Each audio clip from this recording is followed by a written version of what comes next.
let her read them in. The items? Huh? He was? Okay. Okay, that's fine. That's fine. Here at 1 o'clock. All right. Okay, that's fine. I want to thank everybody for being here today at the September 14th, 2021 Board of County Commission meeting. Before we get started, if everybody would please silence their devices, and we got some good topics today to talk about. If everybody would rise for the invocation, Commissioner Kennard will be giving that today. Dear Heavenly Father, we come to you in prayer today, so thankful for the many blessings in our lives. Lord, we pray that you'd be with us today as we go about doing the county's business here. We pray that you'd give us open ears and minds to listen to the public as they're here today to give their input on the direction they would like to see their community go on these issues on our agenda today. Lord, we pray for our men and women overseas. We pray that you'd be with them and bring them home to their families safely, as well as our first responders in uniform here at home. In Jesus' name we pray. Amen. Amen. If everybody continue standing for the pledge, Commissioner Davis we have two veterans here today that will lead us, and Commissioner Davis has their background. Yes, I'd like to welcome Cheryl Smith, who's a senior airman in the Air Force from 86 to 1990. She was stationed in New Hampshire, Alberta, or Canada and Spain. Her specialty was photography and investigational journalism and aerial. And Bonnie Peterson served in the U.S. Army from 75 to 78, spent most of those years in Germany as not even going to try to pronounce the city. I know I give it to you. A specialist 4th class in communications at the 72nd Signal Battalion, performing maintenance and repair on mostly mechanical and some electronic teletype machines. Those were the primary source of high security communications in that era. So thank you, ladies, for your Ladies, service. if you'd come forward and lead us in the pledge.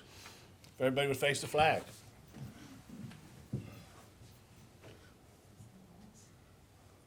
I pledge allegiance to the flag of the United States of America and to the republic for which it stands, one nation, under God, indivisible, with liberty and justice for all. If everybody would give these ladies a round of applause for their service to our country.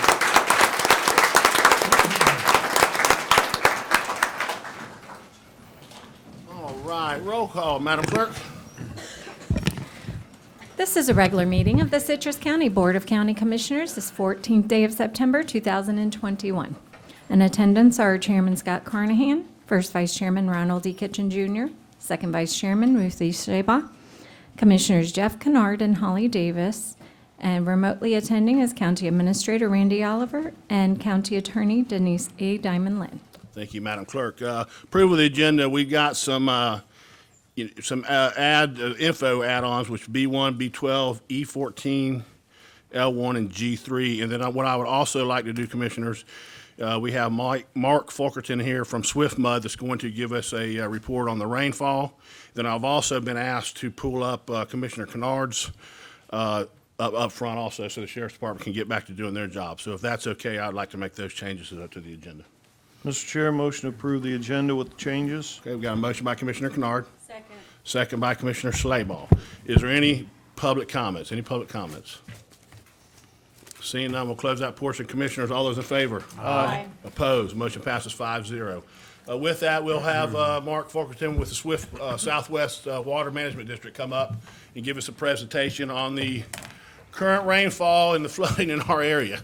So we thought this would be very instrumental and informational to our residents here in the county on what we have going on. Welcome, Mark. Thank you, Mr. Chairman, members of the board.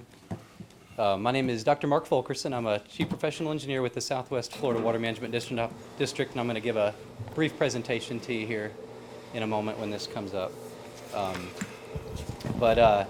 work for Swift Mud, but I'm also a Citrus County native. I was born and raised here and grew up here, and this area is the area I'm real passionate about as far as the water resources and our natural resources and things like that. So it's kind of neat for me to go away to college and come back and still work in an area that I grew up. And so I was asked by some of the county staff to come in today and just share some information on rainfall, because it's been a unique year in Citrus County. And so, go ahead, Doug. we get rainfall all throughout the year in Citrus County and in Florida, but the majority of our rain comes in a 4-month period. So June, July, August, and September, this is what we call our wet season. I think most of us are aware of that. We average anywhere from 6 to 9 inches of rain during these months. And after September, and thankfully we're getting towards the end of September this year, October through May, we only average about 2 to 3 inches of rain a month. So that's our dry season. It's the remainder of the year, but we get most of our rain in the summer months. It's because of these trends in rainfall that we also see our rivers, our lakes, our aquifer, everything go up in the summer, go back down in the winter and spring. So on average, Citrus County gets about 31 inches of rain during the wet season. That's just average. Some years we might get 25, other years we might get 35 inches of rain, somewhere in there. This year has been an extremely rare year for rainfall in Citrus County because we have averaged already since June 1st 46 inches of rain in the county. And you can see those rain gauges on the map that are gauges that we monitor. They're real-time gauges. We have information every hour or every day with rainfall totals. And mid-40s up to 53 inches up north of Crystal River already since June 1st. That's just phenomenal amounts of rain. And when we get all this rain, what it does is it fills up our groundwater aquifer levels, number one. And one little thing I want to share with you is the aquifer levels, our groundwater levels in Citrus County right now are in the 97th percentile for September, not for the whole year, but just for this time of year. So you go back decades and decades, we've been monitoring groundwater levels, and it's only been higher 3% of the time on history in September. So groundwater is very, very high. When groundwater's up, our springs are flowing, and all of our springs on the West Coast are flowing above normal right now for this time of year. The Withlacoochee River that wraps around our county is flowing strong. All of our lakes and wetlands, everything's full. You drive around the county, you see water all over the place right now. And I just want to compare Citrus County to some other counties, and these are the 16 counties in our water management district. But the blue are the wetter areas, and the red are the least amounts of rain. But just look at that map. Where has it rained this year? It's rained in Citrus County, and the highest amount of rainfall we've recorded this summer since June 1st is up there north of Crystal River, about 57.3 inches. Down in DeSoto County, there's a little spot, only had 15 inches of rain this summer. Amazing the disparity that we can get sometimes with rainfall. But I want to show this just to kind of compare some things, because when it comes to flooding issues in wherever you are, obviously it's all driven by rainfall, but we can experience flooding in Citrus County a few different ways. The Withlacoochee River is our eastern and northern boundary, so when that is flooding, properties on the Withlacoochee can be impacted by rain. The Withlacoochee's been up pretty high this summer, but not a record or anything. And the reason being is because our Withlacoochee River starts down in some of those red areas, Polk County, eastern Pasco County, Lake, southern Sumter. So that's the beginnings of it. Thankfully, we haven't had the kind of rain that we've had up here down there too, or we'd have had severe flooding along the Withlacoochee this year. We can get storm surge from the Gulf as well. That's another source of flooding in our county. We're bounded by water on 3 sides, so we haven't thankfully had any kind of direct hit with hurricanes or anything like that, and we're going to hope that stays that way. But another area that is the inland area. So you have the boundaries of the county that are water, right? Except for the southern boundary, and then you have all the inland areas, and the inland areas are mostly high and dry, mostly with very good drained soils, but there still are a lot of low-lying areas in Citrus County with poorly drained soils, and it's a lot of those areas that we've been seeing this summer with a tremendous amount of water filling those up. And so, when you get 4 or 5 feet of rain in 3 months, it can't evaporate very fast. That's a lot of water standing on the surface. And I just want to share a couple pictures with you. This has not been isolated to one area in the county. There's a couple photos from areas on the west side of the county, the east side of the county. These are all what I would call closed basins or isolated low areas. So if you're in one of these spots where the water is, you look around you and there's high ground on all sides. So really just nowhere for the water to naturally drain. It's got to evaporate or it's got to soak in to the ground. But remember, our groundwater levels are very, very high. I spoke with a gentleman this morning that lives out in the Crystal River, Denellen area of the county that, that was telling me that he's got a well, that the water was actually shooting up out of his well like an artesian spring today, this past week. And that's a direct result of rainfall on higher ground soaking into the aquifer and coming up in his low area. Our aquifer underground is like our rivers. It's flowing from high to low elevation as well. So it's at an elevation of 40 over here where we are right now, but it's got to get, by the time it gets to the coast, it's got to get down to an elevation of 0. So it drops 40 feet the aquifer does as it moves across our county underground. And it goes up and down every year. But a lot of these low-lying areas, unfortunately, are isolated. Water's been sitting in them. We're seeing water in areas this year where we've seen it in the past, but way more severe and in a lot more areas than we've ever seen in the past. But I will tell you that most of the areas in the county that are flooding this summer have flooded before. Probably not with the current landowner maybe that lives there, or maybe they've experienced it, but these are areas that have flooded. That's kind of an important thing to notice, is a lot of these are flood-prone areas. And as such, sometimes there's solutions and sometimes there aren't solutions to the flooding. When we get alerted to times like this, and Citrus County is one where our staff have been out a lot, meeting with residents this summer. We've been coordinating with county staff a lot. We've been trying to identify, what's the cause of it? Is there a potential solution? A lot of times there isn't. But we do our best to try to document the flooding and something else we do. Can you go ahead too? One more. Something else we do, I just want to mention is we've been doing this since about 2004, so over 15 years here working with Citrus County, is we do very highly detailed flood studies. So we do these watershed studies, as we call them, through our watershed management program. The county will usually come and say, hey, we want to study this area, we want to develop better flood risk identification in those areas, and then look for potential solutions. And so we'll fund it 50%, and we'll work with you guys. And we've done most of them in Citrus County already, the blue shapes, those watersheds. We have 2 ongoing right now, one up in Citrus Springs, one down in Chassahowitzka that we're working on. And we're about to start one that we've been planning for a little while in Red Level. And Red Level, north of Crystal River, is an area that a lot of us have been getting phone calls about with flooding impacts this summer. So I just wanted you to be aware that that's something else we do. Because better identifying the flood risk really helps us all make better decisions. Mr. Chair. Yes, sir. Mark, first of all, thanks for being here and on a bit of short notice, but thank you. There is a lot of concern up there.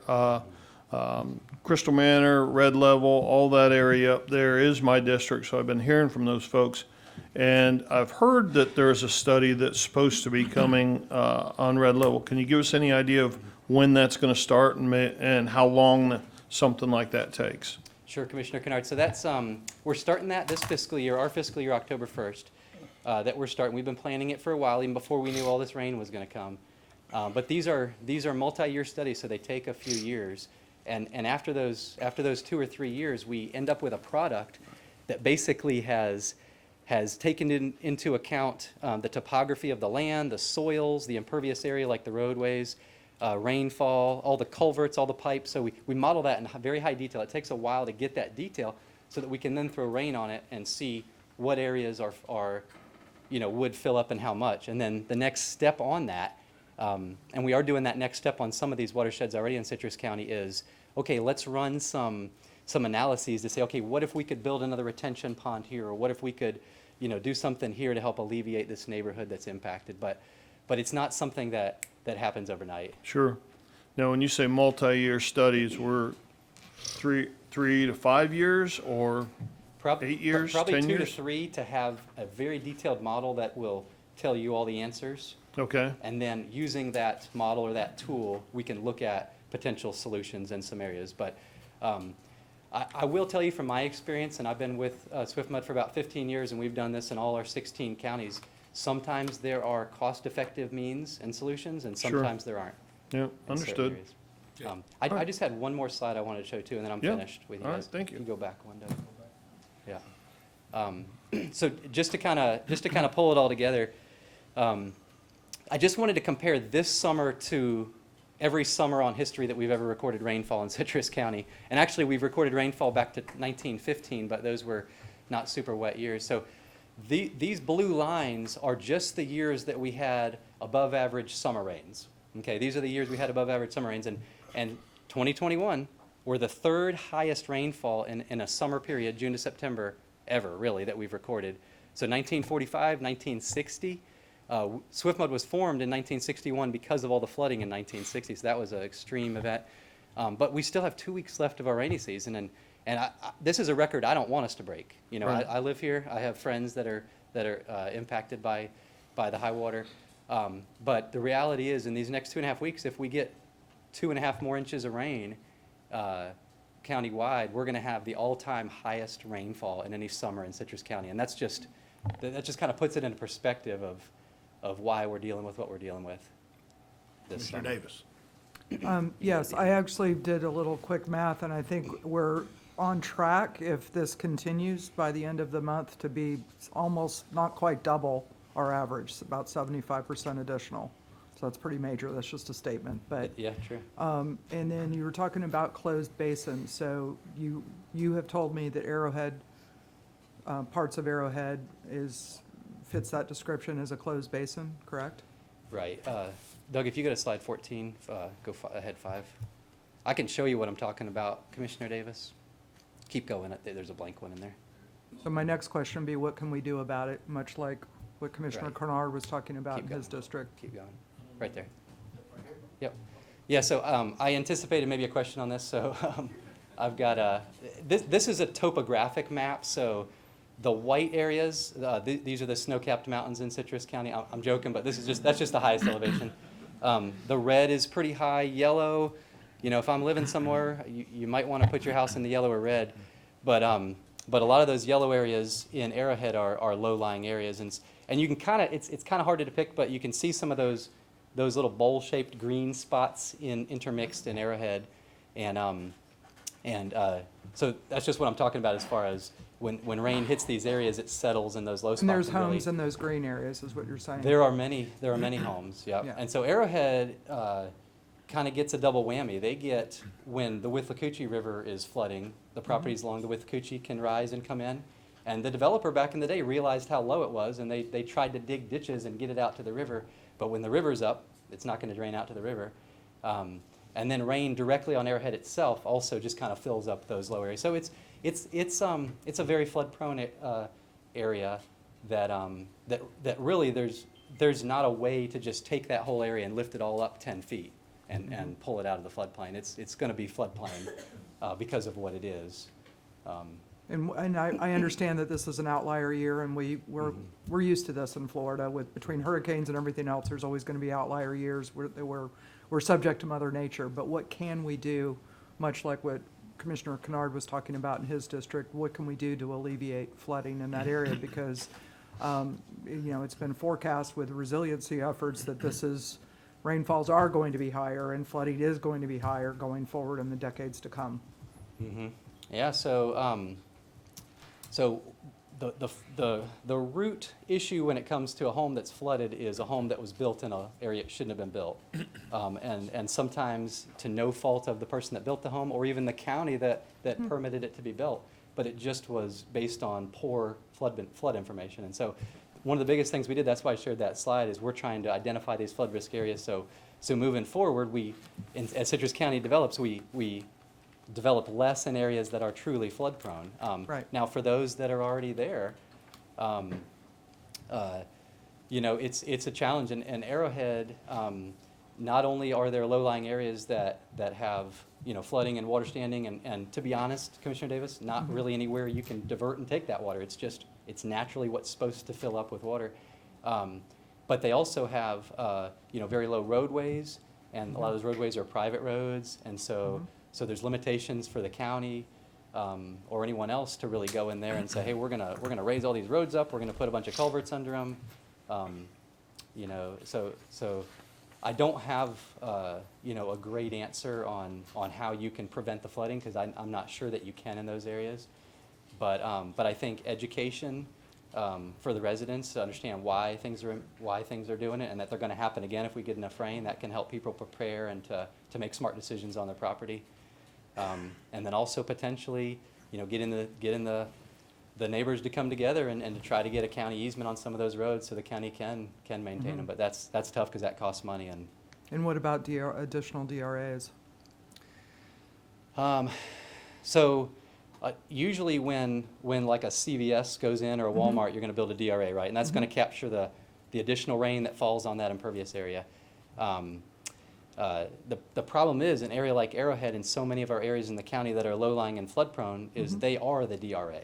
That is, and I'm not trying to be funny, but that is just naturally where the water drains. And for the volume of water that you have in some of those areas right now, I mean, I don't think there's enough land to dig down high ground and to store all that and to try to take it from a lower area and get it up into a higher area. Your answer doesn't surprise me. This is a public meeting, and I want people to Yeah. hear what you have to say. So I'm just giving you some leading questions. Okay. Okay, So- Commissioners, any other questions for Mr. Fulkerson? Mark, we appreciate you being here. Thank you. Okay. Thank you so much, and thank you for the job that you do. Hey, All right. Mr. Chairman, Yes, sir. I'd like to make an announcement. I emailed everyone. We're going to be opening up 2 sandbag sites to try to help. Sandbags are pretty hard to deal with the amount of water we've had, but if it helps one person, that would be fine. It's going to be at Citronella Park and West Dunklin Street. There will be self-serve sites, and they should be open about 2 o'clock. Thank you, Mr. Oliver.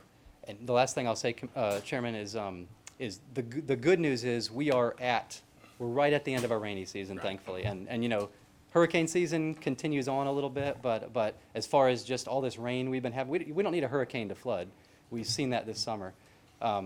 Sometimes it shuts off in mid-September, other times October 1st, but when this rain shuts off, it's going to shut off, and we're just about there, and we're just crossing our I fingers. know, right? Praying every day. So, Again, thank you. okay. All right, with that, we'll turn it over to Commissioner Kennard for his item. L1. Yes, sir. Thank you, Mr. Chair. A couple weeks ago, I was contacted by Lieutenant Craig Callahan and asked for a meeting to sit down and talk about these internet cafes. And my first response, quite frankly, was, I don't know if we have any of these, but we'll sit down and meet anyway. And I'm glad that we did. It was very informative.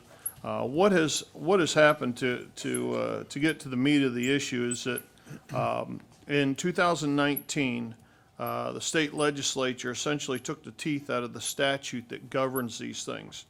And so they've reduced what used to be a third-degree felony down to, I believe it's maybe a second-degree misdemeanor. And, which brings with it a little bit of a fine, that type of thing. And so these things are starting to pop up in communities around the state again, because quite frankly, it's just a cost of doing business. And what has happened is Marion County, for one, their ordinance is included with my agenda item today, is that counties are putting into place these ordinances which allows law enforcement to go into these cafes and cite the owners based on the number of machines, gaming machines that they have in there. And before we get too far down the road, I'm sure that some folks, whether up here, out in the audience, or at home, have the idea of, this is grandma or grandpa sitting in there playing a simple video game and having an afternoon of entertainment.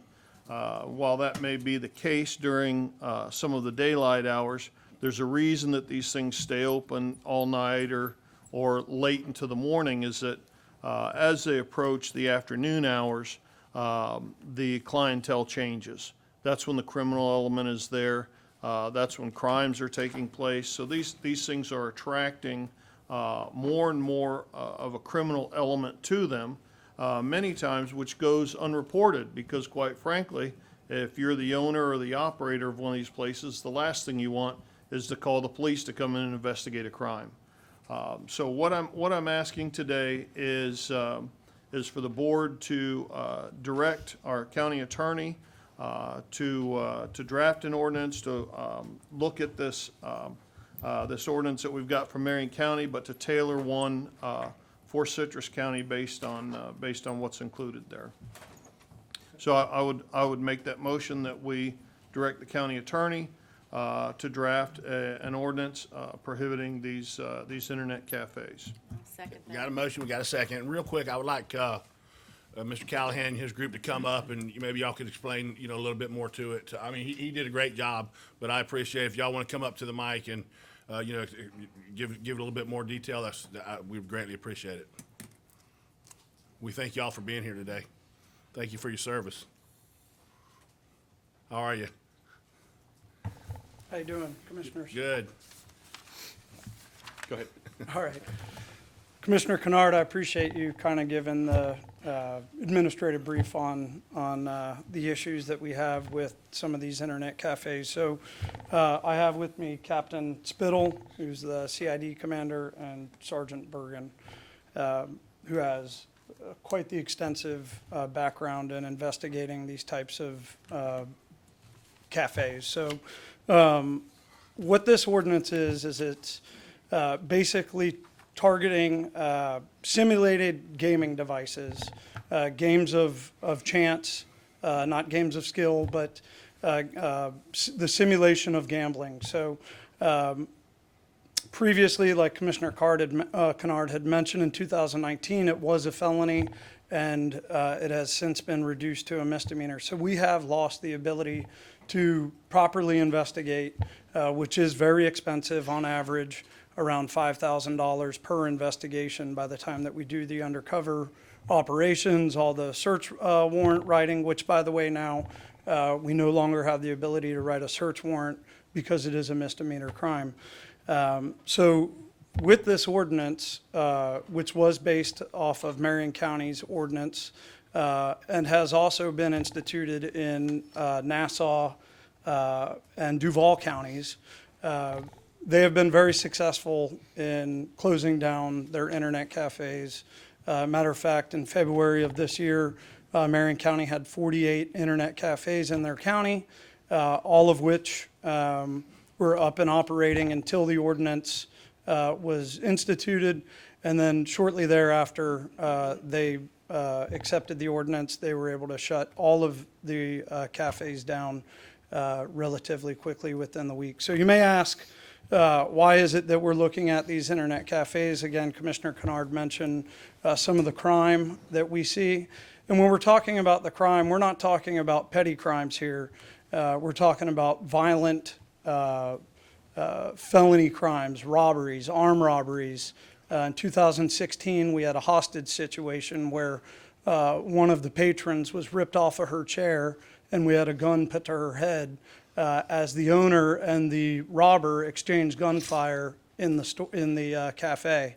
So we're not talking about minor crimes here. And this is not the first time that this has happened. I could give you an example of robberies that have happened, attempted robberies, drug offenses.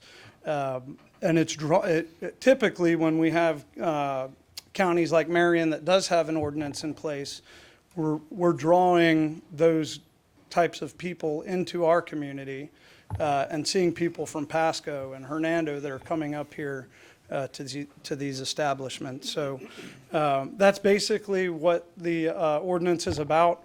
It's not necessarily about trying to put business owners in jail. As a matter of fact, there's a few different options that are outlined in the ordinance, from starting with a cease and desist order, and then a civil citation, which would be very similar to like a noise ordinance violation. And then finally would be the criminal aspect, where each individual gaming station would be chargeable as a 60-day in jail penalty along with a $500 fine. So essentially, if the internet cafe had 30 devices or 30 stations, we would be able to charge individually there. So I've discussed the ordinance with County Attorney Denise Lynn.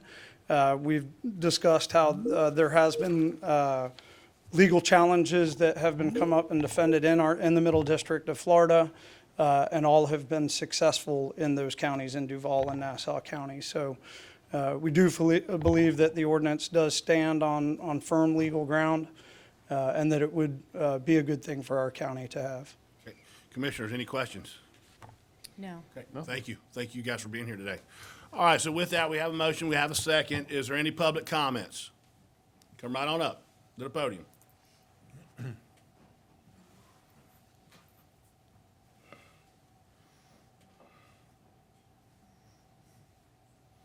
Welcome. Thanks for being here today. All right, my name's Joey. I've worked in. Joey, where do you live? I live in Inverness. That's right. Good, thank you. I've worked in 3 different counties in these rooms. They talk about all this major crime that happens within these areas. Now, I've never had an issue in any room that I've worked in. I know that that's your main concern, is issues for, people in the community. But most of the people that come into these rooms are not criminals. You may think that. You may think after hours become criminals. All the people that we have come in after hours are people that work during the day. That's it. You have some people, depending on the area that you're in, maybe, you'd have, say, like in Beverly Hills, okay? There's a lot of drug crime in Beverly Hills. I've seen more crime in Walmart than I've seen it in a game room in any of these 3 counties. I've never been robbed, never had anybody come in with a gun, never had anybody try to rob anything in the place. You have, a spat occasionally with these people. It's over money, whether it's their money or somebody else's money. There's never any issues within the room themselves. So it's like, I don't understand how you see it as a criminal aspect, because you're not seeing what's actually happening there. You're just going off of what they're saying. But the only example that he gave was from 2016. So 5 years ago, there was a robbery. What's happened since then? Do you know of anything majorly crime-wise that's happened since 2016 or since 2018?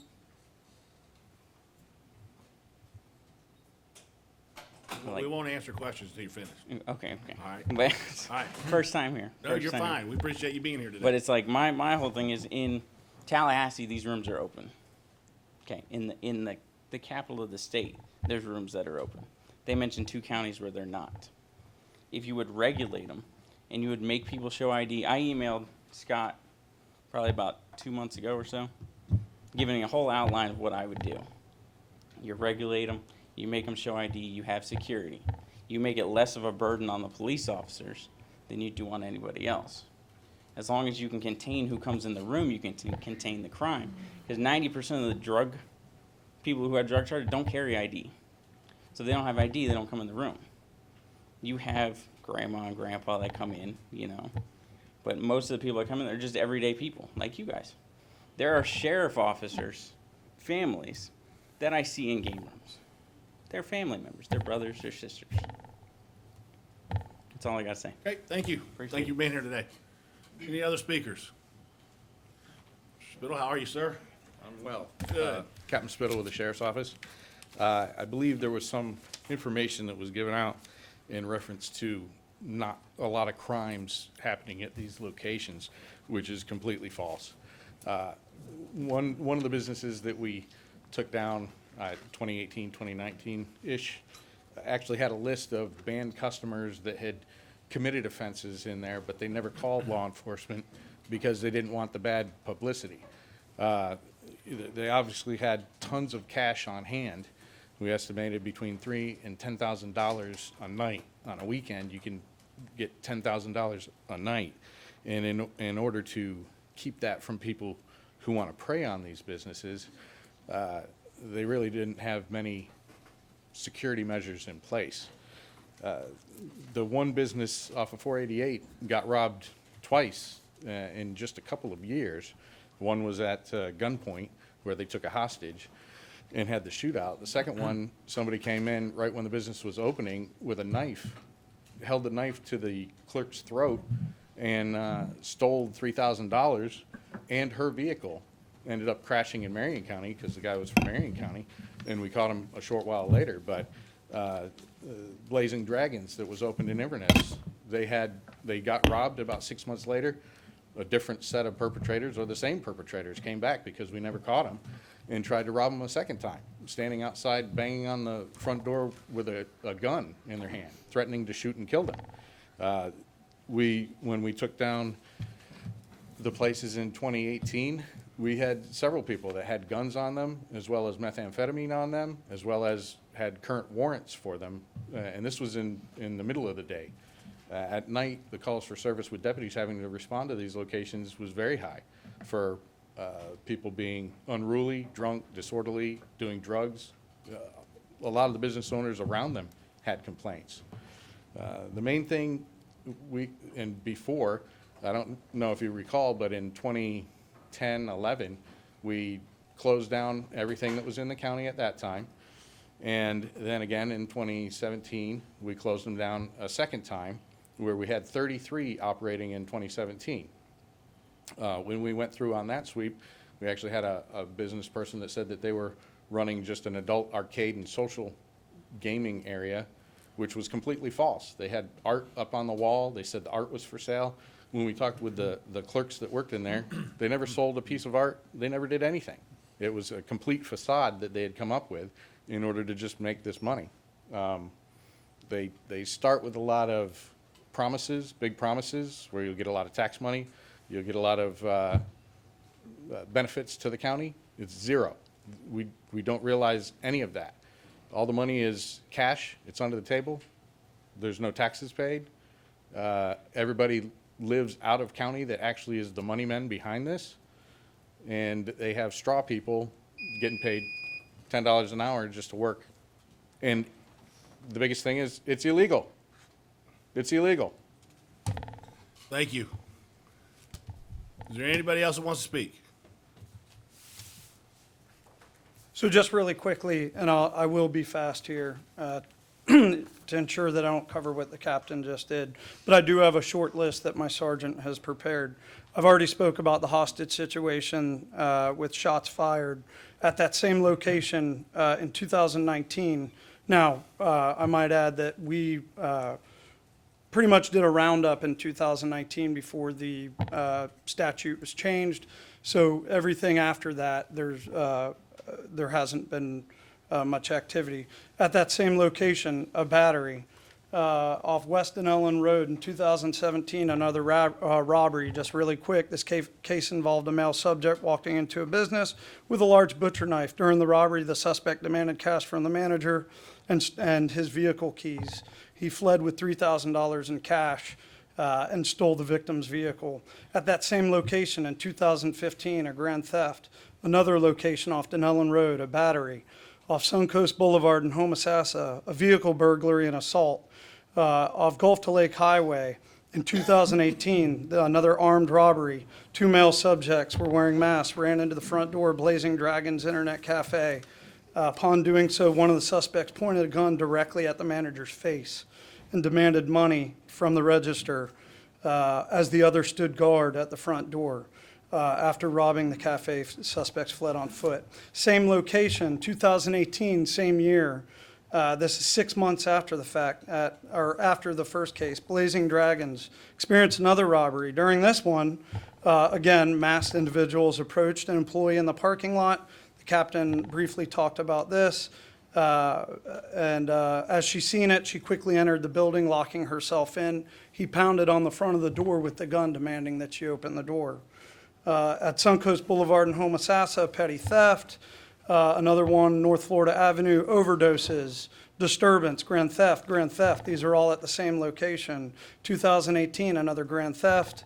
And the list goes on and on. I've got 3 more pages here for you. So there is no denying that, as the gentleman stated, 2016 was the only crime, and not only crime, but violent crime. Thank you, sir. Is there anybody else to speak for? Anybody else want to speak on the motion? Anybody else? Seeing none, we'll close the public portion. Commissioners, any comments? Yes, sir. Okay, Commissioner Kitchen. First of all, if we vote to move forward with this, this isn't the end today. We'll have an ordinance that comes back that'll be held for public hearing. So just so everybody realizes, if we move forward, there'll be more opportunities to speak either in favor or against. I would say my conclusion, basically, I always try to start from the premise, if one of my commissioners thinks it's a good idea, we should listen to what they have to say and go from there. But also the fact that it is still, I think the final comment was, is against the law. Still, it's just a matter of what it is. So I find all the presentation to support moving forward with it, so I'll be in Okay. favor of it. Any other comments, commissioners? Yes, I got an excellent briefing from the lieutenant this morning, and I don't think they covered it today, but I think that I was already in favor of it. However, one nice aspect of this is that according to the lieutenant, they're not aware of any internet cafes currently operating in the county, which means the landlords that are renting those spaces there are none to hurt from a fiscal perspective, which is just sort of a cherry on top for me, Okay. so. Any other comments? No. Okay, all those in favor? Aye. Opposed? Motion passes 5-0. Thank you, guys. All right, with that, we will go back. Consent agenda. Mr. Chair, move approval of consent agenda, item B1 through, did you add more to it? I forgot. Well, we just got information. I would like to have, no, that's on, go ahead, that's on bid, sorry. I'd just say, I'd move approval of the consent agenda, its entirety. Okay, we got a motion by Commissioner Kitchen. Second by Please, Commissioner. please note that on B15, that the public hearing date is October 14th, not September 14th. Okay, thank you. Is there, we got a motion, is there any public comment on the consent agenda? Any public comment? Seeing none, we'll close that portion. Commissioners, all those in favor? Aye. Opposed? Motion passes 5-0. Mr. Chair, Proclamations. move approval of item C1 through Got a C7. motion by Commissioner Kitchen, Second. second by Commissioner Slayball. Is there any discussion on proclamations? Any public discussion on proclamations? Seeing none, I'll close that portion. Commissioners, all those in favor? Aye. Opposed? Motion passes 5-0, and I will turn it over to Doug. My favorite part of the meeting. Okay, the first proclamation, we don't have anybody here to represent, so I'll just read that one into the record. Okay. The Board of County Commissioners of Citrus County, Florida proclamation National Senior Center Month. Senior centers keep older Americans connected and engaged. Whereas senior centers play a key role in fostering the connection and engagement that build strong, resilient communities that help older adults to age with dignity, and whereas older adults, persons 60 and over, have comprised more than 80% of all deaths to date from COVID-19. Many older Americans have also suffered extreme social isolation from being separated from family, friends, and community resources throughout the pandemic. And whereas senior centers have provided meals both at home and curbside at their facilities to older Americans who are practicing social isolation. Volunteers and staff provide a friendly and welcome site visit while practicing social distancing and using their personal protection equipment to keep everyone safe. And whereas many older Americans have been vaccinated and senior centers are now open, participants appreciate being once again connected with family and the community by attending their local senior center. Now therefore, the Board of County Commissioners of Citrus County, Florida does hereby proclaim the month of September 2021 as Senior Center Month in Citrus County, Florida, and call upon all citizens to recognize the special contributions of the senior community center participants and the special effort of the staff and volunteers who work every day to enhance the well-being of the older citizens of our community, signed by all 5 county commissioners. Is anyone here for Constitution Week? Hey, I'm a DAR. All right, go. Okay.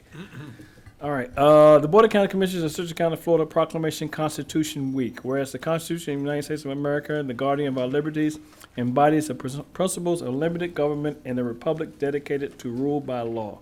And whereas September 17, 2021 marks the 234th anniversary of drafting of the Constitution of the United States of America by Constitutional Convention. It is fitting and proper to accord official recognition to this magnificent document and its memorable anniversary and to patriotic celebrations which will commemorate it. And whereas Public Law 915 guarantees the issuing of the proclamation each year by the President of the United States of America, designated September 17th through 23rd as Constitution Week.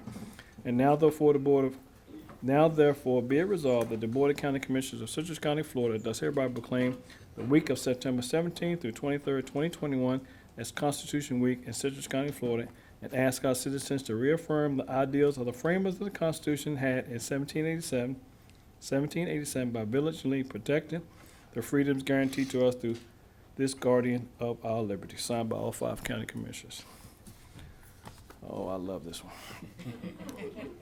Anyone here for Mike mitochondrial, whatever, disease. I said it You four want times. Denise to read that one? I said it right. Thank you. Ms. Lynn, would you like to read that one? I'm just kidding. Mitochondrial. Mitochondria. Mitochondrial. Okay. Well, I get to that part. Can you say that word? Okay. All right. The Board of County Commissioners of Citrus County, Florida Proclamation Mitochondrial Disease Awareness Week. There you go. I got it. Whereas people have I messed up. Whereas people have been diagnosed with mitochondrial disease, experience a life-changing diagnosis. It affects every function of almost every part of the body. It causes individuals and families to struggle to understand why their life has forever changed. And whereas all diagnosed individuals for the fear of the unknown, as there is little information known about mitochondrial diseases. Individuals are angry and overwhelmed with trying to process its unpredictability and lack of treatment options. Many individuals, unfortunately, are undiagnosed, and for some reason, it takes years to finally get a diagnosis. There are more individuals that are diagnosed or die of mitochondrial disease than cancer. And whereas September 19th to 25th, 21 being Mitochondrial Disease Awareness Week, in hopes of raising awareness of the disease and individuals who live are affected by mitochondrial disease throughout support, education, and advocacy. Mitochondrial disease awareness is observed each year in September. Millions of people from all around the world by participating in Mitochondrial Disease Awareness Week. Man, it's a lot. Now therefore, the Board of County Commissioners of Citrus County, Florida has hereby proclaimed September 19th to 25th, 2021 as Mitochondrial Disease Awareness Week, and encourages citizens to increase their understanding and awareness of mitochondrial diseases and how it affects individuals and families with their quality of life. Signed by all 5 county commissioners. Great job. Take a deep breath. You're a pro at it now. Yeah. Say what? Take a deep breath. Come on. We do have somebody here for childhood cancer. Can you come down, please? Okay, go ahead.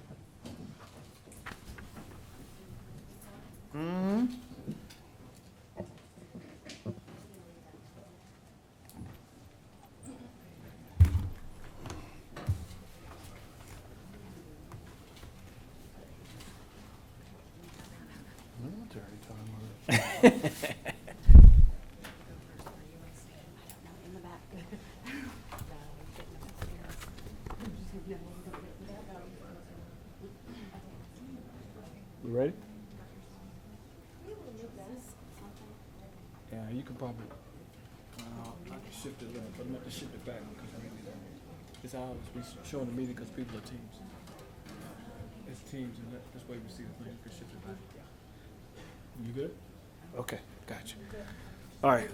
The Board of County Commissioners of Citrus County, Florida Proclamation Childhood Cancer Awareness. Whereas childhood cancer is the leading cause of death by disease in children.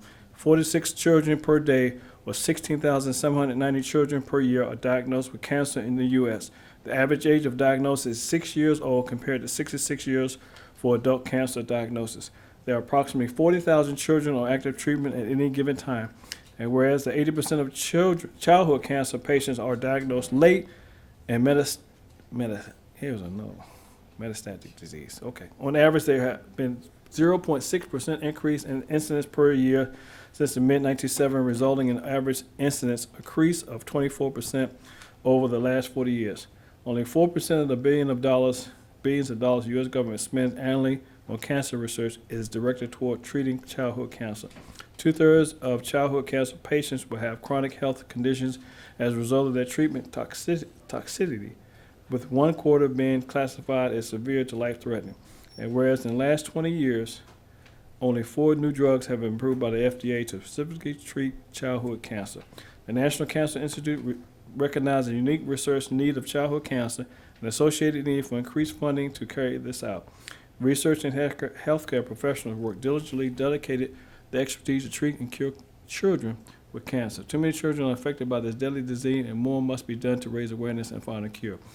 Whereas gold is the official ribbon color recognizing childhood cancer awareness of the Citrus County communities, and citizens should wear or display gold during the month of September to show support of childhood cancer awareness.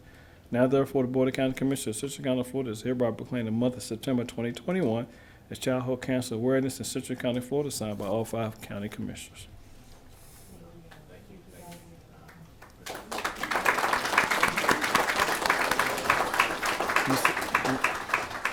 Anybody here for National Crime and Intelligence Analysis Appreciation Week Day? Yeah, we do.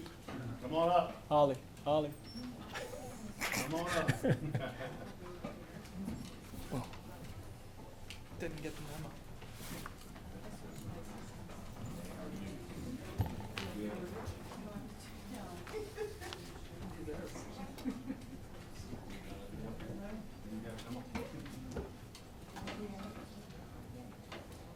You ready? Okay. The Board of County Commissioners of Citrus County, Florida Proclamation National Crime and Intelligence Analyst Appreciation Day. Whereas intelligence analysts provide outstanding service and the public safety on a daily basis to the citizens of the county, and whereas the intelligence analysts are commended for the many dedicated hours of service they perform in serving this community and for fulfilling their commitment to provide the highest and most effective level of customer service, and whereas Citrus County wishes to recognize the intelligence analysts for their service, which is in keeping the long and distinguished traditions of the intelligence analyst profession. Now therefore, the Board of County Commissioners of Citrus County, Florida does hereby proclaim September 20th, 2021, the National Crime and Intelligence Analyst Appreciation Day, and joins in honoring the men and women who diligently and professionally keep our citizens safe. Signed by all 5 county commissioners. Now do it.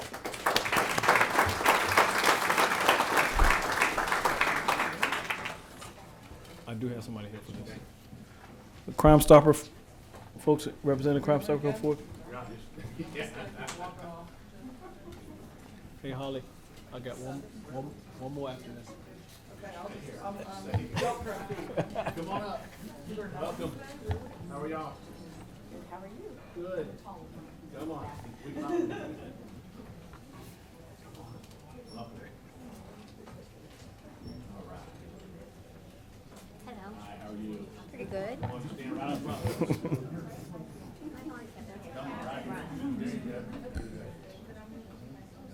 Okay. The Board of County Commissioners of Citrus County, Florida Proclamation Crime Stopper Awareness. Whereas the foundation of Crime Stoppers is a partnership between the community, law enforcement, partnering agency, and the media. Crime Stoppers work to educate the public, create awareness, and provide citizens the opportunity to report suspicious or criminal activity anonymously. And whereas Crime Stopper Awareness Month promotes awareness through education campaigns. Crime Stoppers of Citrus County Incorporated is committed to fostering community safety, and since inception in 2009, they received over 10,500 tips, which have led to 482 arrests and 530 cases cleared. These tips have also aided in the recovery of 123,000 in stolen property and 1.3 million in illicit drugs off our street. Whereas Crime Stoppers of Citrus County Incorporated actively work with members of the community, law enforcement, and the media as a community safety service partner. A continued service can contribute to the continued support from residents, community organizations, law enforcement, and county officials within Citrus County. Now therefore, the Board of County Commissioners of Citrus County, Florida does hereby proclaim the month of September 2021 as Crime Stopping Awareness Month, and joins in honoring the men and women who diligently and professionalism keep our citizens safe. Signed by all 5 county commissioners.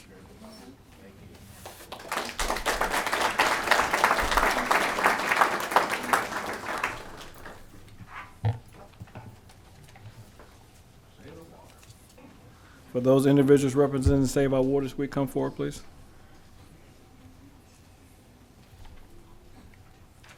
You represent a slew of people. You ready? The Board of County Commissioners of Citrus County, Florida Proclamation Save Our Waters Week. Whereas the citizens of Citrus County treasure the God-given water resources of our aquifers, springs, rivers, lakes, and coastal estuaries that are interconnected essential elements of our physical situation we share with wildlife and our beautiful, abundant plant life. And whereas we depend upon the quantity and quality of our waters for personal hygiene, home services, agriculture, business pursuits, and occupants. And whereas our waters are highly valued recreational resources for boating, swimming, fishing, and diving. Now therefore, the Board of County Commissioners of Citrus County does hereby proclaim September 18th through 25th, 2021 as Save Our Waters Week in Citrus County, signed by all 5 county commissioners.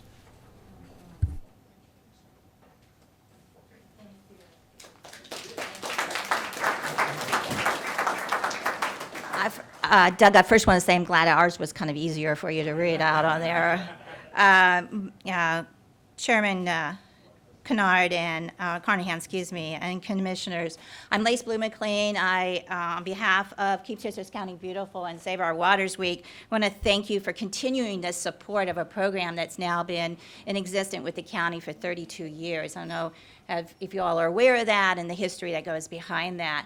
Save Our Waters has been a partner with you for 26 years, and we're really excited to keep that partnership. Swift Mud has been our original partnership from get-go, or Swift Southwater Florida Water Management District, has been our partner. And without this partnership, we wouldn't be able to do what we do in the county. The activity starts this week. It's a week-long activity, and it starts this Saturday, September the 18th.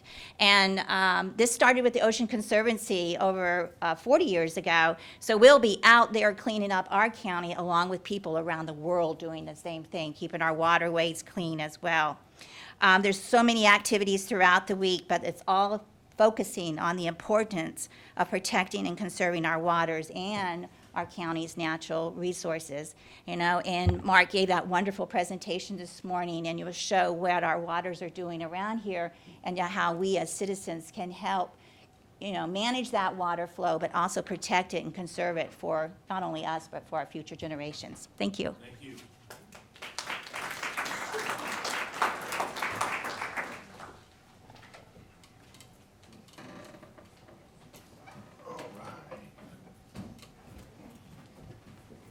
All right, before we go to open to the public, we got a 1:30 time certain, so if the chamber would come up and give their presentation on the CARES Act money.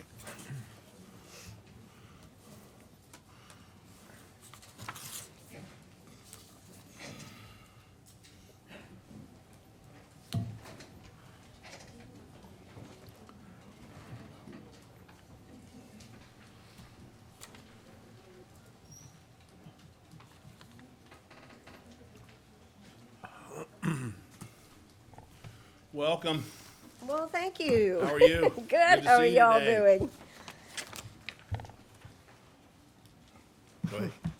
We're ready for you. All right. Well, good afternoon, commissioners. And we thank you for this opportunity to give you an update on the chamber programs that we have going to benefit the businesses in Citrus County that you have funded through the CARES Act money that you've given us to administer. And today we are going to report on 3 projects: the Core Business Center, the Furlough Rehire Grant, and the Shop Local campaign. And unfortunately, our core director, Dawn Faraday, has been exposed to COVID. So out of an abundance of caution, she's not here today. So I'm pretending to be Dawn. So, next slide. All right, so as you know, CORE stands for Citrus One-Stop Recovery and Economic Business Center. This collaborative effort of the county, the cities of Inverness and Crystal River, SCORE, EDAC, and the Chamber was created to provide small and medium-sized businesses with resources and no-cost services to help them build and strengthen their operations through an individualized concierge approach. CORE is located in the former City of Inverness Visitor Center, and we've received a lot of support from the city to make this happen. Next slide. So the first installment of CORE funding was received from the county in June. Since then, the office has been set up with the needed equipment, which includes, computers and phones and such. Logos and informational materials were created. As you can see, the beautiful logo at the top of the slide there. And of course, we brought in Dawn Faraday as executive director. Since then, we had the well-attended open house, which you also see on this slide, and the ribbon cutting that was celebrated toward the end of July. CORE has become a center for a lot of activity.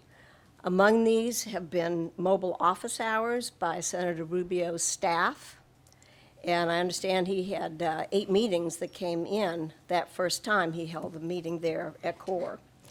There's been coffee with Commissioner Schleybaugh recently, and I heard that ran on and on because there was so much interest. No breaks. No breaks. I hope you didn't drink too much coffee. I was thinking the same thing. Yeah, no breaks. We've also had the core committee meetings, and then SCORE has been doing a lot of mentoring sessions. And of course, there have been one-on-one sessions with a number of small businesses. CORE is also in discussion now with several businesses to utilize the space as a mini incubator.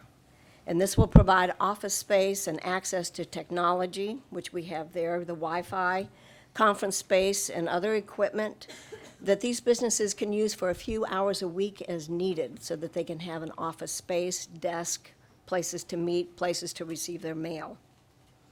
Next slide. All right, so a key element in benefiting businesses is, of course, securing relationships with partners that provide important services. This slide shows some of the businesses and the agencies that CORE has already secured community relationships with. And you'll also note that up there is with Lacucci Technical College. WTC has offered to have CORE come to their campus to meet one-on-one with students that are interested in perhaps entrepreneurial interests. And we also anticipate a number of other partners will be coming on board. Next slide. So now this slide shows some of the local businesses that are starting up or growing that CORE has already met with in just the first month of operation. And as I understand it, past this time, there have been even more businesses that have been in touch. And I think all of our partners are excited about the impact that CORE is making, even in the short 6 weeks that it's been officially opened. So that's about CORE. And I'm now going to turn the presentation over to Don Taylor, who's the president of EDAC. He's going to give you an update on the furlough rehire grant, and then that'll be followed by Jade White, who will talk about our Shop Local campaign. And we'll be happy to answer or entertain any questions at the end. Thank you. Thank you. Welcome, Don. Thank you. Thank you, Ardith, and good afternoon, Commissioners. Before I get into my presentation, I just want to give a shout out to Dawn Faraday. She has just done an excellent job for us. Great hire. I mean, she's in there every day trying to get people into the CORE Center, and we really appreciate that effort. And not only is she in the center every day, she's out in the community building partnerships and meeting Right. with businesses to bring them on. I'm ecstatic that we got her. I think this CORE has taken off tremendously, and it's definitely going in the right direction, and I think we all should be very excited about that. Okay. So my presentation today, I'll have 3 segments to it. Obviously, the Furlough Rehire Grant Program is going to be the primary. And then I wanted to talk about maybe transferring $30,000 to the Y for child care services. And then also tell you about some private money that has been put into the community to help our local businesses. So those are the 3 segments. So let me get started here. Next slide, please. All right, so this is a grant program, and I know this is a very busy slide, so I'm going to paraphrase a lot of this. The program purpose is to support businesses that rehire employees furloughed due to COVID-19, up to $2,000 for each full-time equivalent employee. And the application deadline is the end of this year, end of 2021. For criteria, it's businesses who furloughed 1 or more employees due to COVID-19 for a minimum of 60 days between March 15th, 2020 through January 31st of this year. And we're not covered with PPP funding. We didn't want to double up on that. If furloughed for less than 60 days, the grant may be prorated, which we have done for a number of businesses. Covered employees need to be reemployed for at least 90 days after date of rehire for the total $2,000 grant.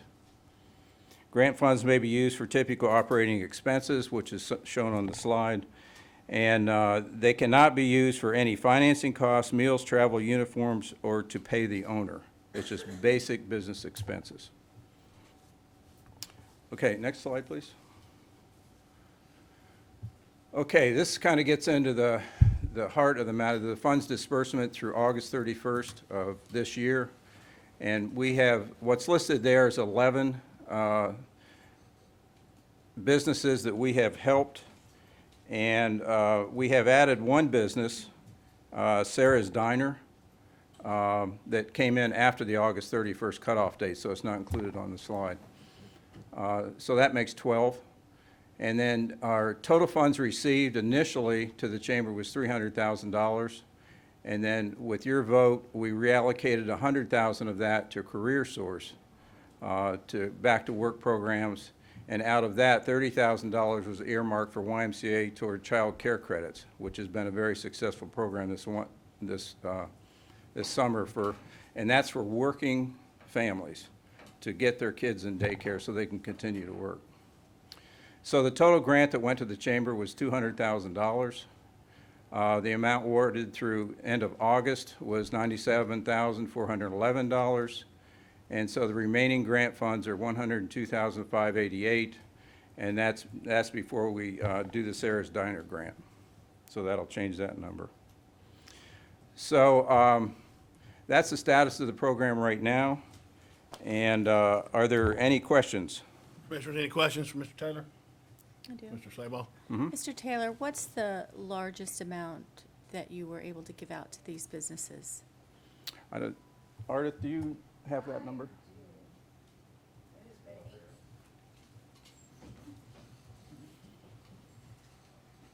I think it's just shy of 20,000, but.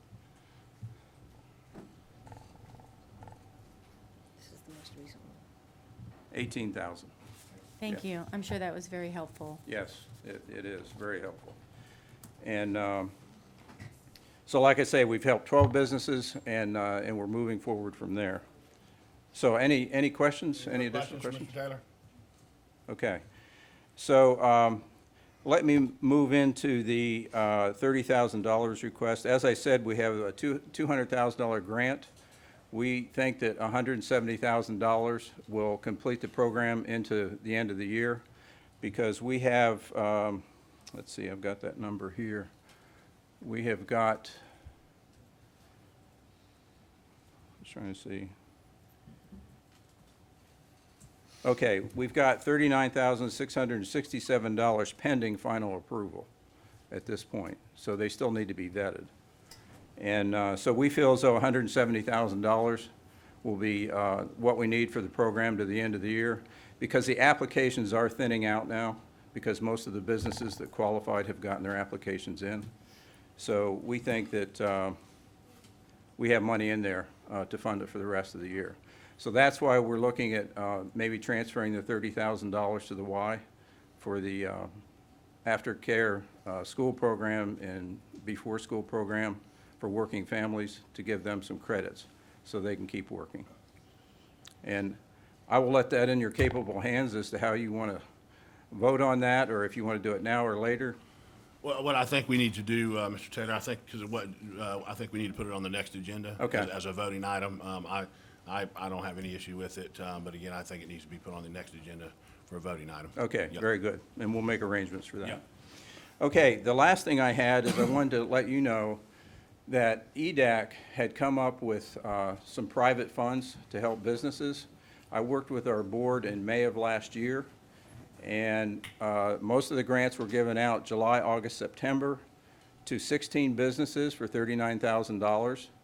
And as I say, this was private sector funds, didn't go through the government. I worked with SCORE in the chamber to identify these businesses. And these are businesses that have been doing business in the county for a long time. So they have made a contribution to the county. And we wanted to help them out. We paid back utility bills, we paid back rent, we paid for some supplies, even some storage costs that they had. So that was $39,000 in 16 businesses. And so I just wanted to let you know that the private sector wasn't sitting on its hands, just waiting for the government handouts. We appreciate to that. help our businesses. I appreciate that. Okay. Commissioners, any other questions for Mr. Taylor? Okay? Thank you, Mr. Taylor. All right, I'd like to introduce Jade White, who is Public Relations and Communication Coordinator with the Chamber. I had to read that to get all that straight. And she's going to talk about our Shop Local campaign. Okay, thank you. Thank you for your time. Welcome. Hello. How are you? I'm good. I'm here, just like the rest of us, right? First of all, thank you all for partnering with us on this Shop Local campaign to educate our community and as well continue to encourage our community members to invest their money here in Citrus County. Speaking of partners, on our first slide, we're going to move to all of the marketing partners that are working with us to make this whole campaign successful, quite a few of them, along with yourselves and the two cities.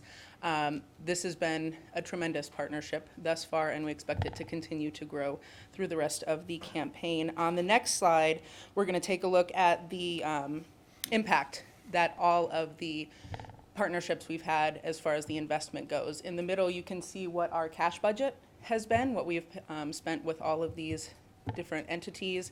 On the right-hand side, you can see the total campaign value, which there's a lot of in-kind value that has gone along with that. Really quickly, I did some math off screen, and the total in-kind between what we paid in cash and the total value, $56,490 has been the in-kind value, not including my time that the chamber has volunteered, or our fearless leader more so has volunteered for us. But if you take a look at the total spent, we have spent to date $23,141. So just in kind, we've doubled that. And overall campaign value, we've almost tripled that. I'm not great at math, we may have tripled that. The remainder of the budget we have now is $26,858. So we're going to take a more in-depth look at what each of those entities has given us. On the next slide, we've got the radio ads.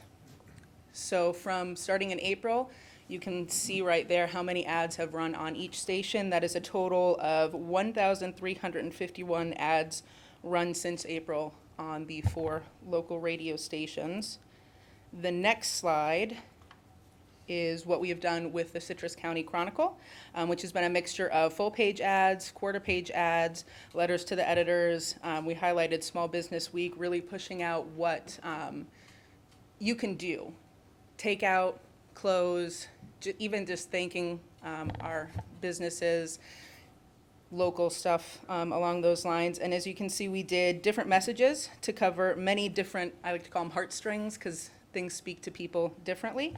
So nonprofits, how our businesses support them, supporting our family, future, a very simple, clean, buy local or buy local. I think that puts a message across very well. On the next slide is what we have done with Hometown Citrus as of August 31st. Again, you're going to see the similar themes. Each month we took a different theme and really pushed that hard out on there. We also did the cover story focused on educating how our money impacts our community, from safety services, emergency services, what those dollars really do. So you can get an understanding. We know that shopping local impacts our community, but that really shows how. Next up, we're going to take a look at our social media campaign. We worked with Digital Hound Media to create and design some of our social media aspects there, between some small videos, some ads, and then some additional ads. On the right side of the screen, which is kind of small, you can see really how much of an impact our social media has made and the reach it has made. Overall, through all of the posts we have done to date, 36,610 is the reach number on just these campaigns. So our final slide, which I'm hoping is going to go well, is a video. Local business. What are you doing? I'm sorry, small town. I can't take this anymore. But we need each other. You don't need me. Not like big box or online. Just look at those. But I can change. It's too late. Bye-bye, small town. Bye-bye. No! Local business! Help your community dramatically. Buy local, or it's bye-bye local. This message brought to you by the Citrus County Chamber of Commerce, the City of Crystal River, the City of Inverness, Citrus County, Florida, and Digital Hound Media.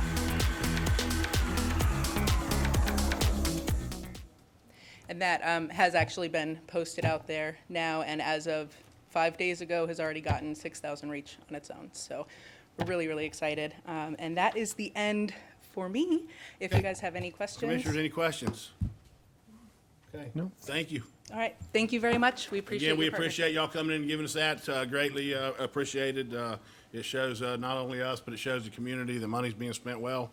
It's going in good places, and we look forward to continuing. And so we'll get that on next agenda to vote on the Y money. And also, I will have there on the agenda to extend the core further out than 6 months, because I believe it's really going well. I believe that we're doing a good job, and we're really starting to reach the output of the people. All right, so with that, we're at 2:14. We can push the next one out, so I'm going to go ahead and go to open to the public. Those of you that are here for the EMS issue, you can speak now. We really would appreciate if you'd wait till the issue comes up.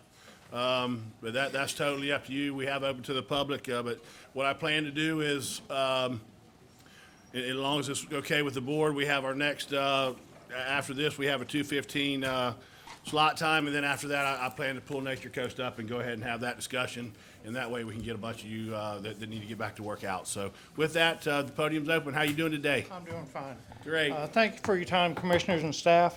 I'm here again on State Road 19.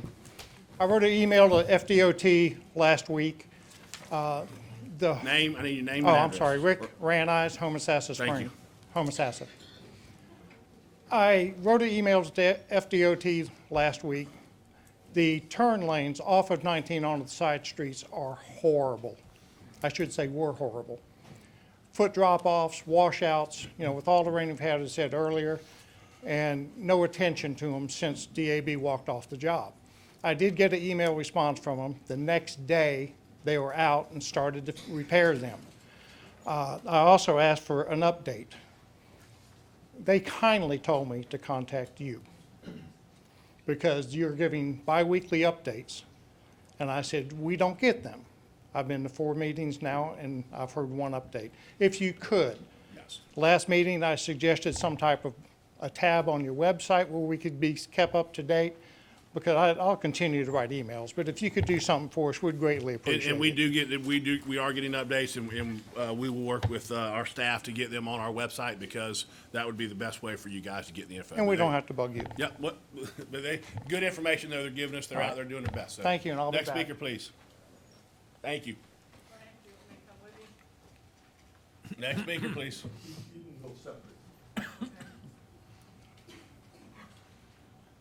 Ladies and gentlemen, my name is Frank Papson. I represent Arrowhead. I was glad to see the presentation done today concerning Arrowhead. Kind of gives you an idea of what we're facing. And the reason why, one of the reasons why I'm here today is twofold. One, we don't contribute to any of the rainwater runoff into the community, other than what we have within our community, which is no more than any of these other places that have swells where their water is retained. We retain our water. We are told that we have to pay because we use the public roads. Well, everybody has to pay to use the public roads. And you are discriminating against people that are not capable of doing some of the things that you people plan on doing. And to make matters even worse is the idea that when somebody comes into our community and buys a piece of property, nobody comes out to inspect that piece of property and find out whether or not these people should be building there in the first place. Nobody comes out to this piece of property and sees that they're bringing in truckloads of fill to fill it in so that they can turn around and put their homes on these lots. And while they come in there and bring truckloads of material into these different places, they're changing the flow of water, and they're creating more of a problem than they're solving. They may be helping themselves, but they're hurting the community. And you people, because of the fact that you don't go in there and do any inspections whatsoever, you leave that problem to us that we are supposed to handle. But we have no authority to handle any of those situations. So therefore, we can't say, no, you can't build on that particular piece of lot because it's wetlands, and the county can. And so because of that, our conditions in our place is getting worse. And as we just heard from Mark, this has been an exceptional year. And because of being an exceptional year, we've been exceptionally hard hit. And we've had a lot of aggravations, a lot of problems, a lot of flooding, and we still are in dire straits. But to add insult to injury, we're going to be taxed. We're going to be taxed because we use the city roads outside of our community, just like everybody else uses the city roads outside of our community. But they're going to get an exemption because they have, I believe you call them swells. I call them, ponds. I don't know what you call them. Those are little holes you dig in a hole, and rainwater is supposed to go into it. But let's be honest, the rainwater runs down the roads that you build, and wherever the roads go, that's where the water goes, and it's regardless of any kind of retention ponds that you may put in anywhere. So basically what you're doing is you're penalizing the people that live in communities without roads because you don't go in there and do anything for them. You don't provide them any drainage whatsoever, but they have to pay a tax for money, donate money, that's what it amounts to, donating their money to projects that won't affect them. They won't see the benefits of these things. I mean, from what I understand, you're talking about mowing the lawn, alongside of the highways. Well, you've been doing that for generations, and it's a responsibility that you should have been getting money from everyone rather than picking on any particular area. So, I babbled and I babbled, but I wish you would listen once in a while because what you're doing is wrong. You're taxing the wrong people. If it's not the idea that you're taxing the wrong people, you should be taxing everybody because everybody's going to benefit from all of this. It's not. Anyways, thank you. Thank you. Next speaker, please. My name is Janet. You come right on up to the podium. Welcome. Thanks for being here. Hampton. Frank is the president of our Arrowhead Association, and I also live in Arrowhead. The only thing I wanted to contribute to what he said is I would like for us to, at some point in time, to not only have drainage, but to have paved roads. My understanding is the state has changed the requirements so that 100% of people that live on the main road have to agree to this in order to have a paved road. If that is in fact true, and I do not know that because I have no source that I have been able to reach that will tell me that, there is no way you're ever going to get 100% of anyone to agree to anything. So in other words, the idea was to make it impossible to ever have paved roads. But we really need paved roads, and we really need drainage. And that is what I wanted to add to what Frank has already said. Okay, thank you. Next speaker, please.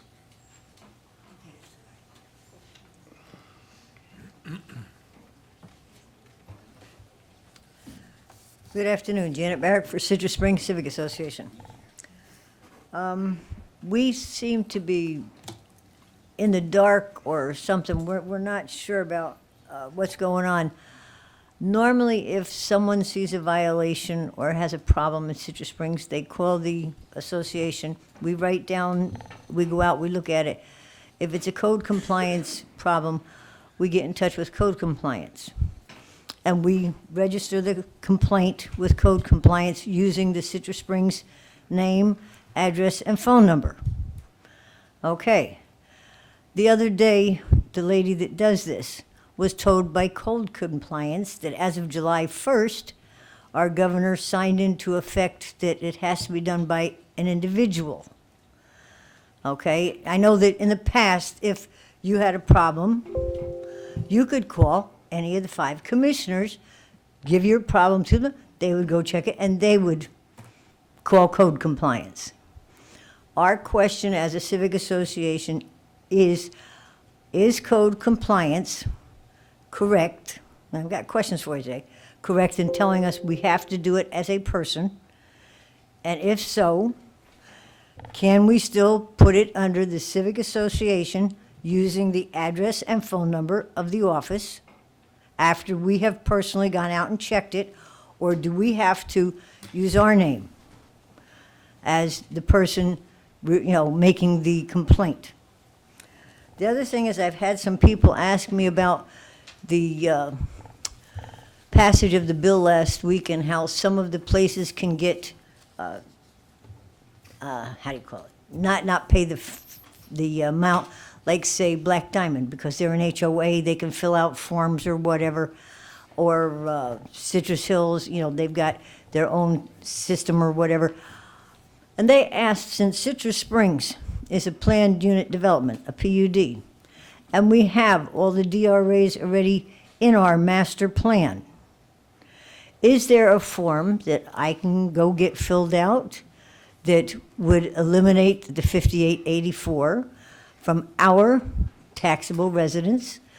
Because we're not an HOA though.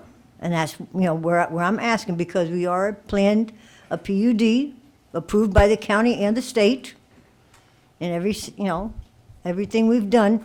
And I try and follow what you guys tell me, the guidelines and the rules for if we can do that or not. And if so, I would love to be able to fill out a form for our residents. So those were the two questions I had for today. And I'm sure that you're going to have a wonderful meeting, because I'm going to stay. Thank you. Is there any other speakers? Any other speakers? Good afternoon.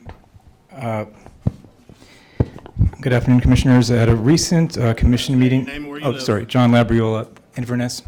At a recent commission meeting, one of the commissioners, Holly Davis, actually belittled.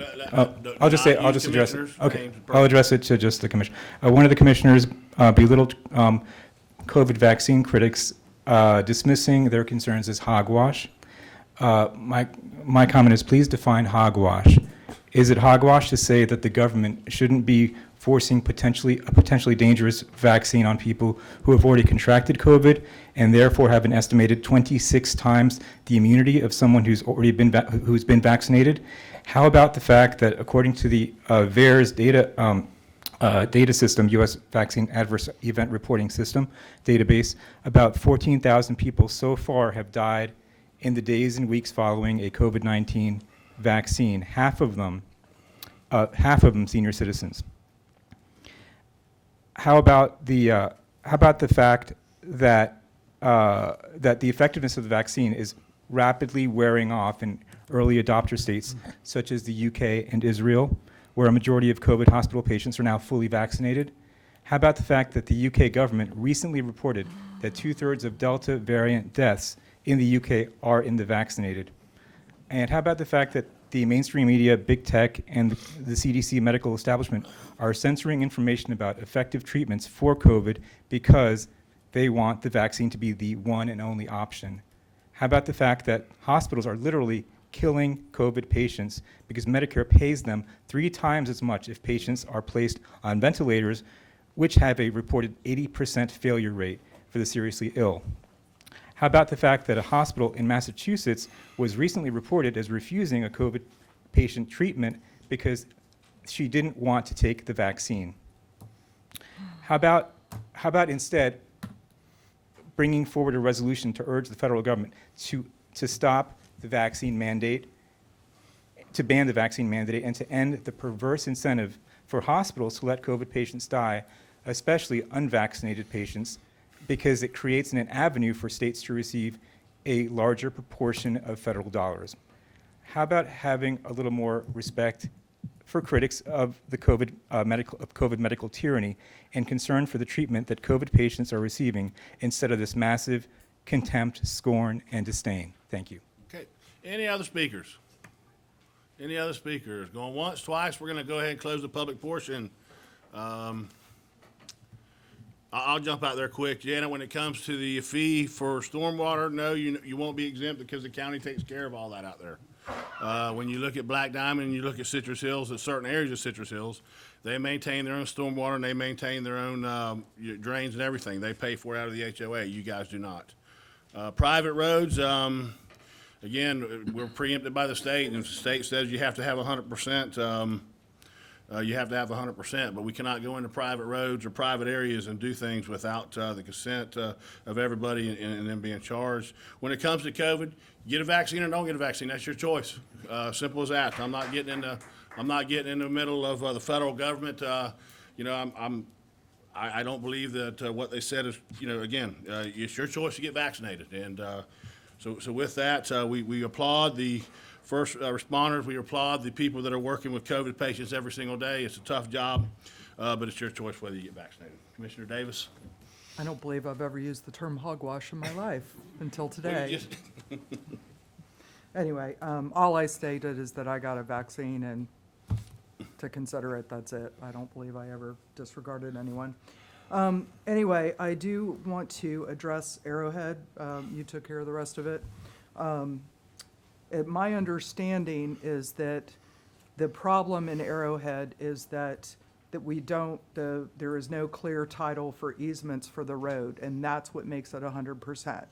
If you live on a private road, most places in the county, 50% plus one of the landowners on that road can come to the county and say, we'd like either lime rock or pavement, and it would be a very modest assessment over 10 years on your taxes. The reason those roads are not paved or done with lime rock just on the taxpayer dollar is because the folks that bought land there chose to buy on a private road. If you buy in an area where it's already paved, that is built into the cost of your home, whether you have built it and bought land or if you bought an existing home. So the problem with Arrowhead is that they don't have clear title to be able to come to the county with 50% plus one and get that done. My suggestion to Mr. Papson was that if we could figure out a stretch of road where you can get all of the folks to do it, then we could essentially get that paved or lime rocked and put a nice little sign up there that says, brought to you by cooperation of the neighbors on this road in Citrus County, and call this number if you want your road done. Because Arrowhead is, I took my Labor Day holiday, went out with the help of the fire department because that's what it requires to go back there. I went out with a battalion chief in their best brush truck vehicle. There was much joking about the poor guy. He goes, man, if I get stuck out there with a commissioner, the boys are never going to let me hear the end of it. So, but it was scary. I mean, we were going down a road and then boom, and then back up through literal ponds on those roads. If your house catches on fire back there, the ashes are going to be cold by the time the fire department can get there. I'm exaggerating a little bit, but it's a little scary back there. And if you're from Arrowhead and listening to this, I would encourage you to talk to your neighbors about potentially banding together to get your roads done. We cannot, as a county, we legally cannot do work on private property. We have to have easements, and we have to give an assessment to the property owners. So that's all I got. Commissioner Kitchen? I have nothing to add, Mr. Chair. Okay. Commissioner Slayball?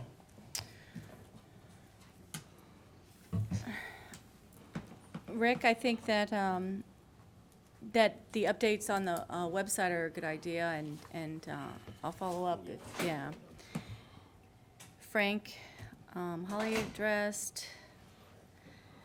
Janice, I can sympathize with you,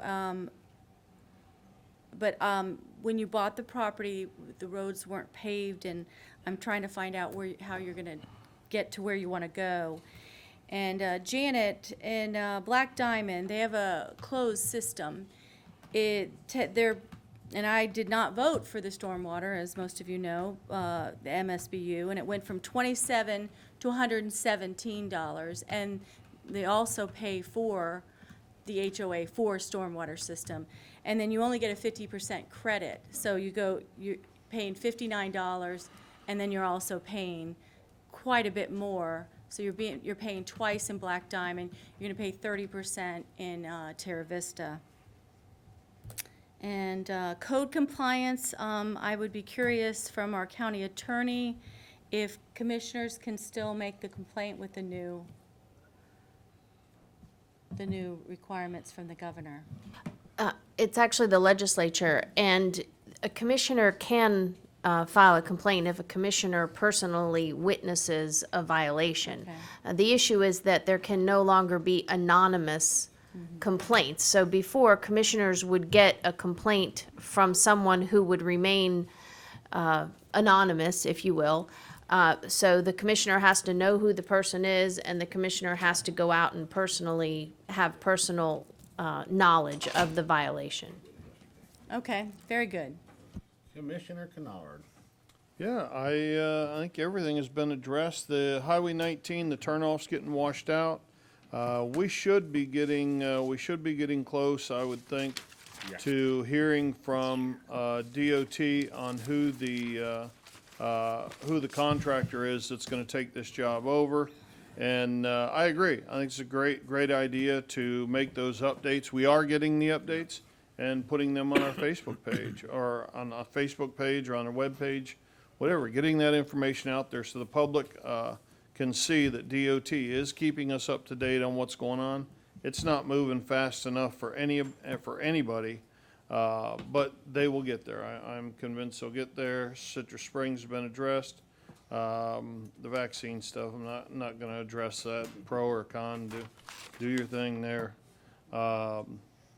Let's see, need roads and drain, Arrowhead's been addressed. Okay, I think everything All right, else with has that, we are going to get our 2:15 public hearing on Medicaid Assessment Program Ordinance. Yes, Commissioners, thank you.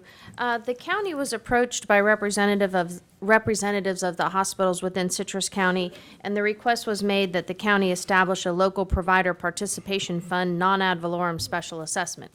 That's a mouthful. And basically, this assessment is going to be, it's said it will help offset the hospital's Medicaid shortfall, and specifically, the hospitals requested that the county impose a non-ad valorem assessment to assist in the financing of the non-federal share of the state's Medicaid program. The funds, it is stated, will be used through intergovernmental transfers to support additional funding for Medicaid payments to the hospitals to reduce the Medicaid shortfalls that the hospitals state that they experience. So you're being asked to consider an ordinance of the Board of County Commissioners of Citrus County, Florida, amending Chapter 86, Special Assessments of the Citrus County Code of Ordinances by creating Article 6, the Citrus County Local Provider Participation Fund Non-Ad Valorem Assessment, Special Assessment, under the authority of the Florida Constitution, Article 8, Section 1F, and Section 125.01 Florida statute to help offset designated hospitals' Medicaid shortfall, providing for the imposition of annual non-ad valorem special assessments on real property interests of designated private hospitals to be deposited into the fund, specifying the method of setting and computing the non-ad valorem special assessments, and specifying authorized uses for the fund proceeds, providing for severability, conflicts, and area encompassed, and providing an effective date and inclusion into the Code of Ordinances. And it'd be appropriate to have a public hearing on this ordinance at this time. Thank you, Madam Let me Attorney. make one comment, if I may. Just prior to this meeting, Denise sent me the opinion of outside counsel. I'm okay if we set up the mechanism today, and I think that's all this does. Correct me if I'm wrong, Denise, that the actual assessment would be at the 28th meeting, but unless they indemnify us, I can't recommend it. As I read the email, one of the hospitals is willing to indemnify the county should something be wrong, and they make a vague overture that they'll indemnify us for the other hospital that won't. But I believe, we're putting our neck on the line for them, and I think it's a good cause. But I also don't believe that the taxpayers should experience any additional risk. You have any that you want to add to that, Denise? I would just say that one hospital has flat out said they will, it is not consistent with their corporate policy to indemnify, so we know we're not going to get an indemnification, at least thus far, from them. The other one, while yes, they did say they would indemnify us, they changed the language of the agreement that we sent them, and outside counsel is not completely comfortable with the language that they changed either. So we've told outside counsel that unless they're able to negotiate the indemnification, that Randy and I would not be suggesting that you sign this. Yeah, I would suggest we not move forward on this unless both hospitals are prepared to indemnify the county and the taxpayers on our terms, not Agree. theirs. Agree Well, I agree with that, but all this does today is to set up the mechanism. The actual assessment would be done at the 28th. So we could approve this today, and then on the 28th, just do the assessment at zero. Mr. Chair, I ahead, still you have have the the floor? floor. Yes, sir. I'd say absolutely not. I think it's an unnecessary step. They had a chance to indemnify us before today's meeting. They didn't do it. So I think it's an unnecessary step for us to take. And my question would be, okay, so if we went ahead with the public hearing and we voted it no, does it kill it today? If this ordinance is not adopted today, then there would be no opportunity for this year to do it. If you adopt the ordinance today, there is still an opportunity for them to come forward between now and the 28th and do the right thing and do the indemnification. And I believe that council has, I don't want to say he's agreed, but he has led them to believe that we were going to do this today, and that would still give them time to do the indemnification. However, I would say that these have to be adopted in a region, and our region partners include Marion County and some other local governments. From what I understand in an email, Marion County did do the ordinance step at their recent meeting. So I would say that if you don't do this today, they're done for this year. If you do it today, it still gives them the opportunity between now and the 28th. Okay, good. Mr. Chair and colleagues, their counsel got in the way of this thing passing today. They're right. There's absolutely no reason why we couldn't have passed this today, but their counsel interfered, talked them either partially out of it or completely out of it. So I think, I'm not opposed to passing it next year when they indemnify the county on our terms. Okay. Mr. Chair? I'm going to vote no. Okay, Commissioner Kitchen. I agree with Commissioner Kennard entirely. Okay, so you want to go ahead, we'll go ahead with the public hearing and we can vote no. Okay, so with that, I'm going to open it up to the public. Public hearing on the Medicaid Assessment Program Ordinance. Is there anybody who wants to speak for or against? Come right on up. Hi, how are you? Hi, thank you so much for your time today, Commissioners. My name is Jamie Whitney. I'm here with Adelanto Healthcare Ventures. We are working with and advising the hospitals in your county. They also have representatives here. We've got Zach Riggins, who's the Chief Financial Officer for Citrus Memorial Hospital. We also have Linda Stockton, who is the CEO for Bayfront Health Seven Rivers here in town. And they're standing behind me and are happy to come down and join me at the podium.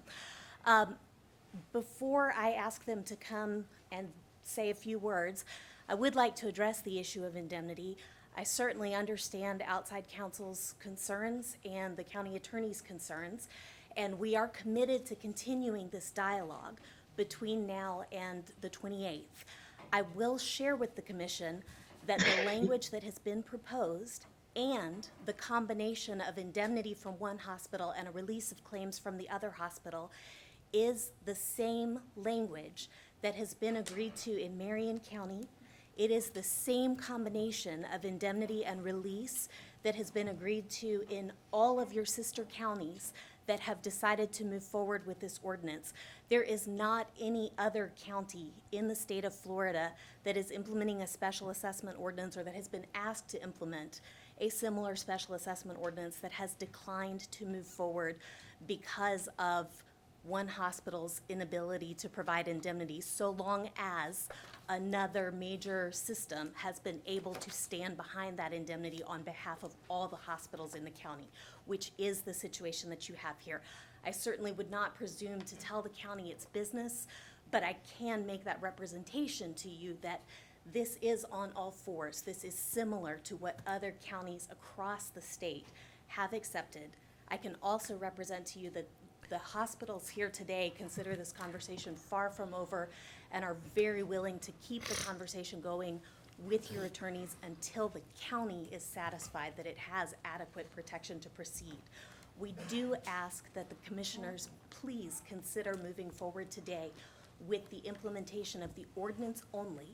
It is a structure that has no force or effect until you take the additional step on the 28th of moving forward with setting a resolution. However, if you do not take the step today of putting the ordinance in place, then you cut not only this county, but all the hospitals in this Medicaid managed care region off from being able to unlock the available federal dollars that are sitting there ready to be brought down to this region to help cover this Medicaid shortfall, which presently sits at about 40 cents on the Okay, dollar. thank you. Next speaker, please. Chair, are we able to ask the experts questions? Welcome. Hi. Good to see you. I'm Linda Stockton. I'm the CEO at Bayfront Health Seven Rivers, and I just wanted to thank you for putting this on the agenda today. This is very important to the two hospitals here in the county. I know the hospitals, it goes without saying, the difficult year that healthcare providers have had here in this county. So this ordinance is so important to the hospitals to be able to cover that gap because we get probably reimbursed about 60% of the cost of what it takes to take care of Medicaid patients.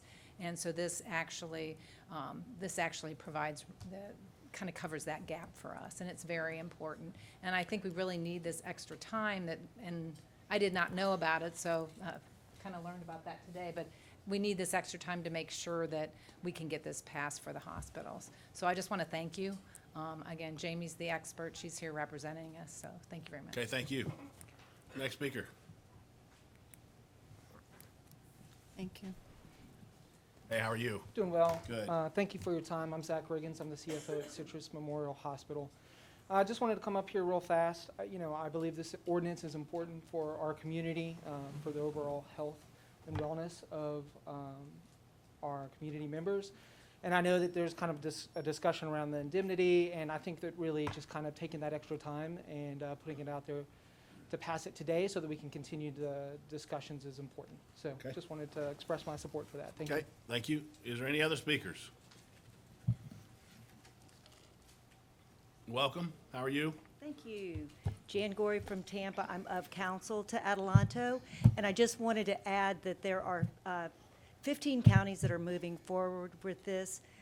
Many of them have done it this morning and several this afternoon, and so I'm delighted to be here to answer any questions that you have about what's happening in other parts of the state. But as Jamie mentioned, this is a one-shot deal, so to speak, today, and we would really appreciate the opportunity to continue the dialogue, at least over the next days, to see if we can't come to resolution, because if this does not pass today, we lose the opportunity for an entire year, and we just would think that a few more days might get us over the line.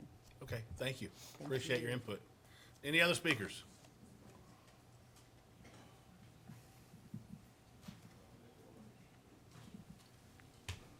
Janet Barrett, Citrus Springs resident, but this is for me personally.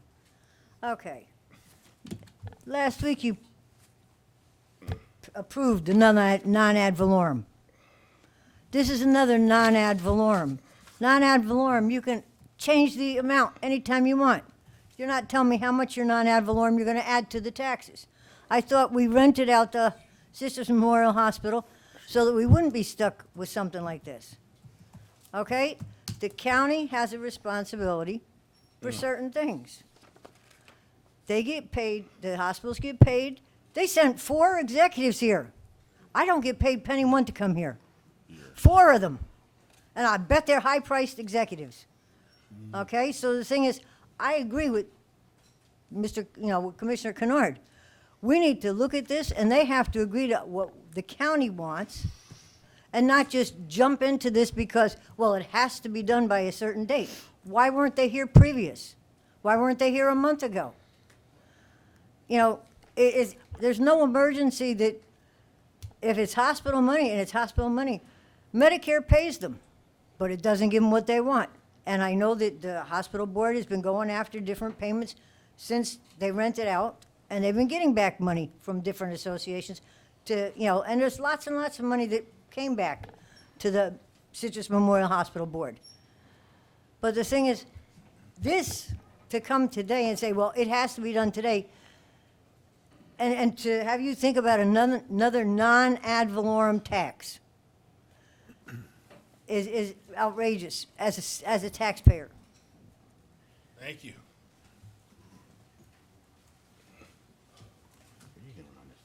Mr. Welcome, Chairman, welcome. Commissioners, Josh Wooten, President, CEO of the Chamber. In concept, agree with what Commissioner Kennard is trying to accomplish here. Attorneys oftentimes throw wet blankets onto agreements, and but we got to keep her in line all the time. just as the head of the largest business advocacy organization in the county, and having the two hospitals that are largest private employers, I would really like for y'all to consider not negating your ability to help them out if they accomplish what you're asking them to accomplish. But if you don't do anything today, that could really hurt us. And so I'm worried about the jobs. I'm worried about the level of health care. But in principle, I agree that somebody doesn't think taking y'all serious, and now maybe they will. But I'll be standing up here at the next meeting saying, I agree with you. Don't sign off on it if they don't give you the comfort level to indemnify the taxpayers. But please give yourself that ability. Thank you. Next speaker. How are you? Good. Thanks for being here. Yes, I'm Jennifer Syme. I'm a representative of Bayfront Health 7 Rivers. And it was said before, but just in case some people in the audience had not heard it, this is a special assessment for private hospitals only. There's no additional tax paid by citizens or other businesses. And I think that that's a really important point for everyone to hear and understand. Thank you. Thank you for clarifying that, because we were. Is there any other speakers, for or against? Any other speakers, for or against? With that, we're going to go ahead and close the public portion. Madam Attorney, I'll go to her first, and I'll come to you. Thank you. Well, yes, and I appreciate that comment. I was going to just say for Ms. Barrett that it's only two taxpayers that this would affect, and it's just the two hospitals. Thank you. And, no, but I have other things. No, go ahead. So I guess what's most disappointing to me is that you were told that if you don't do this, you're going to hurt all of the other hospitals within the region. And I think that that's kind of an unfair thing to say to y'all and to put that kind of weight on your decision today, because these individuals, we've been working with them. I will say that this request came very late, and we actually engaged outside counsel because my office didn't have the time to kind of digest what they were asking. And so you've had to pay outside counsel to represent you in this matter. All of the hospitals in the region are dealing with this. All of the counties and the county attorneys that are having to deal with this. This has all been crammed on. I think the first I learned about this was maybe the beginning of August, but they've known what they've needed. And Mr. Stewart, who represents us, is also representing other jurisdictions. It's at the Neighbors Giblin Law Firm, and as you know, they're a statewide law firm, and they represent other local governments. And Mr. Stewart, in fact, the very first email that I got relating to this quoted or said, oh, Mr. Stewart has some concerns about this. And that's why I immediately called Greg and I said, Greg, what's the deal? What are these what is this new animal that we're being presented with? So they've known, Guy Minter from Marion County went back and forth with these same folks. They've known from the very beginning that this not from the very beginning, they've known for a while. I don't want to make it seem like, I don't want to paint it in too bad of a picture, but they've known the indemnification issue was going to be an issue, and then to come here today and say, if you don't do this today, you're going to hurt all these other hospitals, I don't think that was very fair, and I don't appreciate that they said it to you that way. But it's true. If you do pass this forward today, we will be able to speak with them, but I don't know how they're going to get over the fact that we've been told that their corporate policy doesn't allow them to indemnify. So I don't know how they're going to change it. But, I just wanted to say that. I didn't think that was fair of them to say to you. Thank you, Madam Attorney. Commissioner Kitchen. Thank you, Mr. Chairman. Okay, first of all, appreciate the clarification, especially from the last speaker, because it amazes me how somebody can get up here and go, on and on and on with totally inaccurate information, but it happens all the time. So anyway, and again, just so the folks realize, we were asked, my understanding was, from the hospitals to do this, we were under a deadline. Correct me if I'm wrong. This was put on as an emergency item a couple of meetings ago because it had to get on to advertise for the public hearing to be able to do this today, right? So as far as I'm concerned, Mr. Chair, the county has jumped through all kinds of hoops to get to where we are to today. But I also heard, and again, this comes back, I've heard different speakers get up here. I'm sure we can play back the tape, but the one person that said, I feel we will get to where we have to get to make the county comfortable. I heard somebody at the podium say that. I don't remember which speaker it was. So here's what I'll say for the speakers from the hospitals that were here today. You may not know me, but usually when I say something, I don't go back on it. And here's what I'll say today that I'm not going to go back on. I will, Mr. Chair, make a motion to move forward with setting up the method, but I absolutely, positively will vote against this. Okay, without a doubt, unless our county attorney and our administrator stands up here and says they're comfortable with the indemnification. I don't know how much more clear I can be about that. So I'm hearing, give us 2 more weeks, we'll work it out, the county will be happy. That's what I've heard people say. So I can live with that, I'm willing to do that, but I absolutely, without equivocating, will not vote for it under any circumstances. And the fact that you get up here and say, all the other counties in Florida did it, I don't care. That's the person we pay for. That's the person whose advice we take. I can't say what the other attorneys read or didn't read. And again, if you're not familiar with Citrus County, we don't do things just because other people do. And I'm not going to put my taxpayers at risk just because a hospital's policy is they don't do that. So that's my bottom line. Thank you, Mr. Chair. Commissioners, Commissioner Davis? In the same vein, I will reluctantly vote for this, but it needs to be right by the next meeting, or I won't vote for it at the next one. Commissioner Slabaugh? I have a few questions. Is this the time for the questions? time. Okay. Well, was that a motion? Because I think you might need a second. Do you want a motion? If you want a motion, I mean, that's fine. Mr. Chair, I move we approve to adopt the ordinance and authorize the chairman to execute the Okay, ordinance. we got a motion, we got a second. Okay, Commissioner Slabaugh. thank you, thank you. I just have a few questions, like, if this were to go through, would this help the citizens? What benefit are the citizens gonna be getting from this? And it might be apples and oranges, but we have gone round and round with a struggling medical transport company that only gets a percentage from Medicaid. And this is only gonna happen to help the 2 private hospitals. What it does is that they pay the assessment. The county in turn pays that assessment to the state as basically a Medicaid adjustment. It moves up to the federal government level, and the federal government considers it a match for other funds, and they match funds coming back down. The ratio of that match, I'm not sure of. Madam Attorney? The stated purpose in your ordinance is simply to reduce the Medicaid shortfall.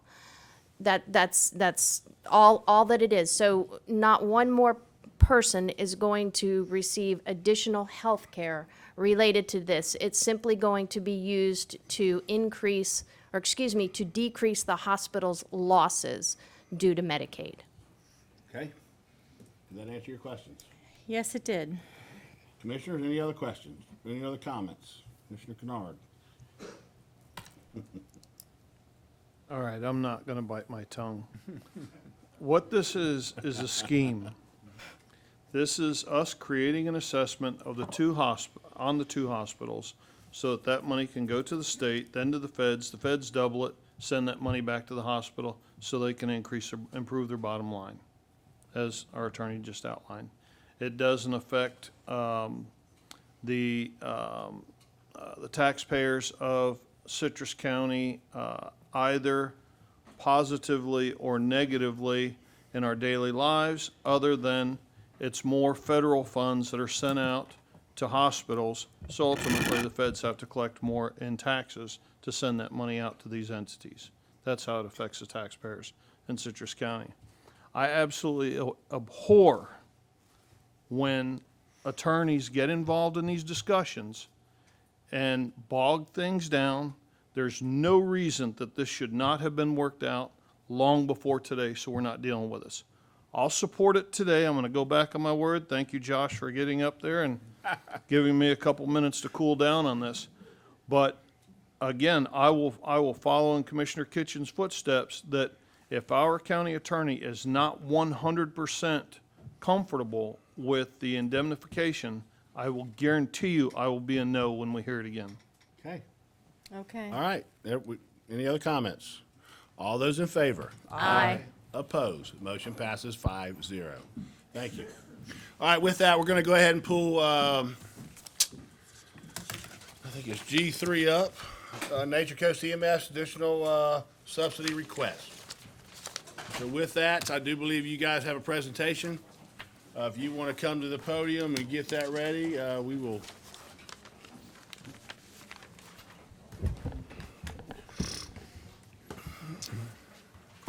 Let the fireworks begin. Did we do all this yet? Okay, okay. If you don't have any particular order, I'll be happy to speak. Oh, I figured you were. You know I'm going to turn it over to you first. I'm going to jump out there a little bit up front, then I'll Whatever. turn it right over to you. Hey.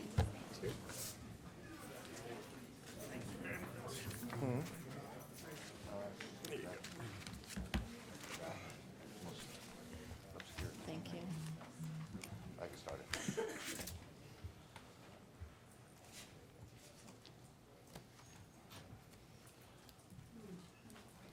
Wait for. just Go one- ahead. oh. Welcome. Thank you, Thanks for being Commissioner. here today. Yes, sir, thank you. So the reason for my return is you asked me to come back with a number 3 weeks ago. Oops, sorry. You asked me to return with a number 3 weeks ago when I presented, so I am happy to share that I do have that number. It's enclosed in that packet that's in front of you. But if you would, just set that aside for just a moment. But also in that packet, what I want to summarize for you. I sent an email yesterday, a pretty big memo detailing. But just in case you haven't had a chance to read it, I just want to paraphrase it and summarize it in detail here.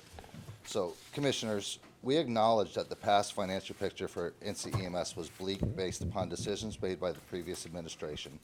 During the transition this past year and under my administration, we have addressed financial concerns in a responsible, professional manner.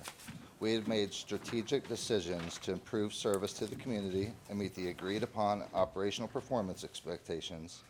We are in a much better financial position than we were in 12 months ago and are requesting additional support for 2 reasons: wage increases and the variability of predictable revenues. For a moment, I just want to go into each one. So, market-driven wage increases is what really started this conversation. So back in July, we advised the county when we were notified that the labor market dramatically shifted in surrounding counties. Basically where this started was when we were notified that AMR Sumter EMS increased their wages to a point that were 56% higher than ours. So at that time, I came forward and approached the board, and we had multiple conversations with county representatives saying that there's an issue. The numbers that we presented in the August. Real quick, Scott, and when you come forward, didn't you ask for money then? Yes. Okay, and did the county give you that money? What conversation are we talking about? The last time you were in front of us, about 7 months ago. The 300,000 in CARES is what you're No, referring to. we gave you an extra subsidy. Oh. That you asked for. That So was let's- last If year. we're No, going to no, go no. down the timeline, let's make sure the timeline's Okay, but correct here. that's a totally different conversation. Well, So I'm if going you to tell let you, me- I'm going to be right up front right now. It's very aggravating to me. This has been played out in the news media, okay? It's very sad. It's very upsetting. We understand we have an issue, but when you play it out in the news media, I'm extremely upset over it, okay? But if you're going to give the data, make sure you give the data, because I'm tired of us being told that it's our problem, okay? Because we have given you 7 months ago when you were in front of us, we give you just what you asked for. And if you probably would have asked for $1 million back then, because we wanted to fix it. So make sure the timeline's correct Commissioner, the when you're timeline laying is- this out for everybody. The Commissioner, the timeline is correct, but if you let me go through my presentation and explain to you in detail what I'm trying to talk about. But again, it's been played out in the news media, okay? And again, when you were in front of us 7 months ago, you needed an extra $600,000. And did we step up to the plate saying, yes, we'll give you this, and you need to get this in order? When was I in front of you 7 months ago and asked for an increase of $600,000? Mr. Chair? Yes. Yeah, I recall this as well. First of all, I guess based on your letter, I'm one of the bad commissioners because the way your letter to the media identified the 3 good commissioners by name, and I think you said as long as you got 3, that's all that matters, okay? So I don't know if what I have to say, I don't know if what I have to say matters or not. So when you talk about here your presentation, but I'm going to tell you, I'm going to state my position today, even in your mind, if my position doesn't matter. Since you said, quote, twice, you've got your 3 commissioners, that's all you need. I would also say that's a very terrible position for a long-term relationship to think that your entire organization swings on a vote of 1 commissioner. That is a very unstable situation. So let me back up to what the chairman's talking about. My position on taxes has always been rollback. We start at rollback, cost of living, and then whatever the citizens say is important to them and they're willing to pay for. I believe it was 2 years ago, Mr. Chair, they said they wanted more firemen. Okay, so we passed rollback, cost of living, and the increase on the taxes to pay for that. Last year, what I think the chairman's referring to, this is what I'm thinking of, is you came to us then. You said, we've had this problem, we've got it figured out, we need this much. So we did the same thing last year. We increased taxes on the citizens of Citrus County because we asked you, what's it going to take to fix the problem? You came back and gave us a number, and the citizens that I talked to said, yes, if it fixes the problem, give them the money. Now let's keep the timeline in mind also that prior to a couple of years ago, the county's policy was to reduce your subsidy every year. You were supposed to be getting to the point where you were independent. And in the last 2 or 3 years, the only thing that's happened has been an increase in the subsidy request every year, okay? So I just want it on the record and make it very clear that this commissioner was one of the 5, I believe, that voted to increase taxes for all the citizens to give you every dime you requested to fix the problem, okay? And I think that's the discouraging part. And some of my colleagues up here might not be aware of that, but I'm tired of getting beat up about being the bad guy. The commissioners aren't giving the EMS the money they need. The commissioners need to get off the money and quit being so tight. We've given you every dime you've asked for, okay? In my mind, you've mismanaged it terribly, and I'll talk about that later. I've read your report. You can get up here and read to me again everything that's in it. But my whole problem with this, and I told you before, and I said it the last time, Mr. Chair, you did not follow our recommendation of hiring a CFO. And in my mind, had you done that, you wouldn't be standing here today, okay? So you went it on your own, and I guess you went the political route to say, as long as we can twist the arms of 3 commissioners, that's all we need. So I'm just being candid with you and upfront telling you exactly where I am with this. But as far as I'm concerned, the citizens have told me they're willing to pay, okay? And I've been told this. I've met with a bunch of people this week. The EMS is a core function that they think county should be providing to them, and they're willing to pay what it takes. But they don't want surprises every 3 or 4 or 6 months of saying, oh, hey, by the way, we need another couple $1 million, okay? And that's where we are. So I just want to make the background a little clearer, Mr. Chair. That's why I wanted to get out there, so go ahead. All right, so to clarify, it was in June of 2020 when we asked for the subsidy based on the Fitch report. So I wanted to clarify that. So basically, And I just want to add, in all fairness to Scott, I wrote the editorial piece to explain how Nature Coast is funded and the problem with the revenue. And it was me that actually indicated the 3 commissioners at the last meeting that had supported us. I was just stating a fact, but I don't want Scott to take the blame. No, that's fine. Please, Scott, please go ahead with your presentation. all right, so the numbers we presented at the August BOCC meeting, which was 3 weeks ago, what's required to fund the additional cost. So at that time, as you remember, we had a number based on what we were hypothetically going into the union negotiations for, which was the number we were hoping to meet to be able to get our wages to a point where they're comparative with surrounding counties. So just recently, we concluded those negotiations and reached a new collective bargaining agreement with the union to where we do have that number, and it's a finite number. It's enclosed in the packet, in the budget summary sheet, which is the top page. The new collective bargaining agreement, it goes into effect on September 26th. Our board just ratified it, they agreed to it. In that, the field wages increase an average of 40.2%, and our administrative staff wages increase an average of 2.2%. Now, obviously, the conversation started with increasing our wages for the EMTs and paramedics that are on the ambulances, the boots on the ground. So after going through those negotiations, and we came to the finite numbers of the increased wage of 40.2%, it created a little bit of compression at the administrative level, hence the 2.2% increase with admin staff.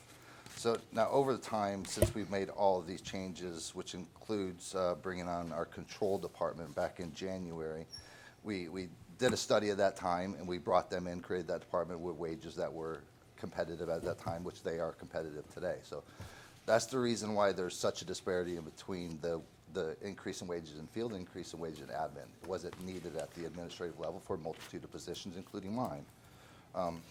I also want to report that on our new budget that's enclosed, our non-personnel costs only go up by 1.73% for the coming fiscal year compared to the current fiscal year.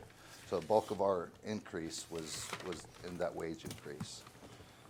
So the second reason we're asking for the additional support is our patient revenue limitations. So we have a fixed rate that's well below the cost of producing the service, which I've talked about that in a multitude of presentations. We operate in a service where we go to your house, we pick you up, we don't ask for your debit card, we don't ask for, we ask for payment information, but we don't determine whether we're going to transport or not based on whether you have the ability to pay. We all understand that. So we work on basically a system where we may or may not get paid 4 to 6 months from now. We're constantly in the arrears. This is going to be a problem no matter who provides the service anywhere, whether it's Nature Coast EMS or the county. The system is the system. So we analyze those payments in arrears and adjusting its bad debt and cash collection projections based upon the variability of the receipts. The last point I want to make is our payer mix. So our payer mix is tied directly to our demographics. It's not going to change depending on who provides the service. Our commercial rate, or our commercial payers right now, runs about 7%. Our self-pay runs about 26%, which means 1 in 4 of our customers that we put in an ambulance, start an IV, put on the monitor, transport to the hospital, are not going to pay. And that variable difference is not going to change regardless of who provides the service because it's strictly tied to the demographics of the area. So there have been concerns raised, and I want to briefly address each of them by sharing some of the strategic decisions we've made to improve our financial stability. Starting with, we terminated the relationship with Wardlow and Cash for an EMS industry financial team that includes a CFO, revenue cycle management, Fitch & Associates, they're mentoring, everything they provide along with us, which has ultimately given us a broader expertise rather than trying to coach a new CFO through the unique aspects of EMS operations and reimbursements. We are not opposed to having an internal CFO, but we are going to be, the reality is it's going to be difficult finding an internal CFO that gives us what we're getting currently with Fitch & Associates. I mean, we're the industry expert, EMS relevant CFO plus the revenue cycle management part of that contract. Now, we could differentiate one from the other, but we are not opposed to having an internal CFO. But what we do know is over the last 18 months, it's been an extremely difficult transition process. So instead of bringing in a CFO that we would have to transition to be able to come up with the relevant knowledge, we brought on this industry expert team, which that's exactly what they are, and give us more knowledge and experience than what we had in a multitude of different areas. For cost, that's comparatively cheaper to be able to hire all that outside help on a singular person or singular process. Real quick, I'm going to stop you. Mr. Oliver? Randy? Yes. What's that? Randy, I got a question for you. We're talking about their consultant. Did we get all the did they provide you all the information that we know exactly how much they have paid this consultant? I have the 1099s, and it shows me what they paid last year. Okay. I don't know that I have it this year. Okay, did you ask for that information? What I asked for was the 1099s because the 1099s go to the IRS and I consider those to be the most accurate information. Okay, so we did not get those, so we actually don't know what we paid the consultant? I Colleen? don't know. All I know Okay. is what they placed in their budget. Okay, I don't know Colleen? beyond that.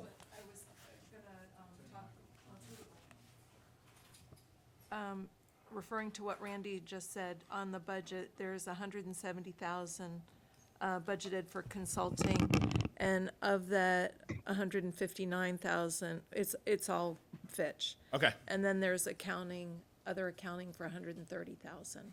Okay. So 170 and I just 130. want to make sure the number's right there while we're moving through. The Commissioners, if you have any questions while we're moving through, please stop me and ask the questions. So go ahead, Scott. Is your question answered? Yeah, that's, Okay. we want to know what you spent. Okay.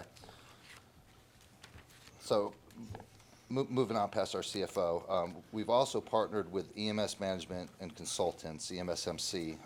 They're one of the largest and most respected building companies in the nation.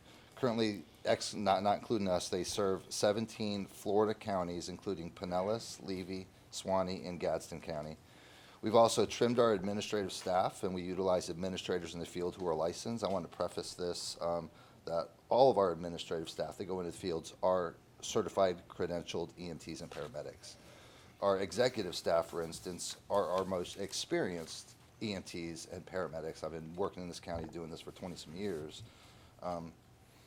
Control verifies the accuracy of billing records, handles PCS forms, and gets pre-authorization for transports. I know this has been brought up as sort of a redundancy with dispatch. So dispatch dispatches, and then control takes over our call, and they do dynamic deployment of our unit. So in that sense, when you're just looking at it from a linear perspective, there is redundancy. But what a lot of people don't understand is control has a front-end process with our quality assurance of our billing. So they make sure that our run reports are accounted for. They do cursory review on our run reports. When paramedic EMT completes the call, they send the report to the server. Control is the first one to look at to make sure that the run report's in, make sure the billing information is in there, make sure there's a signature. They also work with the hospitals to make sure we get pre-authorization and physician certification statement forms, which is something that we were never able to do in the past. So there is some redundancy, but there's a lot of outside aspects that control gives us that we could not have otherwise. The redundancy or the movement of units, the stag deployment for so many years was done by a battalion chief on a front seat of a vehicle, going down the road at 55 miles an hour while answering the radio, responding to a call if they weren't on a call. So control does that, gives us latitude where we were able to move that into much more of a controlled environment where you can understand it's where it should be. Ultimately, they're responsible for us making sure that we meet our contract requirements. So they're looking at the response times. They're looking to make sure that a crew doesn't take 4 minutes to turn a wheel from their station. So they do a lot of quality assurance measures that dispatch can't do just because of time or the ability or whatever the case may be. So we also changed our board structure, which is going to include possibly bringing on some city leaders. So just recently, I took a phone call from Commissioner Carnahan, who reached out with a very, very good suggestion. I am happy to report I haven't been able to make that connection yet, but that is a good possibility moving forward. So we just haven't been able to get there. Okay. I do thank you for that. And I'm going to go ahead and let you finish, then I'm going to come back to that. Okay. And so I'll go ahead and let you finish, then I'll start off as the chairman first, and we'll go from there. All right. So we reduced our line of credit. Obviously, this has been a huge monkey on our back. I mean, we started out 18 months ago just under $500,000. Just recently, we paid off roughly 20% of that. I think we're at $401,000, give or take. So we paid off 20% of our line of credit. Also, in July, we struck an agreement with our bank to have a structured approach to this where we'll have it paid off in about 36 months beginning on October 1st of this year. So obviously, we'd like to have it paid off tomorrow, but we can't. But to come up with that structured approach gives us at least the idea of it will be paid off, and I think we all can agree that's good. Previous to this, we've only been able to make interest-only payments. Okay, I got a commissioner who needs to ask a question here, so Yes. Commissioner Kitchen. Yeah, a couple things. Instead of letting them stack up, I'll just kind of ask these questions, move along. Back up to the CFO. We told you we wanted you to hire a CFO. Now you're standing here saying, well, we don't object to that. Well, As I said before, my opinion is, had you done it then, you wouldn't be here now. You said you hired somebody that was qualified to do it. I would say evidently not, or you wouldn't be standing here with the issues that you have. The second one is the line of credit. My understanding, that line of credit was taken out as a floor plan loan against your for-profit business, okay? Now, I really want to hear the explanation how you expect the taxpayers to be on the hook for money that you took out for your for-profit business that you didn't use for that, you used for paying salaries. So really what you've done is commingle funds between your for-profit business and your not-for-profit business, and then you're saying you're paying it down, so you're really asking the taxpayers to step up and bail out a loan that was taken out for your for-profit business. So, yeah, you borrowed the money, but, I guess I got some real questions about that commingling and saying that, you make it sound like, well, we didn't give you enough money, so you had to go out and borrow money, and now you're paying it back. Well, that wasn't the case. That wasn't what the money was borrowed for. So let's be clear about that as we move forward. Okay, So- Commissioner Slayball. Can- Hold on, Commissioner Slayball. Did you inherit this line of credit? Yes, absolutely. Yeah, I don't know the rationale behind that because I wasn't here. So unfortunately, that's one of those monkeys that I inherited. And Scott, here's what I'm gonna tell you, and I was gonna wait, but here's what I'm gonna tell you. I don't blame you for any of this. I blame your board, okay? And I can tell you, when we finally get down to the end, and you're asking for a certain amount of money, the only way that this commissioner is going to vote to keep working with you is that board is dissolved, a new board is created, because as we're elected officials, we're responsible for taxpayers' money, and this is taxpayers' money. So that's why I gave the notion of, hey, if a new board needs to be created, the two cities need to be on it. As far as I'm concerned, the administrator needs to be on it. The school board needs to be on it. And we need to have leaders in the community that understand hard decisions and how they're going to be made. So again, I strictly lay what's gone, because I can remember also a lot of you board members sitting there saying, hey, we understand, we're going to fix this. And unfortunately, that hasn't happened. So the only way that I would even think about giving you any money is that board is dissolved, and we're going to come up with a plan to put a new board in place that's going to understand how to make hard decisions, financial decisions. And that's the only way I'll do it. So I don't blame you for any of this, but that board's been around for a long time, and they damn sure haven't made the decisions that they needed to make to correct the problem here. So, Point made. go ahead. Okay. In addition, our culture, so I talked about this, so I don't want to keep going on this, but we've significantly decreased our turnover rate since 2019 by the tune of 60%. We all understand that. Before July 1st, which is when these conversations started, we're at 3.6% this year, which is really good. The year before that, we were at 3.8%. And the year before that, before I was here, we're at 8.12%. So it's decreased by 60%. So the CARES money, I don't want to stay on this one because we talked about this one 3 weeks ago, but what I do want to bring up is that $300,000 in CARES we did receive, and that's going to go towards the wages, which are going to start October 26th. Okay. I'm sorry, September 26th. So moving on. Also, we've been asked recently about the coming years and what our projected numbers are going to be at pro forma. So we expect 5% increase unless there's a significant change in revenue or anything that's beyond the control of the county or Nature Coast EMS. So regarding multiple questions that have been in the air about whether the county or Nature Coast EMS should operate EMS here in the county. Ultimately, regardless of who provides this service, this critical emergency service, there are a few factors that will remain unchanged. The revenue limitations, which we've already talked about, are not going to change. The payer mix is going to be the payer mix. The wages and staffing will be an ongoing challenge. So you know that you're not going to be able to have staff or retain staff at what we currently pay. You're also obviously going to have to be, or you or us are going to have to be variantly very connected with what's going on in the regional market to make sure that there's no changes. These market forces must be managed regardless of how EMS services are delivered. In closing, we really do believe that we're a formidable option here in Citrus County. We remain committed to providing the best care and transparent administration. To that end, We respectfully request your approval for the additional funding request, and Nature Coast EMS will continue to achieve the agreed-upon performance standards and service delivery objectives. To further assure the county that Nature Coast EMS is dedicated to achieving financial stability and to be good stewards of taxpayer funding, we will provide the county with a quarterly update and to keep you apprised of the systemic progress we are making. Okay, thank you. Mr. Oliver, I want to come to you real quick. Do you feel this number is sustainable for them to move forward, or do you feel they missed anything? I think there are a couple of things as we look at it. One of it is that line of credit. I agree. I think that's a boat anchor around their neck. And, you know, they're saying they're going to pay it off in 3 years, which is admirable, but it's not factored in as part of their budgetary process. They've not made any budgetary provisions for it. So, you know, they can anticipate that revenues are going to be, you know, higher, or they're going to do better in collections, but it's going to require positive variance for that to happen. The one other thing I would note is that Craig and I have a bit of a difference as it relates to what it would cost us to operate it. I'm saying it won't be more than $1 million more. Craig thinks it'll be closer to 500,000. There are two principal differences in there. My million's based on the additional benefits they get from being high-risk retirement.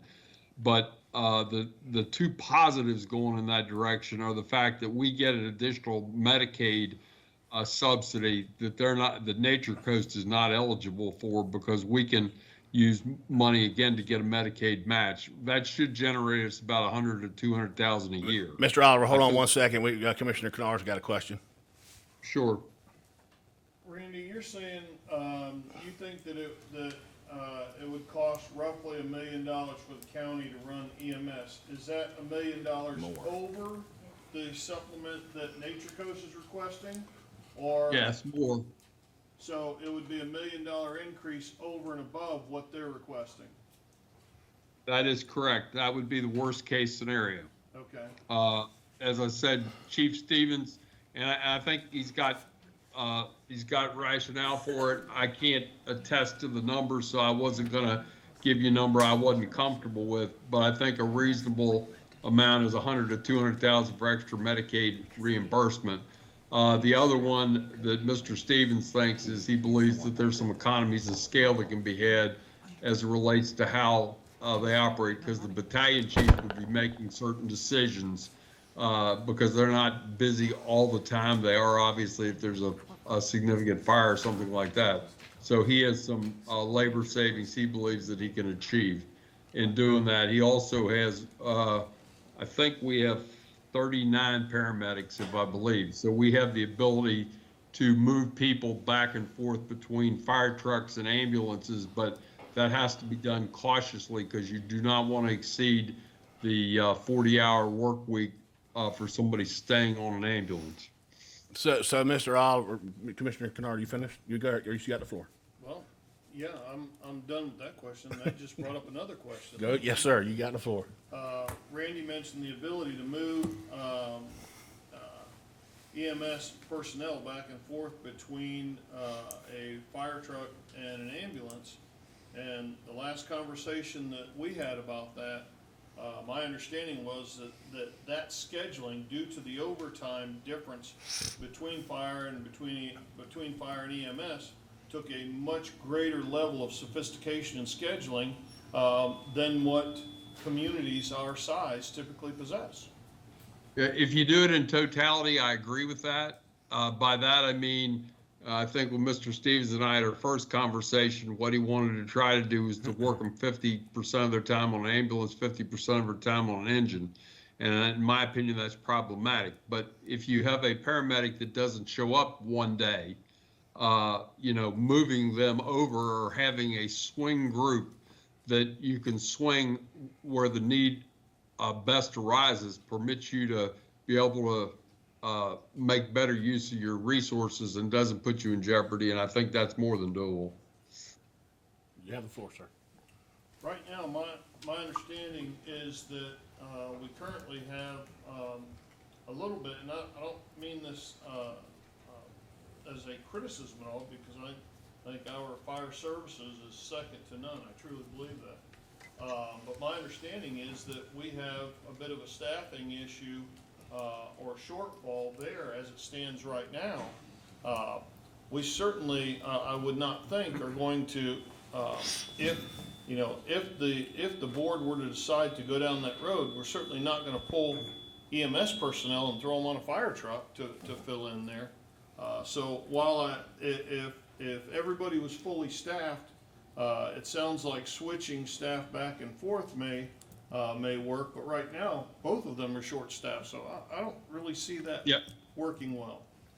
Anytime that you have more employees, you have more flexibility to move back and forth. If you've got 10 employees, it makes it pretty tough. If you've got 100 employees, it's like insuring a group health plan. The more covered lives you have, the better. All right, there's the question. But again, I'm going to jump out here real quick, and I'll turn it over to Commissioner Kitchen. I pretty much stated my position. We understand it takes more money to run a service today. For years, you guys run, EMS with no issues, no money issues. Here lately, it's been different. In my mind, this started when the radio issue come up, and you guys had to start pay for clicks and into things like that. So I've researched it, went back and looked at it. Now, we're looking at another radio system, and we're asking you to pay for more. Not so sure that, I think that we should have went down another road, and we should have took it out of the fire reserves, and we should have paid for it and been over with. But again, I want to see y'all succeed. I want to see you continue to service. I think, I haven't, my phone and my emails have not blown up over ambulances not getting the calls. One thing that I did alarm me, being on the COVID calls, of non-emergency medical calls. And commissioners, I'll give you an example. If somebody falls at a nursing home, the staff there will not pick them up. They call Nature Coast EMS, knowing they have to go, knowing they're not going to get paid. I find that as a huge problem because sometimes I'm sure just two can't get a patient off the floor. It takes more than that. So you're sending more ambulances to something that we shouldn't be responsible for. If that patient's in the care of a nursing home and they fall and slip and they're on the floor, they should be required to get them up and get them back in bed and not put the liability, and all they're looking at is liability issues and throwing it. So that was a very big alarm for us when I learned that, and I know Randy did also. But again, I don't falter. I think you have done some good things on the operational side. My phone's not blowing up saying that ambulances aren't getting there. Okay, I'm on the phone call twice a week. I listen to the numbers. But again, 2020, you stood in front of us. This is what you needed. We gave it to you. Your board sat there and said, we're going to get more involved. We're going to make decisions. That hasn't happened. We asked to put a CFO in place. That hasn't happened. So again, I'm looking to keep it to where it is. And the only way that this commissioner would vote to give you additional funding is a total revamp of that board. To put people on, as far as I'm concerned, qualified people, and you have qualified people, don't get me wrong, but to put people on there that's going to understand how to make the decisions to make you successful. That hasn't been done. I mean, that's proof in the pudding. That's the facts. Here we are again. And there's going to have to be administration change, and that board's going to come in, and they're going to make those administration changes. But I do believe, since it's public money, that both city managers should be on there, our administrators should be on there. Doug Dodd from the school board should be on there, and it should be a 5 to 7 board member. But the only way I will give you any more money to correct the problem is you take those recommendations to the bank. And again, when I look at what we're paying for consultants, you can hire someone to put them on the inside before you pay, paying all that kind of money. And those haven't been made. One thing I also want to put out there, we had to take the debt of the buildings off of them. Okay, so we have taxpayers have been doing that. The county owns those buildings now. Yeah, they're paying us to lease them or rent them back, but we had to take that debt on. So there was a lot of story that wasn't out there that, I just want to make sure the taxpayers know and the citizens know. Public safety is number one on each of our shoulders. I'm tired of Nature Coast. I'm tired of this issue being in front. Commissioners, today, I ask each and every one of you to have great discussion, to let's solve the problem where it's not back in front of us. So with that, Commissioner Kitchen. Thank you, Mr. Chair. Again, let me back up. I stated some of the history forward. So let's just start from here and say you guys have done an exceptional job operationally. I don't think anybody's doubting that. You stepped up, you came in, you did what you're supposed to do. But see, in my opinion, and I agree with what the chairman has said, but in my opinion, Mr. Chair, that board sits here.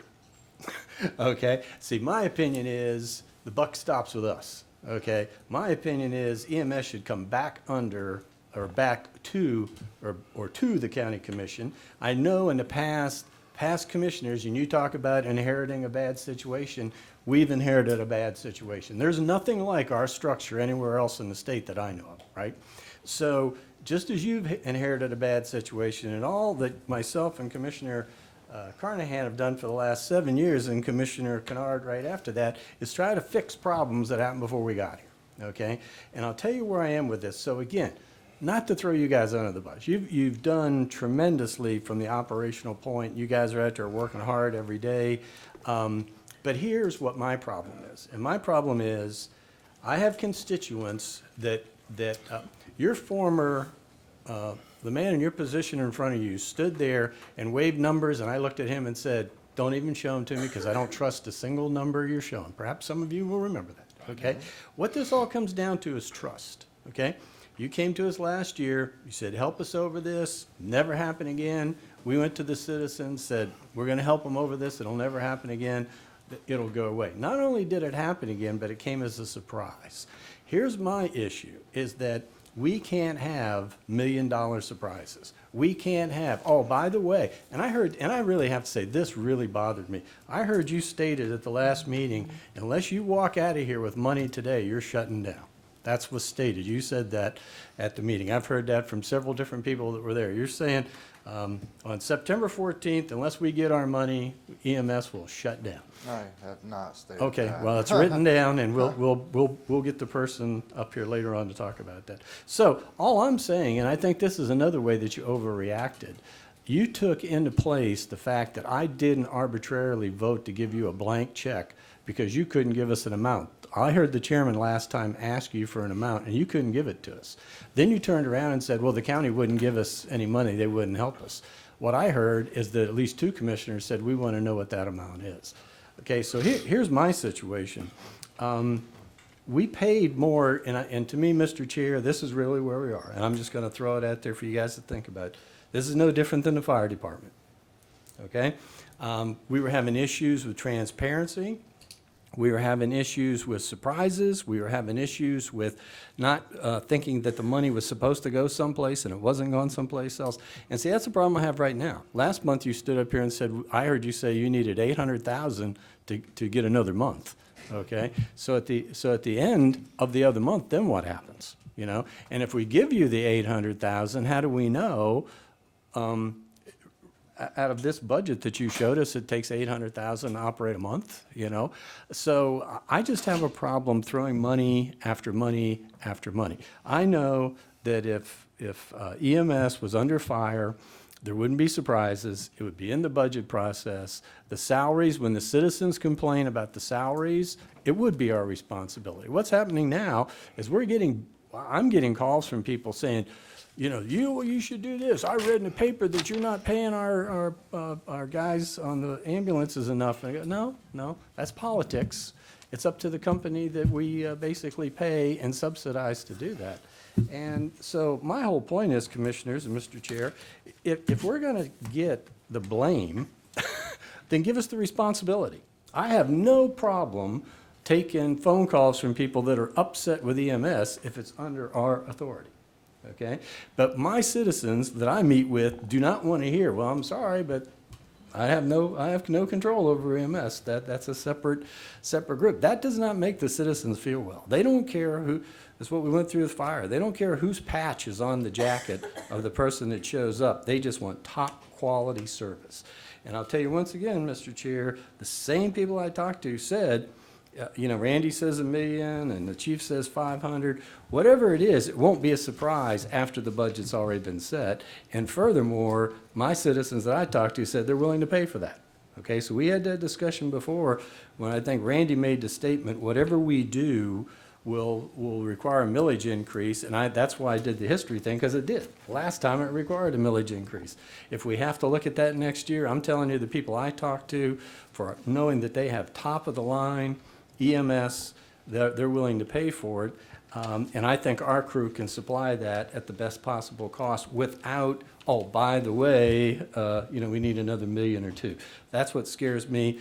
My whole point about supervision, you want a board that supervises, I say the 5 of us are that board because those people report to us. So I'll just say, Mr. Chair, that's my position, whatever the board wants to do. But I'll go further and say this should happen October 1st.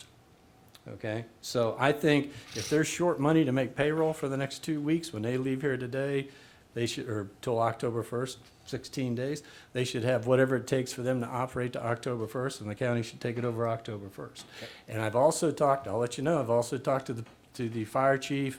I did not want to throw him under the bus. I don't want to set him up for failure because he's doing a fabulous job. He says he can handle that if the county wishes to do that. So that's where I am. Thank you. Commissioner Kennard. All right, so June of last year, we asked them to add a CFO. They've not added an in-house CFO, but that requires funding. And they have been moving and pinching pennies wherever possible to right the ship, correct the mess that they inherited. They've got, if nothing else, they've got a CFO consultant that they're working with at this point. Going forward, as they continue to dig themselves out of the hole that they inherited, the funds will be there to have an in-house CFO, or maybe they make the decision to hire, cut ties with the consultant and hire an in-house CFO. But we can't argue that they've not made progress in that direction, okay? And that's just 14 months. And as Scott said, to go out and find a CFO who has the knowledge of the EMS system, those individuals aren't just sitting out there waiting for a job to open up. My guess is they have to be recruited from another position where they're at to come and do this. That person is not going to leave that position 14 months ago in the situation to come and work for Nature Coast in the situation that they were in. They would not have the comfort and stability of the organization to come and make that leap. As they become more stable, as this thing starts moving forward in a stronger position, they will be in a position to recruit a strong CFO to come in and help them with their organization. So I'm satisfied that they are moving in a positive direction there. We asked them at that time that we wanted to see changes in the CEO. That happened really quick. They've made very positive changes there. We asked not so subtly to make changes in their legal representation. That happened. Yeah, I think she made her. We asked them to improve their response time. That's the most critical part of this. And they've improved in their response time. Since June of last year, June of 2020, I've said this before, I have not had a single phone call or email complaining about the care that somebody has received from Nature Coast EMS. And while it's out there for political reasons, I've not had a single person contact me and say, I called for an EMS and they were at status 0, they couldn't get there. Well, that is, those numbers are out there. The people who are putting those numbers out there understand the reality of what that means, so there's no reason to go down that road. Turn your mic on. Yeah, turn your mic on. They have had Nature Coast is, should I start from the beginning? No. Yeah, I didn't get that first. Nature Coast has had increasing wage pressures just the last 6 weeks. Is it terrible timing after we've already set the millage rate? We've been through multiple budget hearings. Yes, it is bad timing. That's not their fault. If they had a full-time in-house CFO, could somebody have seen this coming? Could there have been discussions, or would there have been discussions that this is going on the national scene, this is coming closer to home? This is now happening in Sumter County. These discussions are happening. You really need to get in front of the board as quickly as possible as they begin developing their budget. Yes, maybe those things happen. But the reality is that the minimum wage increase happened last November, and these other significant wage increases among EMS personnel have happened in the last 6 weeks regionally. That's not under their control. But we have asked them, again, back in June, communicate with us. And once this became an issue with them, before they brought it to this board, in conversation, private conversation with Randy, what he was telling me is, what I'm hearing is Nature Coast is going to come back to you guys looking for more money. So the communication was there. It was happening. I don't know where he was getting that information, who was bringing it to him, but at least we knew that something was coming. It wasn't a total shock to us at the last meeting that they were going to need more money. Still bad timing, but we knew that it was coming. The buildings, yes, we took over the buildings, the financial obligation of the buildings, but there was one reason we did that. It's because the county had a much stronger credit rating than Nature Coast EMS did, so we could borrow that money at a much lower rate. And we're now charging, you know, they're not staying for free. We're charging Nature Coast $16,900 a month to use those buildings. So it's not like it's freed up by the county taking this over. It's not like it's freed up tens of thousands of dollars every month for them. They're still paying a significant rent for those buildings. Are those buildings financed much better than they would have? Absolutely. And the timing, you know, they weren't in a position to argue for a better deal, a better rent, because basically the bank had called the note, again, something else that they had inherited. The bank was calling the note that, you know, we want this paid off or we're taking our collateral back. So yes, the county owns those buildings. Nature Coast is paying $16,900 a month for the rent of those buildings. I would disagree, while we disagree on a couple issues, one thing where I would disagree with my colleague, Commissioner Kitchen, on is that this isn't the same as fire. The fire guys increasingly, when I first got elected, the fire guys were increasingly contacting me more and more saying, would you guys consider taking us over? You guys really need to have this discussion. We need to be back under the county. And so I started reaching out to a couple of them. Some of them were fairly neutral about it. Others were not neutral at all, saying we need to come back there. There's money coming in the front door and going out the back door.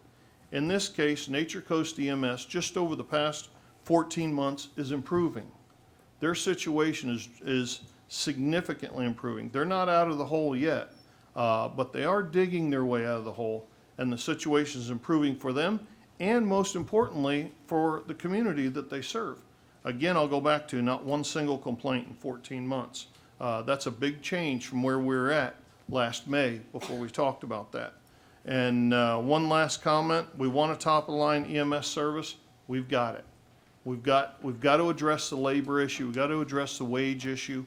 But we have got a top-of-the-line EMS service. We have a top-of-the-line fire service. Again, I said earlier, our guys and girls are second to none there. And I think the same thing about Nature Coast EMS. They deliver a phenomenal service. It's not at the rate that we would like, but you know, that's just regional pressures, and we're going to pay that price, whether it's with Nature Coast or with fire services. Thank you, Commissioner Kennard. One thing I want to get out there too, and I keep hearing, we inherited this. Has your board changed over how many years? You didn't inherit it, you knew about it. And that's what I don't want to say, I inherited this. That board knew about all this coming down the line. And so you didn't inherit it, you knew it was there. And unfortunately, Scott come in. Okay, Scott inherited. But the board, which makes the decisions, knew that the financial crisis was there and hasn't made the right, anyway, my decision. So I just want to clarify that. So there was no inheritance. It has been there. No, there's no inheritance. That board. If I could. The board is responsible for the decisions that are given to Scott, no different than the decisions we make, and we let Randy go carry them out. So the board is the one that should be making decisions, and Scott should be carrying them out. If I could, please. Mary Hedges, President of the Nature Coast Board of Directors. And I will accept responsibility for a certain amount of that. And it's true, under the previous board, we met quarterly. That's really not enough to know what's going on. And we had less than adequate financial decision-making, financial help and decision-making. And we've changed a lot of that. We have made major changes on the board of directors. We do have at least 3 new members on our board of directors, and some that have retired since then. We also, one point I would like to make is when we came before this board in June of 2020, one of the things we requested was we really wanted a member representing the county administration to serve on our board, because we felt that way we would be tied into the county more and you would know what we were doing, and we would understand the county processes better. At that point, the comment was made, well, that would be a conflict of interest since you contract with us. So then we decided, well, we wrote in our bylaws, we made a county appointee to the board, to our board, an ex officio non-voting member. So then we asked, could you please send someone, like the county administrator or someone from the county finance department, because that's our weak area. But we didn't. I mean, we did get, so Randy Oliver appointed Chief Craig Stevens, and Chief Stevens is great. We enjoy having him on the board, but finance is not, I don't think, is his skill set. So we requested that, and we would think that would be very helpful, but we didn't get that. Okay, thank you. Commissioner Davis? I'll come to you, Commissioner Slagle. Okay, I'm probably going to be a swing vote on this. I am very torn. To make it clear, my allegiance is first and foremost to the citizens of the county. Part and parcel of that is making sure that the EMTs and paramedics feel secure in their job and well-regarded, paid competitively, et cetera. So the one thing I am absolutely sure of, and I'm not sure which of you said it, I think it was Commissioner Kitchen, we absolutely must put a stake in this today, one way or the other. We have to get this settled. I've only been on the board 10 months, and I'm exhausted. I feel for you that having this come back and back and back and back. I will say that philosophically speaking, although I am a small government person, this feels philosophically like something that should be within the government, much like fire, much like sheriff, much like roads, things like that. They are too critical to fail, and it feels like a correct government function to me. I'm also known as being a long ball thinker, looking out decades. We are adding rooftops at an unprecedented level in this county, so perhaps we are crossing that cusp of getting to be the size of a county that does need to have all of that integrated within the county government. As I understand, not 90% of jurisdictions, but 90% of Florida citizens are served by fire rescue for EMS, which tells me as we grow, we more and more fit into that profile. Money-wise, according to our county administrator, he does not believe 1.6 is quite realistic enough, so I have to give a little bit, okay, is that 1.8, is it 2, are you gonna have to come back for more money? So on the flip side, I'm now gonna switch to the arguments for leaving it with Nature Coast, is quite simply, I take the taxpayer dollars very, very seriously. So if 1.6 is not realistic, that would, if that's true, it does reduce the net increase to bring it into fire. My understanding is that 1.6 plus Chief Stevens' estimate would put us at 2.1 additional, which is 500,000, up to 2.6 additional if Randy Oliver is correct that it would be $1 million over the 1.6 figure. So these are all the things that are rolling around in my head. My last point is that I really, really wish I had a crystal ball as to what is the correct decision to make. I will say this in terms of crystal ball. I am not entirely sure if we back you for the next year that it's going to be fixed. I am sure if we give it to Chief Stevens that it will be completely handled correctly. The sticking point is the additional money for the taxpayers, and that's why I will probably make my decision right before you call for the vote. Okay, thank you. Anything else? Hold on, I'm gonna come to Commissioner Slayball. And I just wanted to comment if I could. Okay. You want to let Commissioner Kitchen comment, or you want me to come to you? No, first? go ahead. Go ahead, Commissioner Yeah, Kitchen. I just clarification to my brother down there at the end. It really, the thing about fire, I just want to be clear, had nothing to do. I mean, the employees were great. We had great firemen, whatever. What I was referring to was the lack of transparency. When citizens would come to us and say, how much are you spending on that? And we couldn't find out. When we did an audit, and even the auditor wasn't given the information, okay? So, into Commissioner Davis's point, I can't think that it wouldn't help, because on one hand, we have an organization that has a core function of government standing here today saying, if you don't give us money, we can't make payroll, okay? That can't be good for morale, knowing that if it's under the county, there's going to be no question when payday rolls around, you know, that paychecks will be there. So there's the issue of stability. It may cost the county a little more in the beginning, because I think both our guys, both Chief Stevens and Mr. Oliver, are giving us worst-case scenarios, because they know the way we are. Don't come tell us one thing and come back and tell us you want more. And I agree. Whatever we do today, and that's my biggest concern. It's not that Nature Coast is not trying. It's not that they haven't done an excellent job.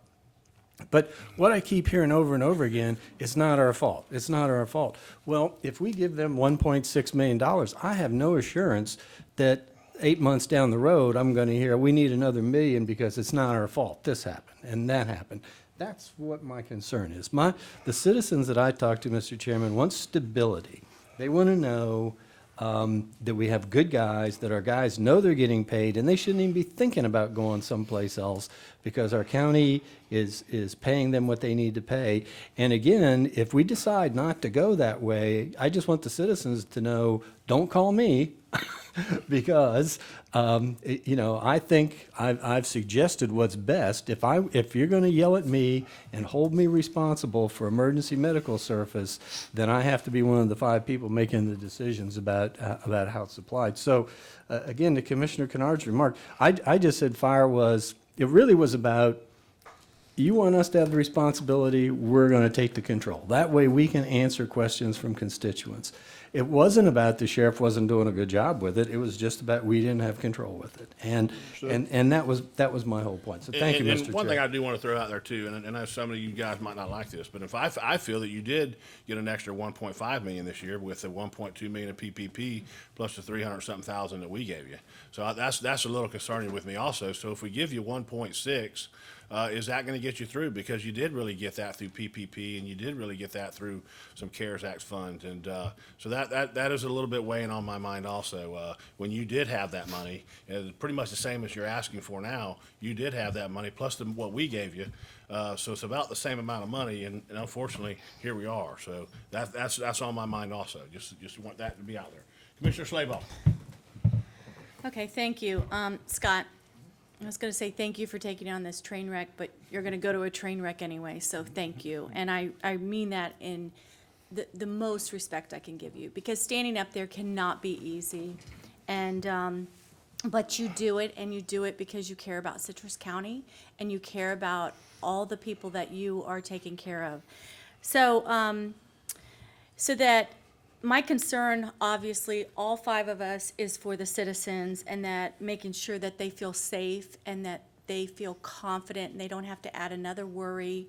Some of our isolated seniors just worry and worry and worry that if they get sick that an ambulance isn't going to show up, and we don't want that. We want them to feel comfortable and safe, and everybody on this board wants to help. But let's face it, though, in this uncertain environment, I think you would be hard-pressed to get a CFO anyway. So, you know, we're kind of like lambasting you for get a CFO, but, you know, it's very uncharted territory, so that would be another hurdle that you would really have to accomplish. So, we have to do that. We have to figure this out. We have to today find out how much to give you to get moving on. But I would like to see you working towards the goal of getting underneath the county, being with the county. And I would also like to see bringing back from before, years back, before any of us were on a board, of public service, of safety department, and working with fire, not for fire. I think that we could be a strong unit doing that. So that's where I stand. I think that unfortunately we have to move forward and get the ambulances on the road, and that costs money. So I don't know how we're going to do it, but we'll figure it out today. Commissioner Kennard. Yeah, a couple things. Commissioner Schleybaugh mentioned that county residents should not have to worry whether or not an ambulance is going to show up. Well, until press coverage on this and the letters in the editor and the Facebook posts and all that stuff, nobody worried about an ambulance showing up. For the last 14 months, Nature Coast EMS has shown up, and they've shown up faster than they have for years. And they're doing it consistently. Their response times have been improving. Thankfully, the hospitals have been working with them, improving their drop times. Things are working. Things have been working better and better and better. What we're faced with now is a budget issue because of regional salary pressures. So that's why they're back in front of us. And you know, we've got some issues. They've got some issues to address there. But until these last, 2 weeks or 3 weeks, nobody worried about an ambulance showing up. If you call 911, they're going to be there. And I feel very confident that if we had to call 911 right now, an ambulance is going to be here, and they're going to be here quickly under their contracted time. So the job that they have done in serving the medical needs, the emergency medical needs of our community, is nothing less than superb. Commissioner Davis, there's no crystal ball for sure. And my response to that would be, you don't need a crystal ball to see two things. One is that Nature Coast EMS is delivering great care. They have been for the last 14 months. Nobody disputes that. And number two, the second thing you can see without the crystal ball is that if we absorb EMS into fire and grow county government, it's going to cost more. It doesn't mean that we're going to be delivering better service or that we're going to respond faster. It just means it's going to cost more. Does it mean that we have more controls over the costs? Absolutely. But those are two certainties. Number one, Nature Coast is delivering great care. And number two, if we absorb it, it's going to cost the taxpayers more. That definitely means a millage rate hike if we go down that road. Commissioner Davis. I will say 18 months ago, Nature Coast flat out saved my stepmother's life. And our family is eternally grateful. And you guys have definitely made improvements, and you did get T-boned at the intersection. As we discussed, I think, market forces, that should have been seen a little bit earlier, but be that as it may, I have two friends who have not received good service from Nature Coast in the last 2 weeks. So there is a problem. Okay. I know personally two people, so. Okay. Thank you. And then last, again, I'm going to hit it again. And what's sad is I wish there was more board members here, but unless Nature Coast is willing to totally revamp the board, because I feel that the board has failed. Not your own operational, I'm just telling you my opinion, okay? It's me sitting up here and sitting on other boards, okay? You take a fiducial responsibility to make decisions, financial decisions for that organization. So unless I'm guaranteed today that those changes would be made, okay? And we put the people on and I hate to say it, that we put the people on the board that we know will make the good decisions. I can't go that way. And I would hope that, I relayed that out there. I don't know if you have an answer to that. But again, that board to me, it goes back to the failure of the board and failure of doing their responsibility on making the determinations on the financial well-being of your organization. Thank you. Can I make one more comment, Yes, Mr. sir. Chair? Commissioner Kitchen. Yeah, In regards to Commissioner Kennard's statement, you know I'm a big fan of the press. So it's not so much the media, but Nature Coast itself has churned us a lot. I mean, you folks stood up there, I heard you at the last meeting saying, we can't do it, we've lost 25%, we've lost 50%, we can't do this service unless you give us money today. So it wasn't just the media saying service is hurting, it was Nature Coast itself that brought the bad publicity on, saying we're unsustainable unless we have this and we have that. I don't think that was beneficial, okay? And I keep coming back to this thing, is that I don't want to go back what happened in the past, I want to keep that from reoccurring. Perhaps, and I'm not going to argue with Commissioner Kennard. He's a very smart guy. It probably will cost us more, and it probably will require a millage increase. And as I said, it took a millage increase last time to give them what they needed. But, Mr. Chair, and with what you're saying, I agree. New leadership, we're it. Okay? And here's my whole point. It may cost more, but they'll have stable leadership. They'll have total transparency where the citizens can come up and ask us any question about EMS, and they're going to have it. And then we can say the buck stops here. We won't have to keep pressing it off, saying, well, we gave Nature Coast what they... Think about the conversations we've had so far this year when they come to us and we say, hey, we don't pay EMTs. We don't decide how much they get paid. Well, now we would. Okay, so we would be taking on the responsibility so that we could respond to our citizens. Nobody wants to pay more. We just went through that, but there's a cost of doing things. And my citizens that I talk to tell me that emergency, the ambulance service, fire, and law enforcement are the three priorities, that they want to make sure no matter what happens, that's there. They don't want to hear excuses. So that's my thing. You know, the way I would put a stake in this today, Mr. Chair, is that we would move to give Nature Coast EMS what they need to get through to October 1st, and then on October 1st, we start the transition to us. Is that your motion? That's my motion. Okay, we got a motion. I'll second it. We got a second. Okay, with that, we will open it up to the public. I think Denise says something. Oh, I'm sorry. Well, I just, missed you. Commissioner Kitchen, did you have any comments about how that money was to be directed?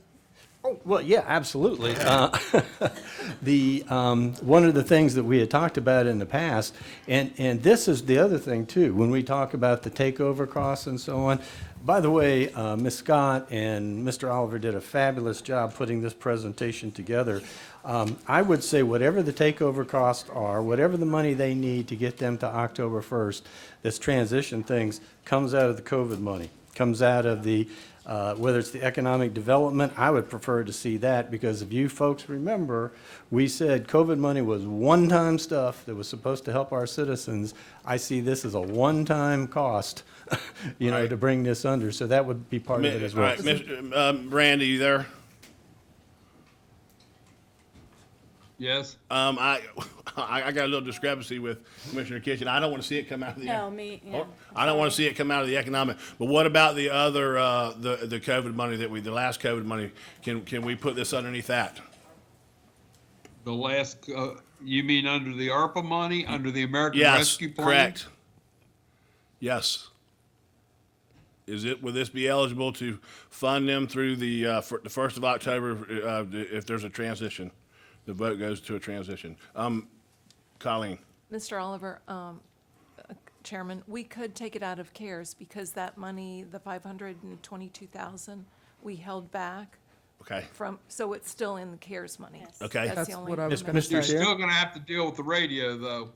Right. Well, again, I'm going to put it on my agenda to bring it back to for another funding source at the next meeting. I've just been waiting to see where we were with this. Because again, if we're going to take a transition, it's going to be fire's responsibility, so it's going to come out of fire reserve as far as I'm concerned. Mr. Chair, I do not want to lose your support, so we'll take the money from wherever you suggest we take it from. That would... So hold on. Chairman? Hold on. Commissioner Kennard. I haven't opened it up to the public yet. I didn't say it. That was me, sir. That wasn't me. Yes, okay, I'm sorry. That was very conversational. Can I get a clarification of that motion? Okay. Okay, back to the original motion. The original motion was that we determine what we need to give Nature Coast EMS to get them to October 1st to meet their goals. My understanding is that money can be taken from the CARES Fund, is what I'm hearing. Okay, then we make the move to bring EMS under the county October 1st, and we'll take the money. We won't take it from economic development, but I believe that there is funding out there, whether it's acres or whatever. So that would be my motion, if you Yeah. think so. Second? Yes. Got a motion, a second. Madam Attorney? And I'm sorry, Commissioner Kitchen, I believe that you were talking about the money that you're going to give them between now and October 1st, that's going to be directed for salaries? Or- Okay, I see what you're saying. Yeah, here's the other issue, Salaries Mr. and benefits. Yeah, my suggestion is that money is actually allocated to this. In other words, if they say they need 500,000 to get to, October 1st, is that how much they need for salaries, or is that for salaries and other stuff that can wait until October 1st? One of the suggestions I heard is we could probably cut the check directly to their third-party payroll company. That way we know we're paying them exactly what they need for payroll, and it's going And out. I know we So- have a motion and we have a second on, but one thing I want to clarify right now, that, I see where this is headed. We are going to not, in their debt, okay, their debt does not come over with us. Their line of credit was taken out for a profit business, and that will not come over to us, and we will fight that, correct? Yes, what I was getting at with Commissioner Kitchen was the payroll company, giving the money directly to the payroll company so that you knew that the employees were taken care of. Yeah, just that was my goal, is that they make payroll, they get to the first of the month, so. Commissioner Kennard? Yes, I wish that the funding source for this were not included in the motion. I still wouldn't support it. I intend to vote against this, and I'm still hopeful that there will be two other votes to kill this motion and keep the model that we have for EMS in our county that so many other counties wish that they had. But if the motion passes, I would prefer to have the funding discussion after that, because I think there's some places to go and look for this money that can be used to make that transition. But either way, I'm not going to support it. With all due respect to my colleagues, I'll be a no. Okay, Commissioner? Mr. Chairman, let me make one comment, because I think it's essential to get it out regardless of what you all to do today. If that's your all's motion, that Nature Coast employees will not miss a beat, they won't miss a paycheck, they won't miss a dollar as it relates to the compensation and their pay. They would come over October 1st as county employees. Okay, we have to do our process, but they would come over at that time, and then essentially what you're doing is guaranteeing that Nature Coast will have the funds to make payroll through October 1st. Hold on. Madam Attorney? I don't know if Mr. Oliver is maybe missing something because he's not in the room. The only thing I believe that Commissioner Kitchen's motion relates to is making sure that the current salaries or the current earnings of the employees between now and October 1st be paid to perhaps the third-party payer, to make sure that the employees' current earnings are paid correctly and on time and so forth, because I believe that past conversations were that they weren't going to have the money to pay the employees. And that's exactly right, Mr. Chair. So just so we're clear on that, and just to go back to what Commissioner Kennard said, I won't even talk about the other funding sources, even though it won't pick you up, but I don't want to lose anybody on the way, because I think this is something that we have the funds available, especially at a one-time go. Okay, Commissioner Davis? I think what Mr. Oliver was getting at was not to do with the motion. He was letting the Nature Coast EMS employees know that they have a home with the county starting October 1st as temporary employees while they work their way through the application process. Agreed. Because, as I said up front, my number one responsibility is to citizens, but hard on that heels is the EMTs and paramedics at Nature Coast, because they are critical for the citizens. All right, with that, Hey, you forgot me. go ahead. Thank you. Get this I in think for this is a landing. knee-jerk reaction. I think that they have done what we've asked of them, and we have put them through the ringer.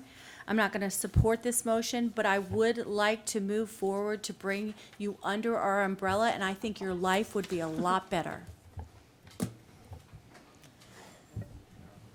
Okay, with that, we're going to open it to the public. And let me back up. What do you got to explain more on bringing it underneath us? I mean, to me, that didn't make any sense of, you want to bring it underneath us, but you're going to shoot down the motion that's in front of us. I'm just curious of that. Because- How are you going to bring it to us?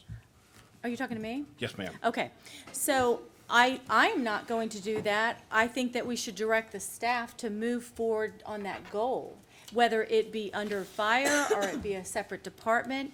But I don't think that could be done by October 1st. And if we did it, it would be so knee-jerk or hodgepodge, and I want it to be done correctly. And so that's why I feel like they have done what we've asked them to do. They've done what you asked them to do before. Did they get it all? No, they didn't get the CFO, but I can argue why they didn't get a CFO. So that's where I'm at. I think that it should be done in the proper order, and we have to have service, good service. Again, I'm just going to state my point, okay? You had a good point when it comes, again, I'm going back to the board has failed to do their responsibility and give you good direction financially. It doesn't sound like you're revamping you're going to revamp the board. I haven't heard any decision on that. Therefore, I have no choice but to go a certain way to make sure that these citizens of this county is secure in public safety, okay? Because again, I've asked that question. I haven't got an answer to that. I thought I had a good plan moving forward. So with that, I'm going to go ahead and open, Commissioner Kitchen, you got a one more comment, then point. we're going to public. Yeah, and again, with all due respect to my fellow colleague, I don't make knee-jerk decisions. Those of you that know me know I don't make knee-jerk. I am not capricious or arbitrary. I spent a lot of time studying this. A lot of information was put together for us, and I've been working on this for 3 years. So to say that I'm making a knee-jerk reaction to something that we've been dealing with for 3 years, again, you can disagree, you can not like it, you could say you think we're moving quickly, but just to say that implies that I'm just, throwing something out there. I don't make this motion lightly, believe me. I thought about this the last time. I thought about this the last time those folks stood up here, and I thought perhaps that was the time to do it, and I said, nope, let's go another year. Let's see what happens. So I'm just trying to make, I wanted to let everybody know that I did my due diligence. I came up with my thoughts, and we'll hear what the public has to say, but that's why I tried to explain what they were, not just, right. whatever. So With that, thank you. We're open to the public. All right, my name is Carrie Felice from the Hogan Law Firm. I serve as legal counsel to Nature Coast EMS. I'm still a little unclear about the motion that's on the table. It sounds like you're talking about October 1st of this year, which is 16 days. There's actually a contract in place that runs through October 1st of next year. And there is a process for terminating that contract that includes a written notice of cause and a cure period. And so I'm just throwing that out there. And I'm going to stop you right there, because I do agree with you 100%, and I meant to address that. There is a contract in place, and what are those timeframes on sending notice to cancel the contract? Because I apologize for not addressing that, because I meant to do that. Reasonable. And what is your definition as But reasonable? it is in writing. Reasonable. Yeah. So if you're faced with if the board is faced with the notion of public safety being compromised because your emergency medical transport provider is unable to provide that service, then reasonable would probably be a very short time. Okay. If you have to make changes, the board has powers, the board has ways to address whether there be an emergency declaration, whether the notice, there are I appreciate your comments. So with that, there are manners in which the board can take care of this. And you also have, the contract provides that they only get approximately $50,000 next year, which I think everybody agrees will be insufficient and they will fail. Okay, with that, you have the podium. Oh, I Okay, just all right. wanted to make that point, No, that he's talking about October 1st, and he didn't say whether he's talking about 21 or 22. 21, 16 days from now. Okay, thank you. All right, next speaker. Mary Hedges, President of the Nature Coast EMS Board. And yes, the board, we cannot, Mr. Baxter nor I cannot sit here and say, yes, we're going to change the structure of the board because that's a full board decision. We have asked before, and we will ask again for either one of the Board of County Commissioners to serve on a board in an ex officio capacity, so that it wouldn't be a conflict of interest, or someone from your finance department. We would welcome them to be a part of this, and we would certainly be willing to make those changes. I could recommend to the board, our board of directors, which meets tomorrow, to make many of those changes you've requested, and we would just need the help from you to ask these people to serve on the board and why the need is. Because we have made requests before, and it's been very difficult to find people. Secondly, I agree with our legal counsel that I just don't see how you can, there was no notice. The only thing on the agenda was Nature Coast request for additional subsidy. It wasn't even on the agenda that a consideration of change of provider would be made. So I don't see how that could be possible to do in 16 days. And I would think anybody with an understanding of how EMS works, you can't just transition it in 16 days. That's pretty difficult. We would certainly be willing to look at alternatives and work with you, but not in 16 days. That's, if you want to create a crisis for EMS and for the people of this county, that would happen if you tried to make a change in 16 days. Okay. Go ahead. You have the podium. Yes, sir. My name's Rich Martika. I'm a resident of Citrus County for about 5 years now, just under 5 years I moved here. We love it here. It's a great place. We do enjoy the lower taxes from where I came from. I'm also a paramedic firefighter for a large county department down south, so I have experience working fire rescue, and I work part-time for Nature Coast, as well as I own 2 businesses here in Citrus County, Citrus Diesel Injection Specialties, and I own a farm as well. I see where you're coming from. You know, I'm kind of neutral in the event, you know. I come from fire rescue background. I work with these guys. They're a great group of guys. Fire rescue, I've worked with them guys. Not these ones specific. I work down south, but I've been on calls through Nature Coast with these guys. I was on a structure fire. You got your comments up here. Thank you. I was with a structure fire with them yesterday. They did a great job. I see the issues we're having. EMS is a losing money business. There's no way, realistically, unless you're a helicopter or something like that, to really make money. I think, one, that I don't think fire rescue is the way to go. I work down south. I'm a paramedic firefighter, not a chief, lieutenant, captain, nothing like that. I make over $100 grand a year to work 6 days a month doing that. If you put fire rescue as fire medics and they do transport, that's the fastest way to ruin a fire department, first of all. You got a handful of guys who are going to be running 10, 20 calls a shift, and the rest of them on the engine are running 3 to 4. You're going to create a lot of conflict. We see now, we got guys down there, we can't staff half fire trucks. We got guys taking their paramedic patch and doing it because they don't want to ride rescue, they want to ride the engine. Yeah, I'm trying to make it, I think honestly the best answer is kind of what she said, bringing them. These guys do a great job. Just like the firemen, their chief was at a structure fire riding his battalion chief, stepping down to help out. It's tough times everywhere, everyone has it. Our chiefs at Nature Coast here, they jump on the trucks and they need staffing too. I think the best option to look into would have the county take over Nature Coast, and it can't be quick. It's going to be a drawn-out thing, maybe 6 months, maybe a year. Keep all the people you have in place. They're doing a great job. You know, I know you mentioned the CFO thing. Unless you're in the field, it's hard to see. Doing it specific to EMS, it's a tough animal. I run a business. I can see both ends of that as well. These guys are doing a great job. Plus, if fire rescue takes over, you're not going to get a lot of the people. And with the pay differences, why would they ride for what they make as a fire medic being 10 times busier when they could come apply to my department and make over 100 grand a year in a few weeks or in a few years? So, I mean, if you go fire rescue, taxes are going to have to go because to keep this, you think it's a staffing issue now with just having to increase EMS staffing or having to increase fire. Once you have that, you're bound. You have to have fire medics. That's a big money thing. Plus, you're going to have extra gear costs and a whole bunch of other stuff goes with it.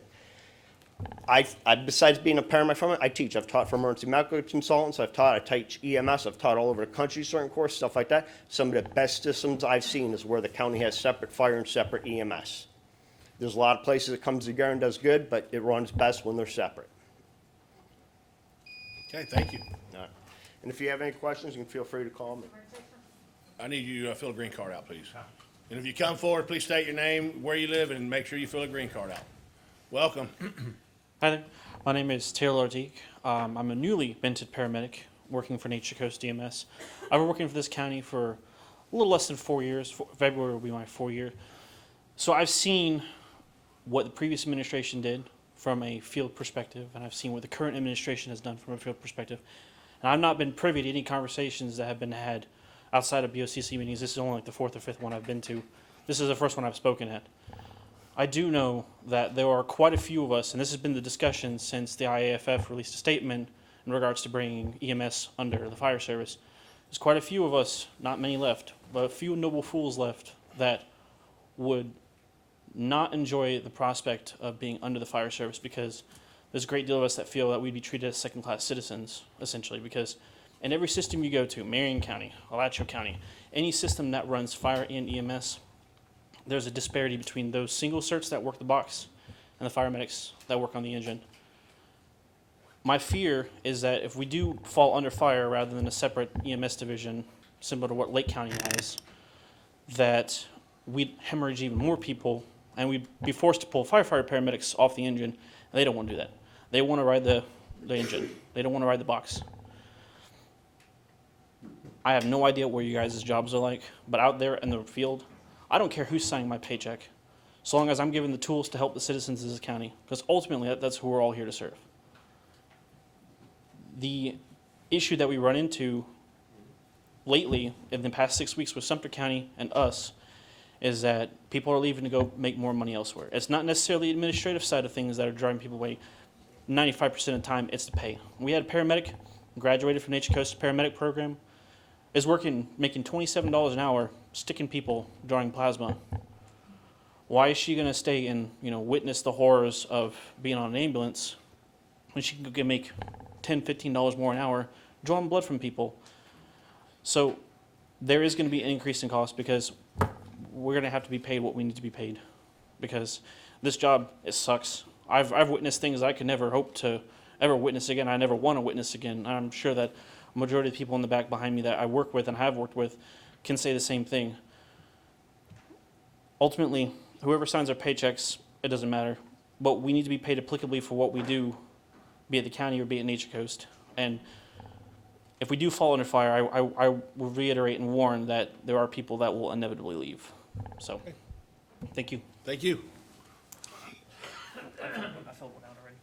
You come on up. Welcome. How are you? Good afternoon, Commissioners. My name is Sierra Rodriguez. I'm a resident of Lecanto, and I'd like to make a comment on Nature Coast EMS. I say it's time to sever ties with that organization, and the county provide a reliable, sustainable EMS agency. The administration at Nature Coast has proven to be unsuccessful again. The remedy I see to the current situation is for the county to provide EMS. I'm advocating for EMS separate from fire rescue. I would like to see the boots on the ground at Nature Coast continue to provide for the citizens. The current NCMS paramedics have trained for this. That's their specialty. I don't want to see fire and EMS integrated. That's their specialty. They went to school to be a paramedic. They went to school to be an EMT. Fire is separate. I would like our fire department to focus on being the best, being physically fit, continue to fight fires. I don't want to see that line blurred between those two organizations, but we do need to take over EMS. Thank you.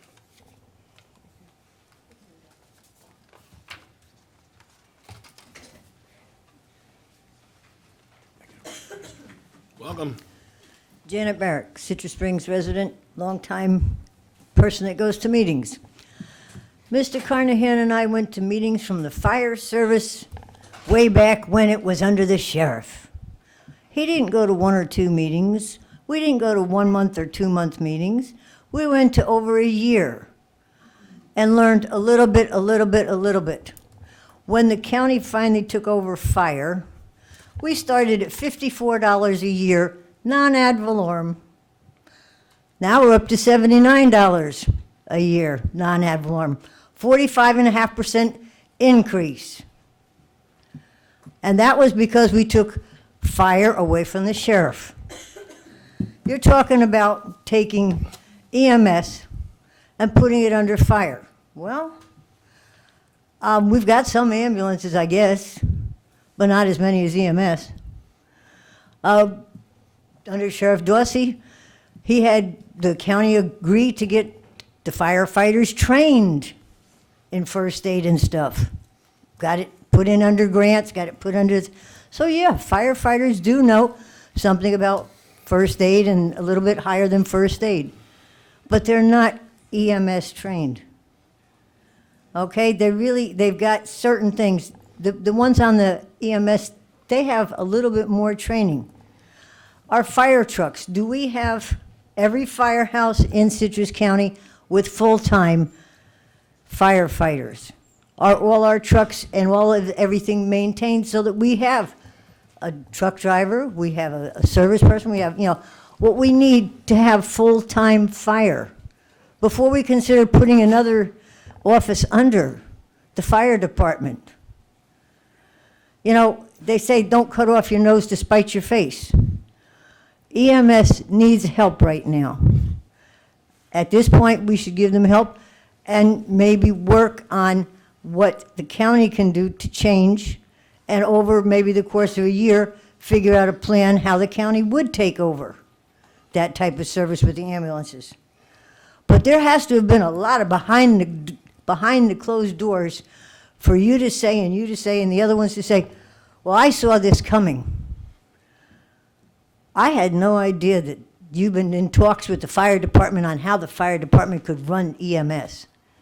Okay? We haven't seen anything, from the five of you, how the fire department's going to take this over, take that over to the. That's got to be behind closed doors talks. At least, and I try to come to meetings. Maybe I'm got wax in my ears or something, but it's going to take time. Thank you. Not 16 days. Such bad information. Doesn't keep her from saying it. Good afternoon. Hey, how are you? Good. Thomas Ratchford, the president of the Professional Firefighters, Citrus County. I want to start off by saying that I share the sentiment of the board that I sympathize with what this organization came into, what the leadership came into, and what they've had to overcome just to run their business. However, recently they've had a lot of problems, and we've heard from some of the commissioners that, they're actually doing a great job. I haven't gotten any phone calls. Well, 210 status zeros in August alone, that's not a good job.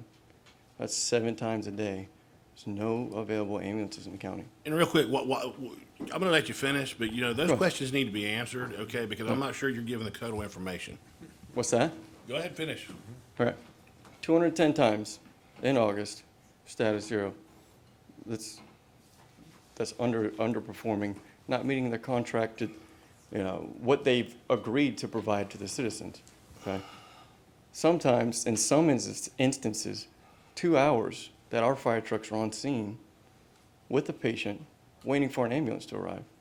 And then we've heard that, the board hasn't gotten any phone calls about the lack of service. I'll tell you who has received these calls. No. The men and women in the back. They're answering the call. They're running these calls, okay? They're on scene of these calls, waiting for an ambulance for over 30 minutes. So I don't want to sit up here and advocate for a fire and EMS service and in advocating, say that we don't want these people to have a job. We want to advocate for these people to have a job. We want them under the fire service. We want the county to provide the adequate service through the fire department. Thank you. Mr. Chair, Yes, sir. can we clear up this status zero thing? Yes, you want to hit the nail on the head, or we want to, because, what's interesting is, I'm going to jump out here real quick. I have already asked the administrator, okay, to look at the union president there that was on TV, to whether he was on our time or his own time, because I promise you, if he was on our time working, and he did an interview in front of our firehouse and our fire truck, we've got big issues coming. So that is being looked into, and I do agree with you, Commissioner Kennard. I'm on the call every day, and status zeros happen for different reasons. So with that, I'll turn it over to you. Yeah, my understanding, there's a number of different reasons that something would, a particular event would be, they would get a status 0.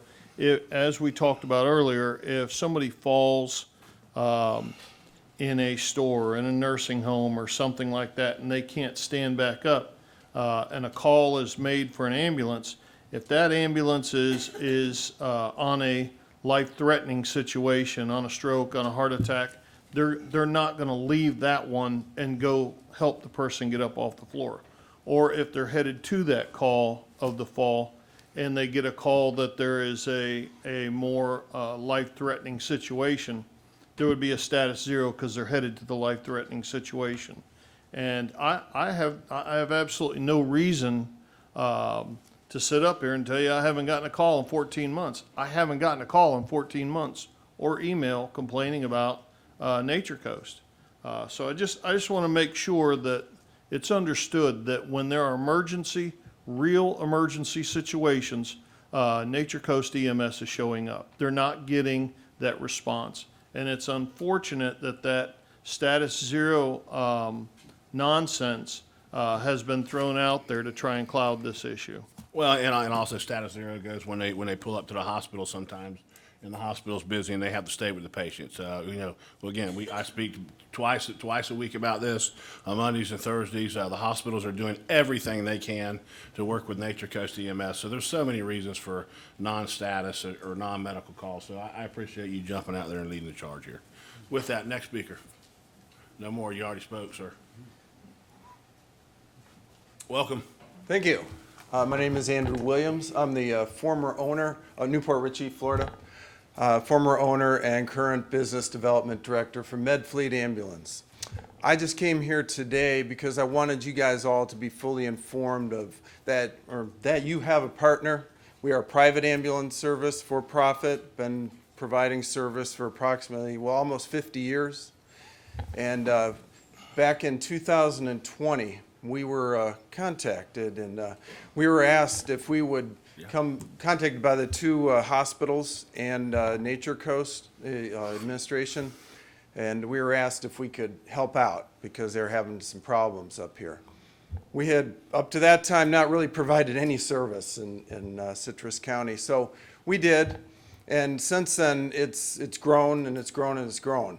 And what was meant to be a temporary thing has really ended up being a long-term type of contribution. And so right now, to let you guys know, as of yesterday, we've done about 2,650 transports this year. Most of those transports being long distance, the average being about 30 miles. It's a lot longer than your average 911 call. So they take about 3 to 4 times as long. We've made a very significant contribution here. We just wanted you guys to know that you have a partner. We're collaborating with you. I didn't come here to advocate for MedFleet to take over EMS or anything like that. Whatever you decide to do is what you decide to do. Fire, private, third service, whatever it might be. What we wanted you to know is that you do have a partner that does interfacility transport and does it well. A lot of those transports you're talking about from nursing homes, hospital to hospital, hospice, Vitas is a big customer of ours now. That's what we do. And then we're there, our ambulances are available, or when they're available, we can back you up on your 911 work. So you have a partner in whatever way you go, and that's all I came here to let you guys know about. Nice seeing you today. All right, take care. Welcome. How you doing? Afternoon. Good. Dustin Green. I'm a resident of Inverness. I've been in the fire service here for 19 years, so I've got to see the ebbs and flows and the ups and downs of everything that's gone on here a lot of times with EMS. You guys bringing Scott in, that was a very smart idea. Very intelligent man, great guy, and he's always been an advocate for the people in this county. But he got handed a huge, you guys already know. You guys already know. Over the years, this is the 6th time I've come in to talk about EMS and fire over the years. And that's how many times I've been up here in front of the board talking about this issue in 19 years, 6 different times. Okay. Of course, we know that everything's kind of declining as far as Medicare, being able to bill, things of that nature.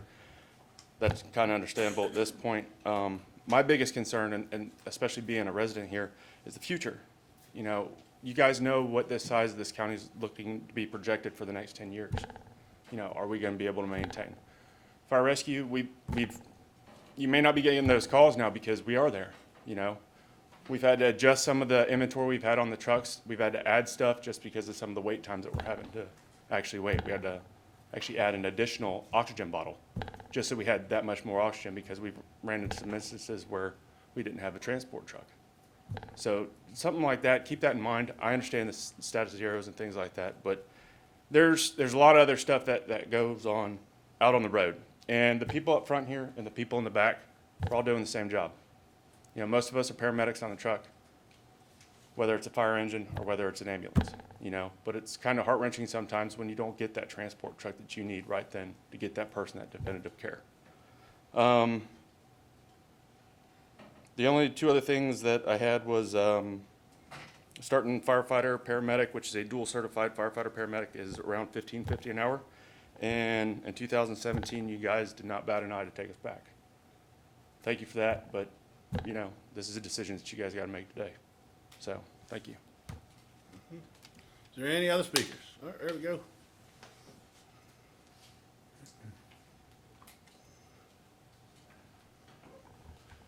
Frank Papson, President Arrowhead.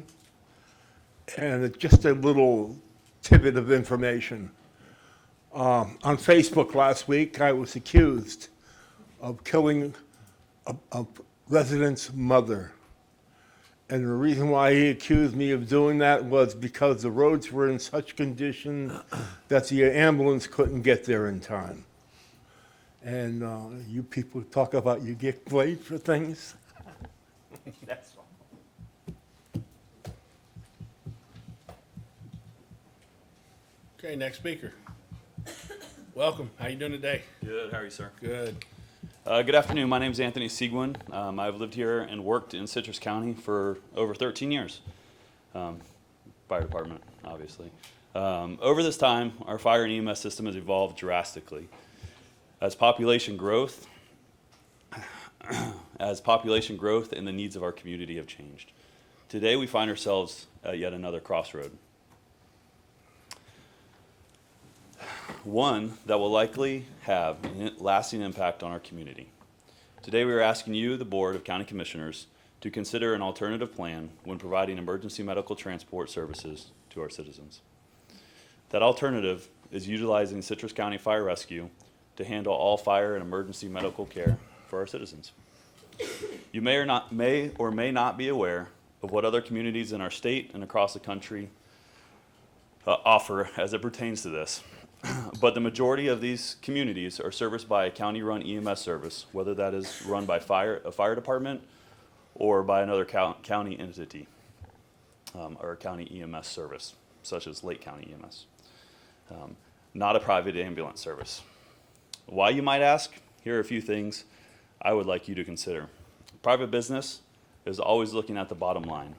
Are they making money? When they do not make money, they will ask for the difference, similar to the discussion we're having today. Do we rely on private entities for law enforcement or fire services in our community? The answer is a resounding no, because you would not have the direct oversight over these services and how they are provided to your citizens. Transparency and accountability. If you choose to have Fire Rescue merge or provide a plan to merge with Nature Coast EMS, you'll have access to data on a regular basis that will provide performance metrics and a higher standard of care due to direct oversight by yourself and the continuity of training. You kind of hit this one, Ms. Davis. Government should provide the parameters for everyday behavior for citizens, protect them from outside interference, and provide for their well-being and happiness. That's what we do every day, is we protect our citizens. As a husband and father, as a neighbor, I want to know that when I leave my family to protect yours, that I am afforded that same protection. Just recently, I spoke to a woman who said that she waited 30 minutes for an ambulance to arrive at her house. Her daughter had something stuck in her foot, that she had stepped on. She waited 30 minutes. I know as a father, 8 to 10 minutes would feel like forever. 30 minutes is an eternity. We can and should do better. I'm imploring you to include fire rescue in the plan to provide emergency medical transport services to our community. That was pretty good timing. I had another sentence, but I'll leave you at that. Have a great day. Thank you. Welcome.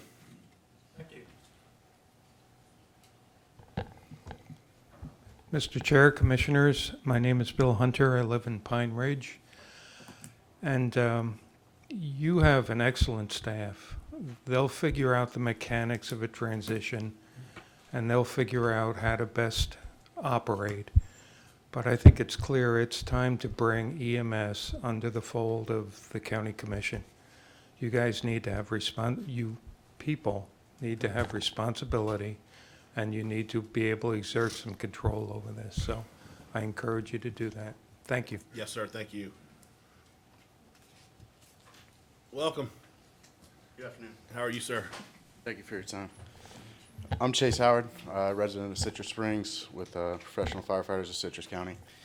Just wanted to say a couple things on the potential of the EMS system coming underneath the county. The employees of Nature Coast EMS have been dedicated assets to this county for some time now. It's sad to see that they are among the lowest paid EMS workers in the state. Not only are these workers underpaid, they are expected to perform in adverse working conditions. With fewer ambulances available to run calls, the entire call load is carried by the few trucks that are available to run them. This means that the Nature Coast employees are running calls nonstop all day and night, sometimes without breaks for an entire 12 or 24-hour shift. A fire-based EMS system provided by the county could be a solution to the problems causing these adverse conditions and a benefit to the current Nature Coast workforce. Benefits to the current EMS workers would include competitive wages that would help retain employees and facilitate employee recruiting. Current EMS workers would also receive better benefits, including the FRS system, which you guys are well aware of. Working for the county, these workers would have better job security as well.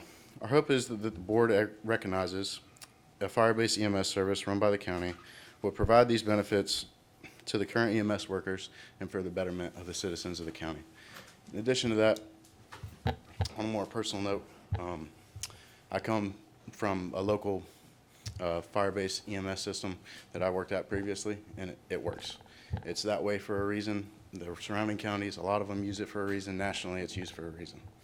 When we run out of the same house together on calls, gives us an opportunity to train together, we work better together, and it's better for the citizens. Thank you. Thank you for being here.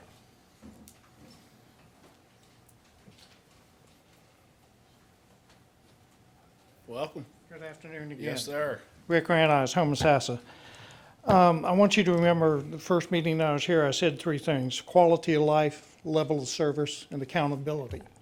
We don't have it. We got two of them. One and a half. The accountability's not there. After the first meeting I attended, and I fully support the wages, I was appalled. I brought it to your attention. I was appalled by it, and actions being taken to correct that. After that meeting, I went home and I typed under Florida Chapter 119 a request from Nature Coast to get an operational budget for this year. I received it within 2 days. I looked it over and very confusing. I had a lot of questions I could not answer. It was just a lot of pluses and minuses that didn't add up. So on September the 2nd, I requested a second one of the line item budget. I got a response immediately that the person in charge was out until the 7th of September. So I made a phone call and I talked to Scott. And I said, I'd like a copy of your line item budget so I can try to make heads or tails of what the operational budget was. And I spoke with him at some length, and I said, and make sure it includes the salaries of your command staff so I can compare the ratio of what EMTs and paramedics are making versus command staff. He gave a great presentation about EMTs and paramedics and what they make on the level. But did he compare in those 13 counties what command staffs are being paid? Maybe he's being underpaid. And then what did I get hit with? Your favorite comment. I'll have to talk to our attorneys. Why could you not provide your line item budget with your salaries without having to contact, no disrespect, an attorney to get that answer? You know, it's public information. Now, I came from 52 years of living in Lake County to retire and die in this county with my wife while she's in her boat. And it's just, in Lake County, I've seen it gone from volunteer, when I worked for the Lake County Sheriff's Office, where I retired, to full-time.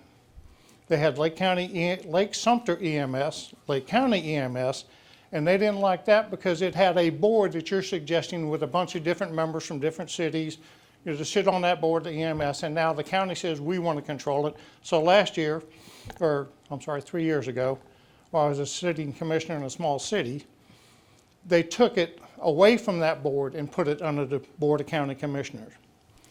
What you have is not working. I applaud each and every one of you for sitting up there and taking the abuse you get every meeting. Thank you for your Thanks for time, being and here. thank you for the stormwater. Next speaker. You've been in meetings Hi, like my this a name's while. Debbie Testmer. I'm a 45-year resident of Citrus County. This is the first time I've ever been up here to the microphone. And some strong feelings about what's going on, and maybe some more answers can be told. All these people are great. What they've been through with the COVID and Delta and stuff in the last 2 years, and fire, EMS, EMTs, and now they're losing their jobs because $9 they can't afford to feed their family. They've lost brothers, they've lost family members in these last 2 years. They've worked hard, they earn a lot of respect, all of them. They all do great work. But what it's not saying is the Chronicle is saying the fire chief said he will not hire an EMT or paramedic. He will only hire a fire EMT or a fire paramedic. It also said in the Chronicle, quote, that the fire captain had been planning this takeover since 2017. I didn't hear anything about this before the last meeting. I didn't hear nothing about it till after the last meeting. Then it was everywhere, oh, that symbol of the lost time and no responses and stuff. It's bed delays, and they need to know what they're talking about. They never give a reason why. Bed delays. Hospitals has been on deviation for 18 months. We can't take them. No, take them here. Oh, we can't take them. Take them there. This, a lot of things is under their control. I just think it's sad that if these people don't get a chance to keep their job for all they've done for Citrus County and went through in the last 2 years, I just really think it's sad. Thank you. Thank you. Ma'am, I need you to fill a green card out, please. Thank you. Mr. Chairman, Commissioners, Josh Wooten, President and CEO of the Citrus County Chamber of Commerce, and you guys have a tough decision to make. You're earning every bit of your salary today. I will say, Holly did say something earlier that really resonated with me, that this cannot fail. It's not an option. So that falls on your shoulders. This is one of those departments that cannot fail. So, but having said that, the chamber cannot substitute our expertise for yours. You got to solve this, and I think you're going to solve it today. But what we would like, and I think I'm hearing it, is that those that are potentially affected by this will be considered for future employment and have at least a soft landing, because we want the best public safety y'all can provide, and we don't want a bunch of unemployed people as a result of this initially. If they want to work and they want to go through the proper training, we would appreciate that y'all would make sure that that's considered. So having said that, we'll support whatever decision you make with those two caveats. Thank you, sir. Is there any other public comments? Any other public comments? I already got people going once, twice. All right, we're gonna go ahead and close the public comment, and I'm gonna go down to Ms. Davis. She's the first. I was simply going to Oh. suggest that we have Chief Stevens address some of this, but I- my understanding is, directly from him, is that everybody will be offered immediate employment whenever the transition, if it were to happen, would happen. Chief Stevens, would you like to come up and put you on the hot spot? Mr. Oliver, while we're waiting for Chief Stevens, please make your statement again that you made earlier, that these employees would be coming over to the county. Is that correct?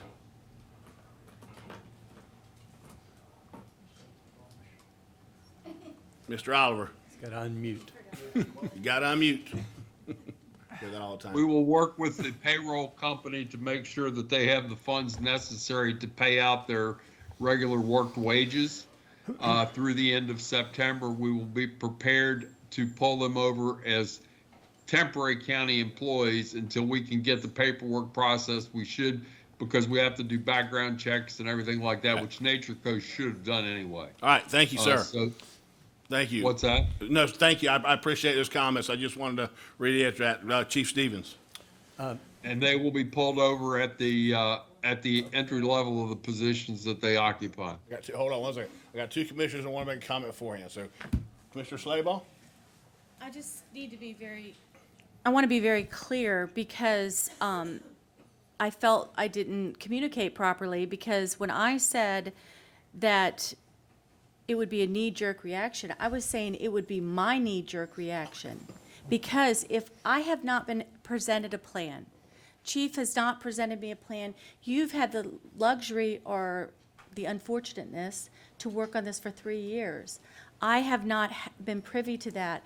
And so that's why I was saying, I just don't feel comfortable, because it would be such a reaction to this. I would love to hear a plan that could keep the quality of service and make it even better, but I'm at a disadvantage.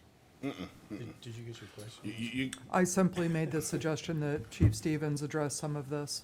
Good. And my point was, if I could make some comments about the previous speakers, because I think the chief is going to be in the best position to answer those. Go ahead. I'll let you go ahead. Okay, first of all, there was no There you go. behind-the-scenes I was gonna- board meeting with the chief. Thank you. So when you get up here and you accuse us of those things, please be sure you're aware of your facts, okay?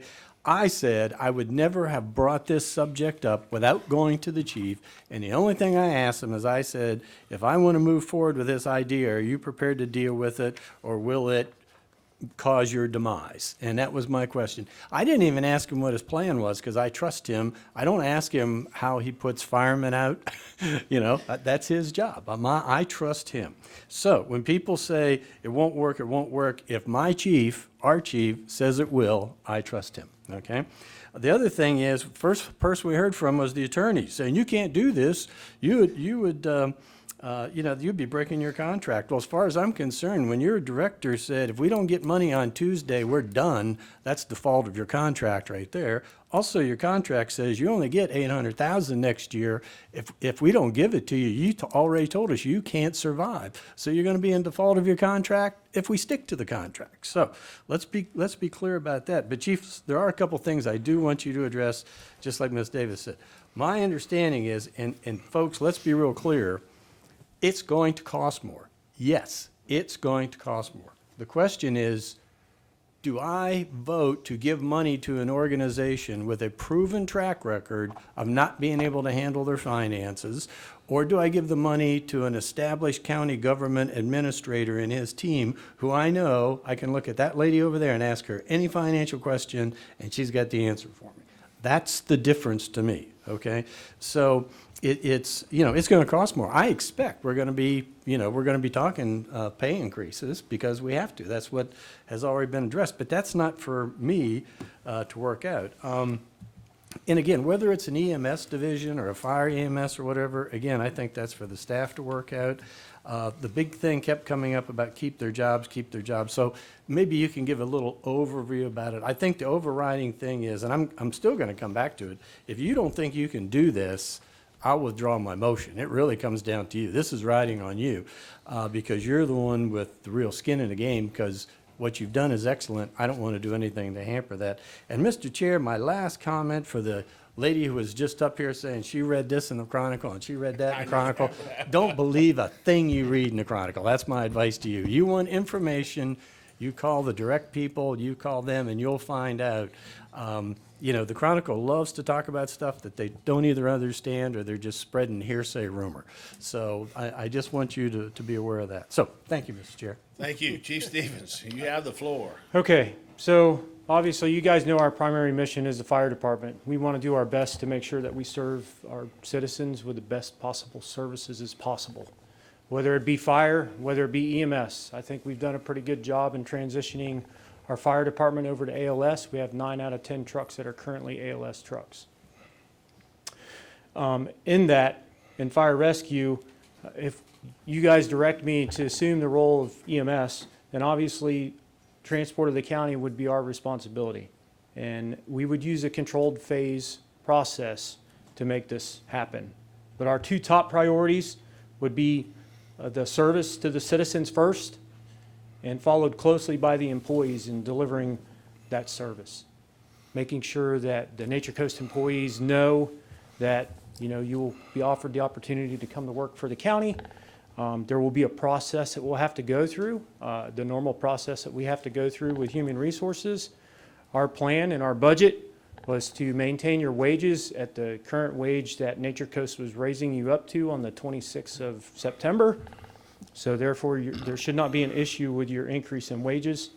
There will be obviously some transitional things that we'll have to do, commissioners, and you know, as much as I want to tell you the sun is going to shine and everything's going to be perfect, I can tell you that, you know, we're going to run into some issues and we're going to have to fix them. But I can promise you that I have the staff and I have the personnel that will make it happen and make it happen right, because they all work here because they care about the citizens of this county, and they want to deliver that level of service that they deserve. So, like I said, all Nature Coast employees will go through an employment process. We might have to bring them on as temporary employees initially, and during that process, you'll become a permanent employee of the county. And then, of course, as we move forward, you know we have to come up with a very distinct plan for you, okay? We have 1,000 things built into a plan on what we can do, but the biggest part is going to be your support. And we'll make it happen if that's what you decide to do today. Okay, just a quick question, because were you available to any commissioner if they wanted to hear your plan? Yes. Okay. Mr. Oliver, were you available to any commissioner if they wanted to hear a plan of transition? Yes. Okay, thank you. May I ask Chief Stevens to clarify? You said 9 out of 10 stations are ALS. That's correct. A lot of people probably don't know what ALS means. If So you could ALS is explain that. advanced life support. It's paramedics. Correct. So that's the same level of service that Nature Coast is offering when they arrive on an EMS call, or you call 911 for an ambulance. Right. Okay, any other questions? Commissioner Kennard. Yeah, Randy, can you tell us, I mean, just in very, very simple math, it looks like we're looking at an additional $2.6 million for EMS service, if I'm counting the votes right here. Looks like 3-2 or 4-1 maybe. But anyway, what are we looking at in a millage rate increase to generate that 2.6 million? Okay, based on, you know, the numbers that we've run, and my conservative estimate, it's $2.6 million. Currently, you're paying about $850,000 in subsidy. Okay, please remember that 1.6 you'd have to go up to regardless of who operated it. Okay, so you are talking, I'll tell you what it is in a second. Get more revenue.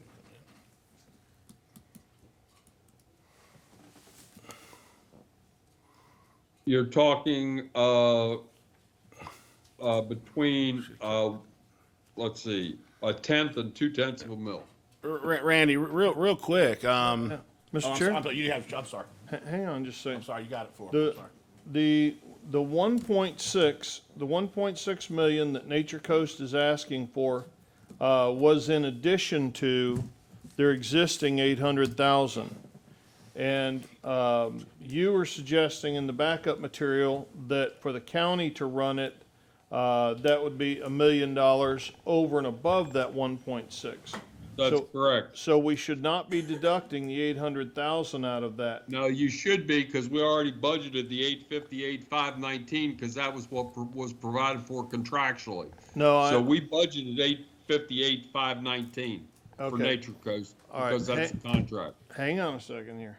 Okay, so we've already budgeted the 800,000. They're asking for an additional 1.6. That would take us to. No, they aren't asking for an additional 1.6. They're asking to take that 858,519 up to 1,626,292.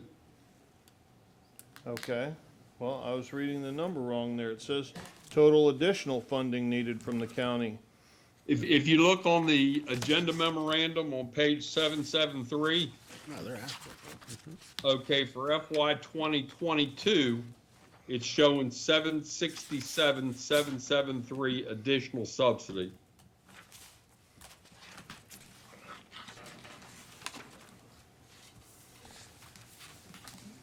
I agree they were asking for 1.6 million.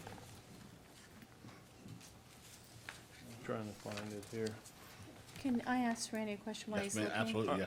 Randy, when it's Commissioner Slayball, when I met with you last Thursday and met with you and the county attorney, and you gave me the agenda because it was delayed, the printed agenda, did you offer me the information that the chief had a plan for the fire to take over EMS? Did you offer me Well, that? it was in the agenda backup. No, excuse me. I'm saying, you were talking about, we talked about what to do as far as, you went through your list, we went over the Nature Coast additional subsidies. You didn't tell me that there was a plan, you didn't even offer me any of that information. So I guess I'm to be a mind reader about that part and what I'm to do when I talked to you last Thursday. So that is very upsetting to me. Well, here's what I can say, is it's been all over the news media that we were making a decision today on whether to take it or to leave it. I mean, so I don't understand that, anyway. With that being said, Commissioner Kennard. Okay, Randy, we're back on the same page here. So we're looking at an additional 767, 773, and you were suggesting Plus that $1 million. an additional $1 million on top of that. So we're at one Greg point. says it'll be closer to 5. I think it's gonna be closer to $1 million, but I think it's probably gonna be closer to 2 million, but, we'll go with the 1.767. How much of a millage rate increase are we talking about to the taxpayers to do this? between 1/10 and 2/10 of a mil. Okay. All right. Thank you, sir. Okay, any other questions? Mr. Stevens. Thank you, sir. Thank you. All right, Commissioners, I'm gonna bring it back to the board to make any comments. Only thing I'd say, Mr. Chair, is if we vote in the affirmative on my motion, I believe we leave here today. There'll be some unknowns, there'll be some transitional things, but we've put this issue to bed because if it comes back to us, we only have ourselves to blame, so. And I'm gonna jump out there and I can tell you now, when I came in here today, I planned on the vote to help you guys and give you the money. But based on the questions that I asked, and I really didn't get any answers, I'm going to vote to take it back into our hands, where we know the finances, where we know the backbone of it. Do I really want to do that? No, but I don't think I have a choice at this point today. So that's my position. So, Commissioners, any other comments? With it, I'll have a roll call vote. Commissioner Kitchen? Aye. Commissioner Davis? Aye. Commissioner Schleba? Nay. Commissioner Kennard? Nay. Commissioner Carnahan? Aye. Motion passes 3-2.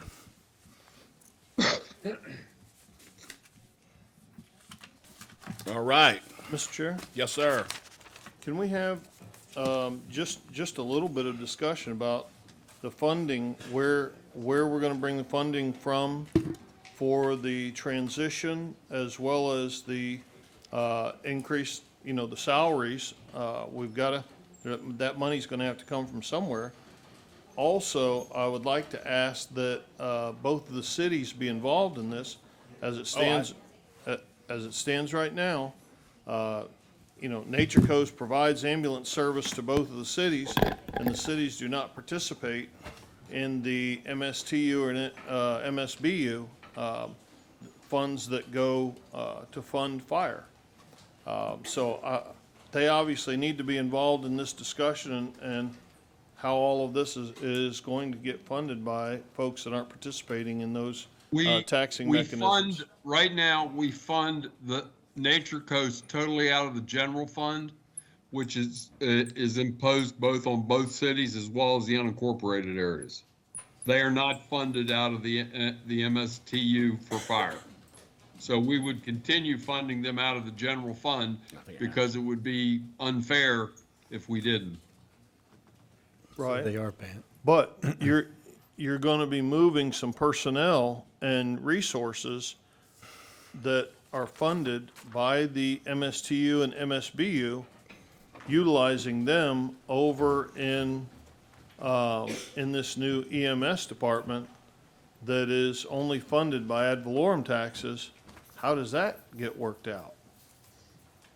Well, I view that as just how do you match the revenues and expenses? Okay, the key is how do we provide the services the citizens want and need? And we're develop all of that, but it's a general fund expense. How we allocate it, we're going to have to figure out, and we've got a short window to do it. Because we got a lot of things to do between now and October 1st. Well, I would just ask that we get the cities involved in this discussion very quickly. Here's what I would say. I have actually talked to both city managers, agree 100%, and I both assured them that if this took place, that our staff would be meeting with them because we definitely want input from them. So with that, Mr. Oliver, I would direct you as quick as possible to get the two city managers together and make sure they're being briefed and they give their input on moving forward. Well, I think we need to create a transition team, and they would be part of that transition team. That's fine with me. I think that's a good idea. The next question is Commissioner Kennard brings up some very good points. Do we need to have a special meeting here in the near future to discuss certain other things that we're fixing to have to do? Well, I don't know if it needs to be a special meeting as long as you all give us the authority to be able to assist Nature Coast financially with meeting payroll. I think that was in the motion today, so I think that you got our support on that. I agree with that. Okay, so I think that was definitely in the motion today, so I think you're good. Mr. Chair, I'm sorry. Commissioner Kennard? We will work those out, and the key thing is for Chief Stevens and Mr. Baxter to convey to the Nature Coast employees that we want them and we want to keep them and we want them to be properly compensated so that we don't lose any of those valuable resources. Mr. Chair? My argument on the funding for this would be that the money that was held back from Nature Coast for the radio system should be used for salaries, if that's possible, for existing Nature Coast employees. And then the radio system that was going to be paid for a third out of fire reserves, a third out of EMS, now should be 2/3 out of fire reserves and 1/3 from the sheriff's office. Correct. Mr. Chair? That's going to come up later on in the meeting. Again, and you all make the decision. You have to determine that you believe that it's a reasonable methodology based on demand. I think it's reasonable. Okay, Commissioner Kitchen. Yes, Mr. Chair, and even though Commissioner Kennard didn't support my motion, I'll support his recommendation on that, because I agree. What's fair is fair. If it's fair the first time around that way, that's the way it should be. And again, I don't know, is salary for 2 weeks $500,000? That's why I think the question needs to be asked. What is it? The payroll company knows what it is. But I agree, it needs to be restated very clearly that there's a lot of fear, there's a lot of anxiety out there, and we've heard it stated over and over again.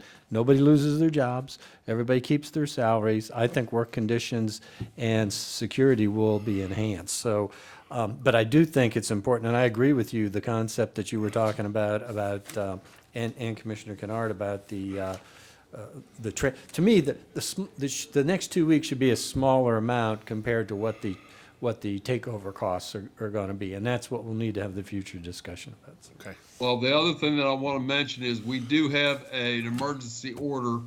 We, hopefully we don't need it, but I always believe in being prepared. We have an emergency order ready to drop if we need it to call on external resources to provide, you know, a number of ambulances if necessary. And that's been done in other counties in the state of Florida. Just bearing in mind that the declaration is a 7-day declaration, so it would be more prudent to enact that further down the line. Okay. All right, all questions answered so far? Yeah. Well, let me just caution one thing. I don't think this is going to happen, but if a large percentage of their workforce walks out tomorrow and the chief's going to talk to the employees and explain everything, and we're going to take care of them. But, you know, I've got to have the flexibility to move on that instantly, because that's a service that we cannot not provide. Of course, if that situation arises, I'm sure that we stand ready to get that declaration signed. I'm sure we are. Mr. Chair? Yes, sir. I just want to ask the county attorney, is there anything that we need to do today, or should do today, to make sure that could happen? Should the worst case scenario take place, that all of these folks leave, is there anything that we need to give direction on today so that could be signed tomorrow? As you know, the chairman has authority under your current ordinances to sign the emergency declaration if we are unable to convene the entire board.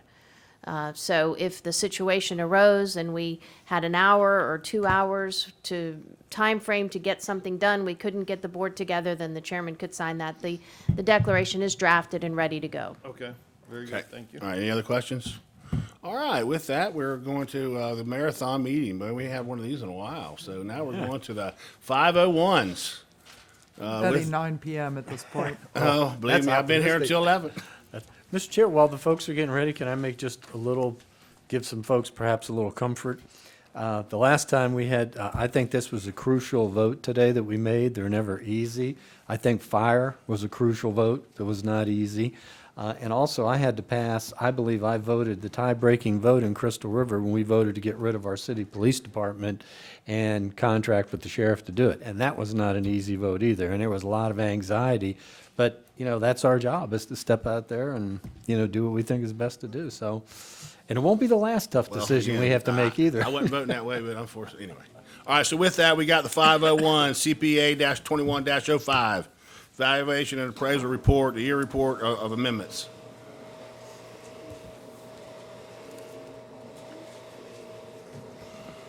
So you wanted me to look in the paper that you guys say And if we, I didn't say that. I didn't even talk to the paper. What are you talking about? You have the ability to meet with people, okay, and you've got to take that ability on, okay? Listen, it won't happen. well, again, you're a commissioner. You've been here 10 months, and to use that excuse is wrong. Period.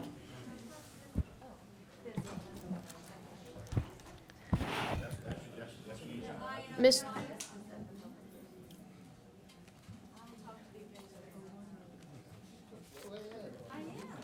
Don't tell me about it. I don't even know what you're doing. That's the sunshine all about it. With regard to T1, at the conclusion of the public hearing, you're going to be asked to consider an ordinance of Citrus County, Florida, political subdivision of the state of Florida, amending the Citrus County Comprehensive Plan by revising text and multiple goals, objectives, and/or policies for ear-based amendments within the conservation element, which is Chapter 3, and the coastal lakes and river management element, Chapter 4, providing for severability, providing for inclusion, providing for scrivener's errors, providing for modification that may arise from consideration at public hearing, and providing for an effective date. And I believe we have Ms. Coutu here to describe the changes. You have the floor. Yeah, you, Commissioners, you've already seen this application. You did vote to transmit it on June 8th, 2021, and we did transmit it to all the state agencies. This is an update to it's an evaluation and appraisal report required by Florida statutes. The Florida statutes require that we update the comprehensive plan every so many years to reflect changes in statutes. We did determine there were changes required in the conservation element and the coastal lakes and rivers management element, and they are reflected in the backup. The Department of Economic Opportunity had a few comments for this. We did make those changes and confirm with them they are happy with the corrections, so we are recommending approval of this application. All right, thank you, Ms. Coutu. With that, I'll open it up for the public hearing. Is there anybody to speak for or against? Anybody to speak for or against? Going once, twice. All right, we're going to close the public portion. Commissioners. Mr. Chair, I move we approve and adopt and authorize the chairman and clerk to execute the ordinance for CPA-21-05. Second. All right, we got a motion by Commissioner Kitchen, second by Commissioner Knar. Commissioners, is there any other comments? With that, all those in favor? Aye. Opposed? The motion passes 5-0. T2. Yes, Mr. Chair, with regard to T2, I need to determine whether you've had any ex parte communications you need to disclose for the record, and we'll start with Commissioner Davis. No. No. No. No. No. Thank you, Mr. Chair. At the conclusion of this Atlas Amendment presentation, you're going to be asked to consider an ordinance of Citrus County, Florida, political subdivision of the state of Florida, amending the Citrus County land use map and the Sugar Mill Woods Cypress Village Master Plan by redesignating approximately 0.7 acres from multifamily residential to single-family residential use, providing for applicability, providing for modification that may arise from consideration at public hearing, providing for severability, providing for scrivener's errors, and providing for an effective date. And I believe the applicant is here to make their presentation to the Do you board. want to come up and make a presentation, or? No, it's not. That's fine. We understand. Thank you. We'll go ahead and turn it over to Joe. All right, good afternoon. This application is being requested to change the designation. Oh, gotta wait for the PowerPoint.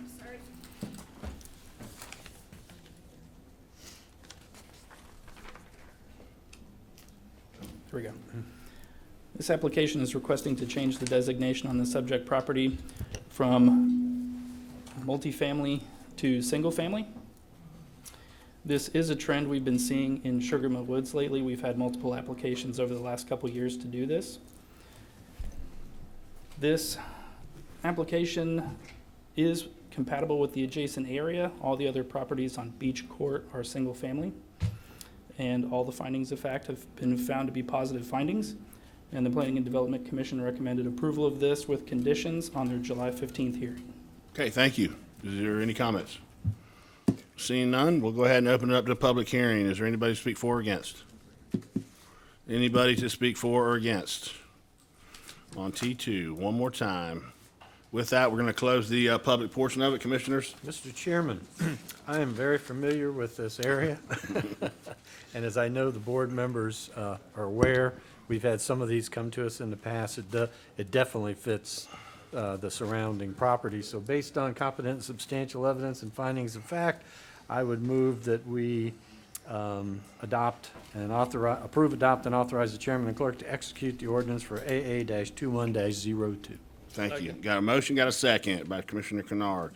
Commissioners, any other comments? All those in favor? Aye. Opposed? Motion passes 5-0. Congratulations. T3.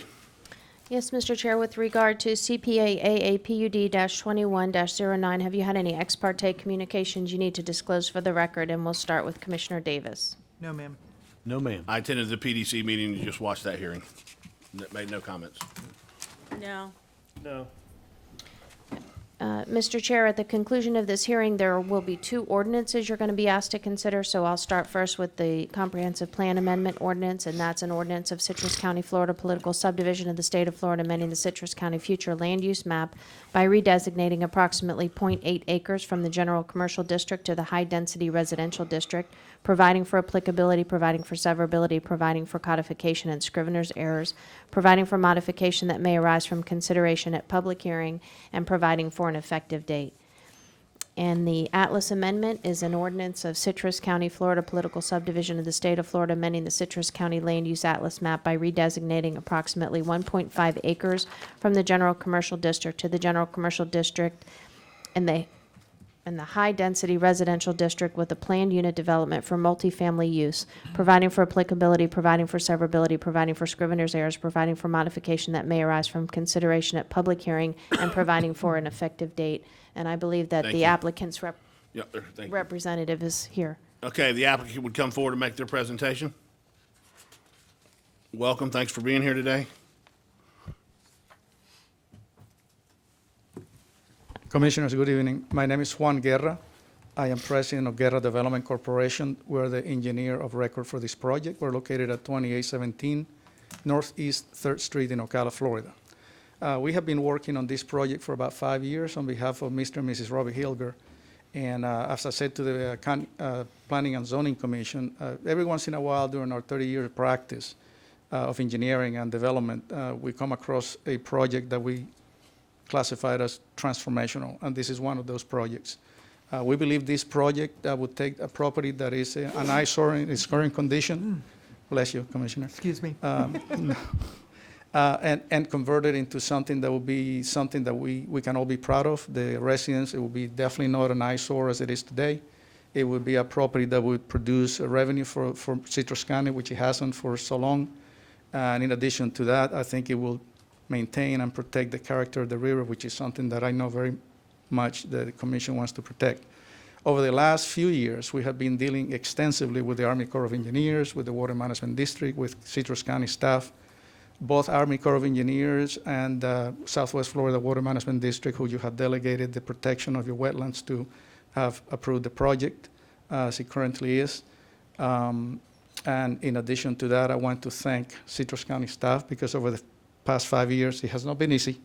I would tell you that Citrus County staff has very zealously protected your interests and those of the Citrus County residents. But I think we're coming to a point where I think this project is now possible as it sits before you. I would like to take this opportunity and introduce the project manager for my company with this project, Paul Wildman, who's going to make a very short presentation. I know you have been here for a long time, so we'll be brief. Paul. So just for the record, my name is Paul Wildman. I'm the project manager with Gear Development. The address is 2817 Northeast 3rd Street, Ocala, Florida, 34470. So we are here, like Juan mentioned today, on behalf of Mr. Robert Hilger and his wife Jan, and we are requesting a partial land use change of 0.8 acres from GNC, which is general commercial, to high density residential. We would also like to request a PUD for all 7 parcels that he owns, which is approximately 1.5 acres. This request is being done to support a proposed 4-story, 23-unit condominium development. So with that said, we can go to our first slide. This shows the existing conditions. This is the view from the front on the North Waterway. This shell has existed like this for over the past 25 years. I will go on to say that Mr. Hilger has done a great job over the last 5 years or so cleaning up the property. He maintains it now. He has fenced it.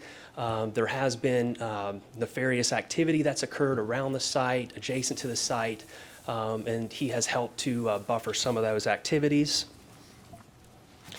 The next slide here is the view from US 41. So when folks come into Citrus County and they see this, this is the first thing that they see. So the next slide is going to be the existing conditions from the view of the river. This picture was taken across the river from the Denellen boat ramp. We are planning to save these trees that are here. As Juan mentioned, the Southwest Florida Water Management District and the Army Corps of Engineers, they have jurisdiction in this area.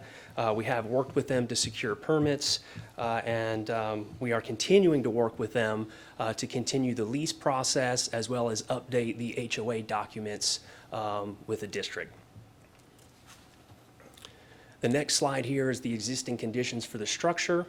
As you can see, this is portions of the shell. You've got the foundation there and the columns. We will have our structural engineer, Juan, review that. He will make recommendations for mitigation since this structure has been out there for so many years, as well as looking at the capacity for the structural elements to provide for a 4-story system there.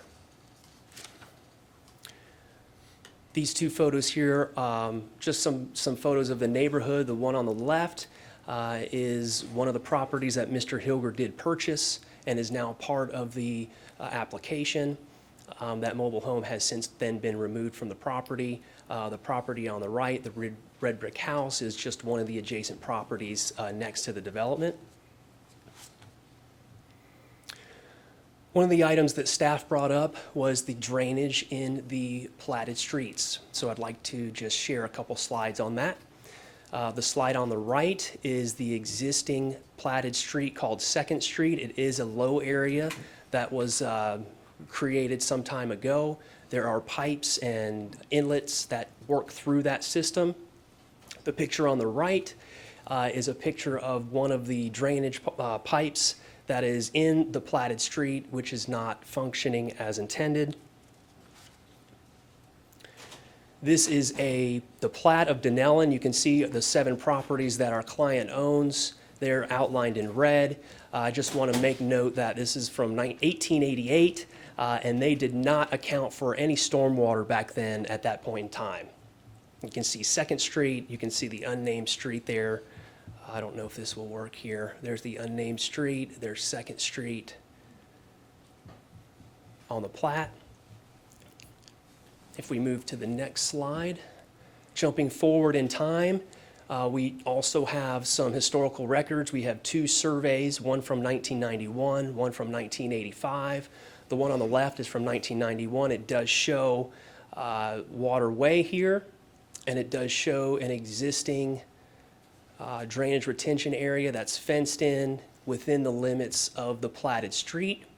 Likewise, the 1985 survey also shows the limits of the platted street with the drainage retention area within its limits. We suspect that at some point in the mid-'80s, these roads were paved, and it may be likely that Public Works came in and decided, hey, we need to do something about the drainage here. And so they decided to put the drainage within these platted streets. So that leads us to our last slide here with the drainage. We just wanted to identify the basin area, which is the dotted line that represents the area that flows to these platted streets for drainage. The blue area represents private property that drains to those areas. The yellow areas represent the county's public streets and access, and the green area represents our client's property, Mr. Hilger. When you look at the percentages here, Mr. Hilger contributes to approximately 20% of that 7-acre drainage basin, where the remaining 80% roughly comes from public or private properties there. So when you step back and you look at this, you could actually say this is a public project that benefits not only the public, Mr. Hilger, but the community as a whole.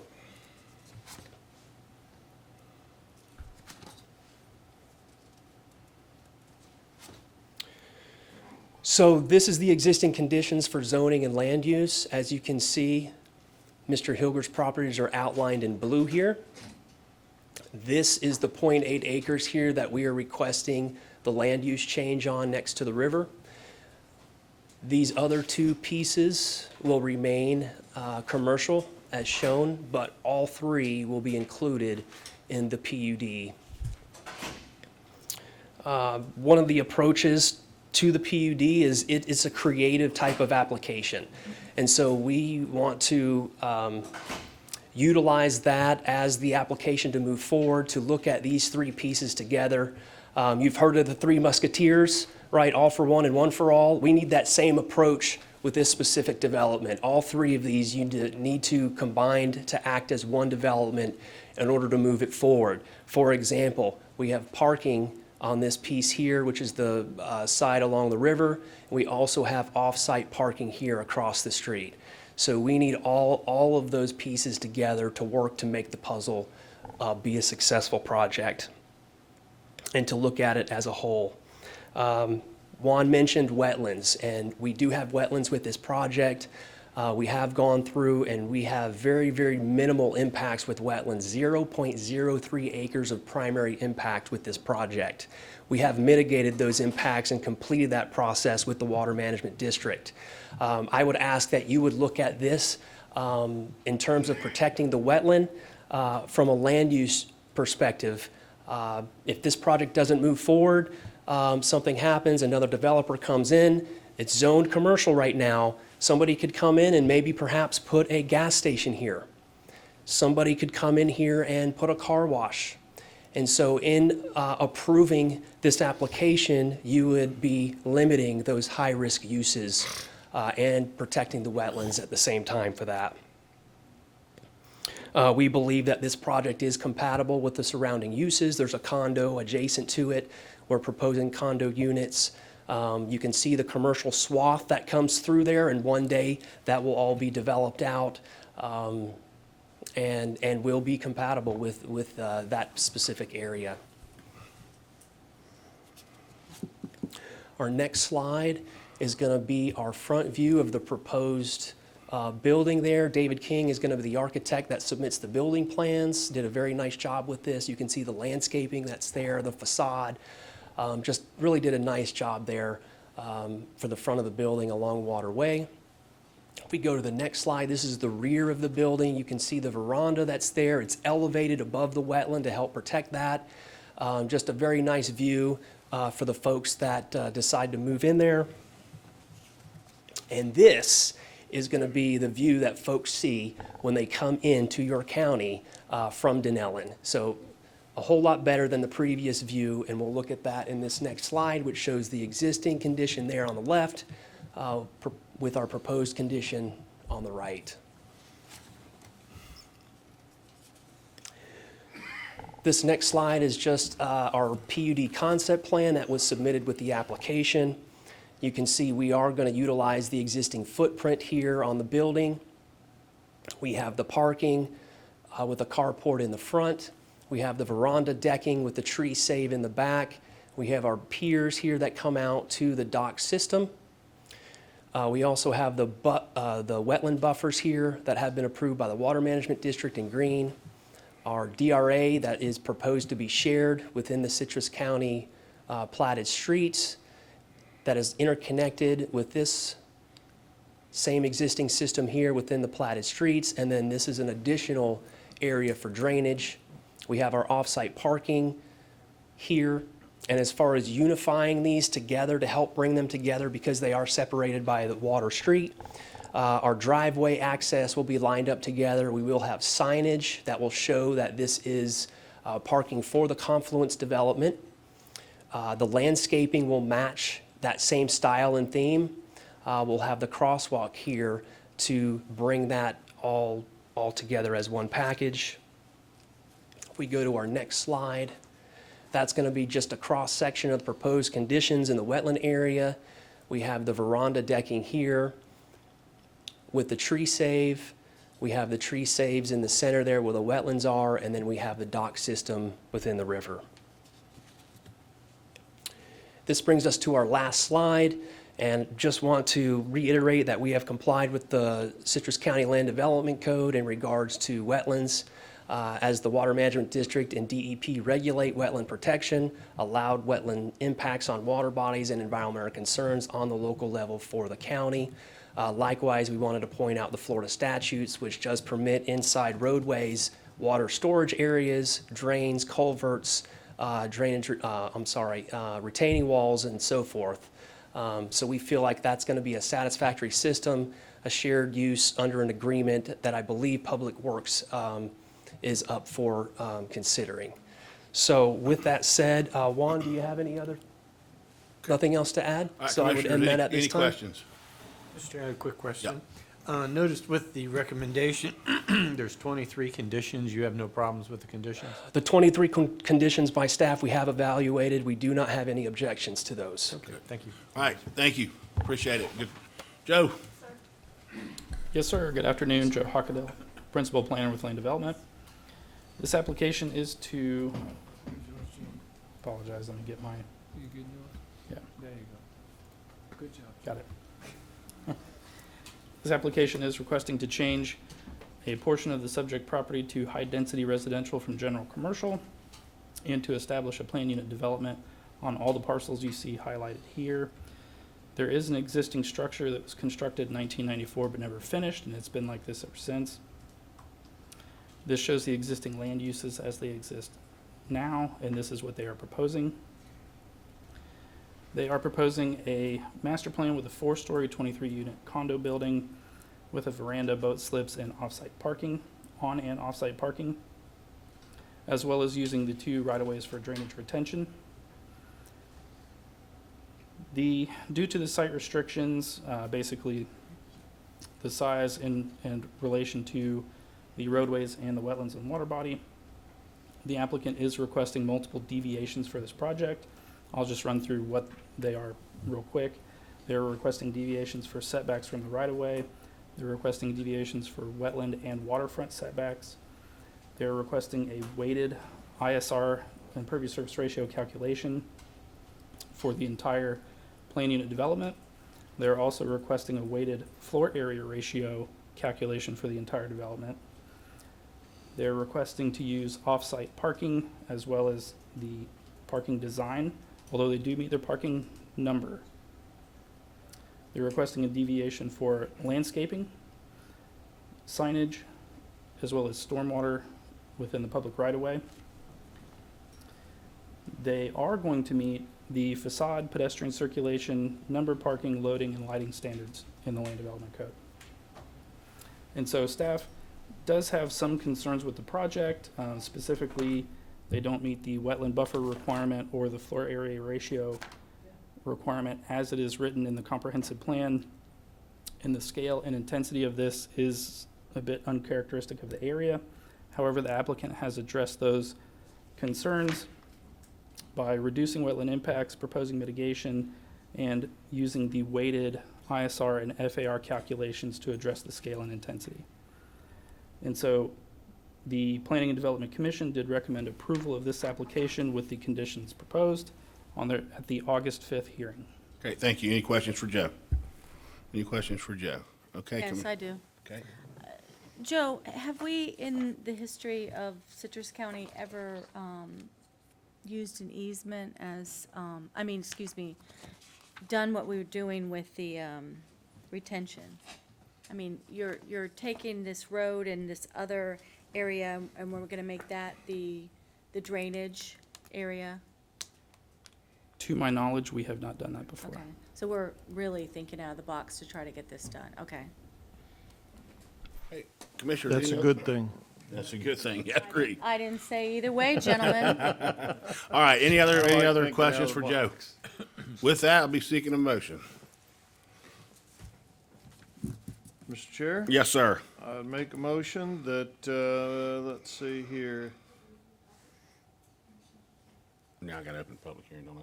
All right, with that, I need to open it up to a public hearing. I'm sorry. Thank you, Madam Attorney.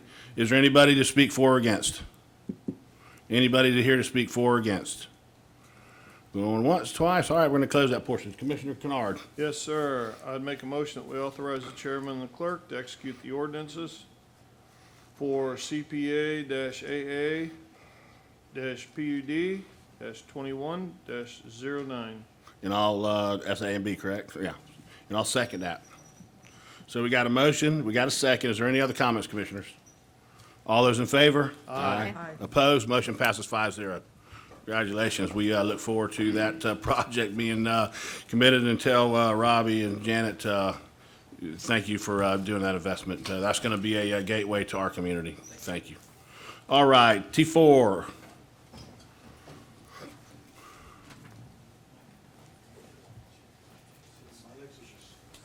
T4. Okay, thank you.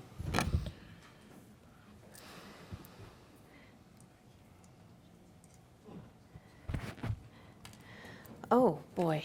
At the conclusion of this hearing, you are going to be asked to consider an ordinance of Citrus County, Florida, political subdivision of the state of Florida, amending Ordinance 20-12-06, the Citrus County Land Development Code as amended by amending Section 1500 definitions, setbacks, Section 1701 Planning and Development Commission, Section 2300 building setback requirements and height requirements for all land use districts, Section 3101, residential accessory structures, Section 7320, protection and use of rights-of-way, Section 11005, lot reconfiguration, Section 11010, minor subdivision, Section 11015, large lot rural subdivision, and multiple sections throughout the Land Development Code to correct references to the Growth Management Department.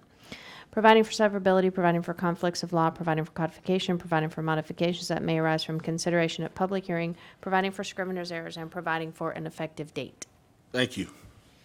With that, we will open it up to the public hearing. Is there anybody here to speak for or against? Did you want staff to present? Yeah, I'm just trying to move I'm sorry. You know that. I know. I'm sure it'll be done quickly. Go ahead, Mike. I'm sorry, sir. Thank you, Mr. Chair. So this is, there's 8 changes y'all are looking at. Mike, turn your mic on. There we go. Can y'all hear me now? Thank you.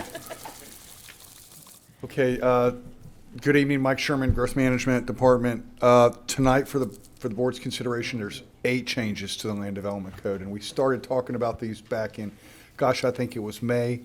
The initial thing was to try and get some what we had termed low-hanging fruit, and we think we have that.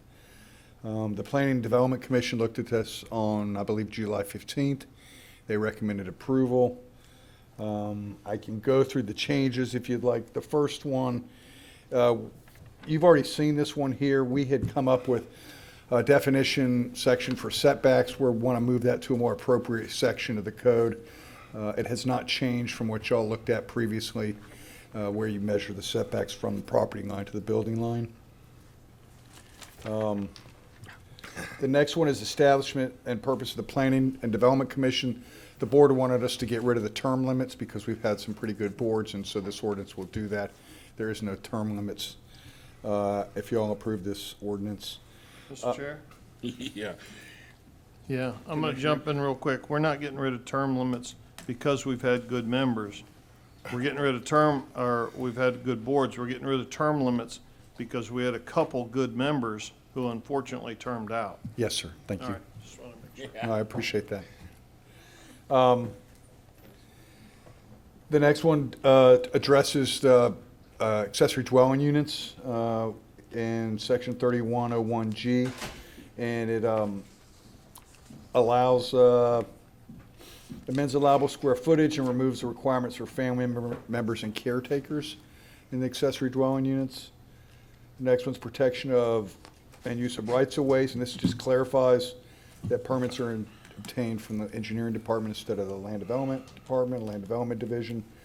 Section 1105 addresses lot reconfiguration, and it's again a clarifying one,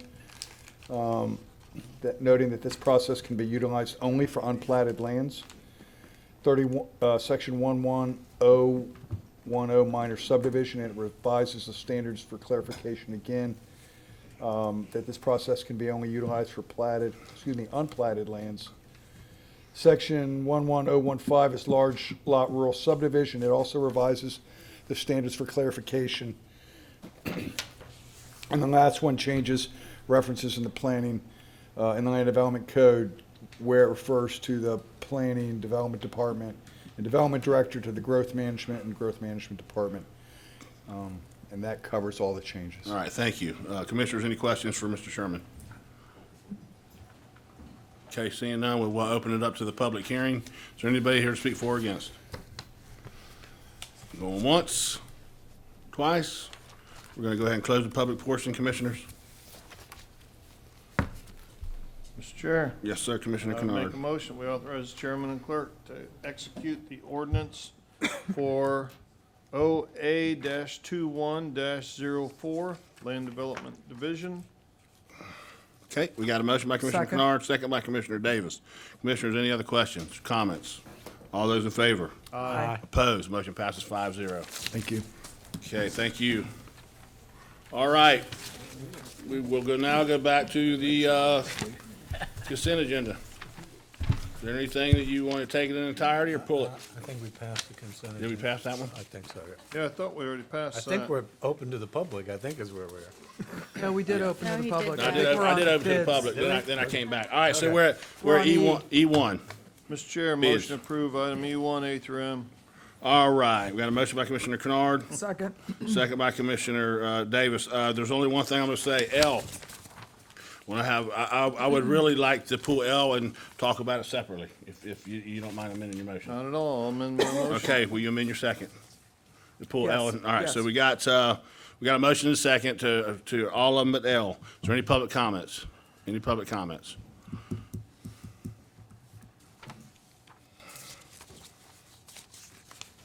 Janet Barrett, Citrus Springs resident. You know, every time you do SCOP money, I'm gonna come up here. I really am glad that we are putting in for SCOP money, and this is really nice. Every time, I will say, go for it. Thank you. Is there any other comments? Seeing none, all those in favor? Aye. Opposed? Aye. Motion passed 5-0. Okay, we pulled L for a reason. When Motorola first presented this to us, then they submitted the bill to us, there's a $166,600 something discrepancy. It's higher. I know Mr. Oliver has reached out to them to have a conference call or a Zoom meeting between myself, him, and Motorola, and unfortunately, that hasn't happened yet. I am not voting today. I think that we need to pass this off until the next meeting, until that can happen. They were in front of us. They never told us this was going to be a higher, and it's taxpayers' money. And I think needs to be put off until the next meeting, based on the difference in pay, or the higher level. I would agree, Mr. Chair. That's a lot of money. It's a lot of money. So with that, again, I'll make a motion that we push L to the next meeting, and that we direct the administrator set up a meeting with Motorola between myself, the administrator, and them to work this out. I'll second that. All right, we got a motion, we got a second. Is there any public comments? Mr. Chair, that's a motion to table. Table, correct, yes, ma'am. Is there any public comments?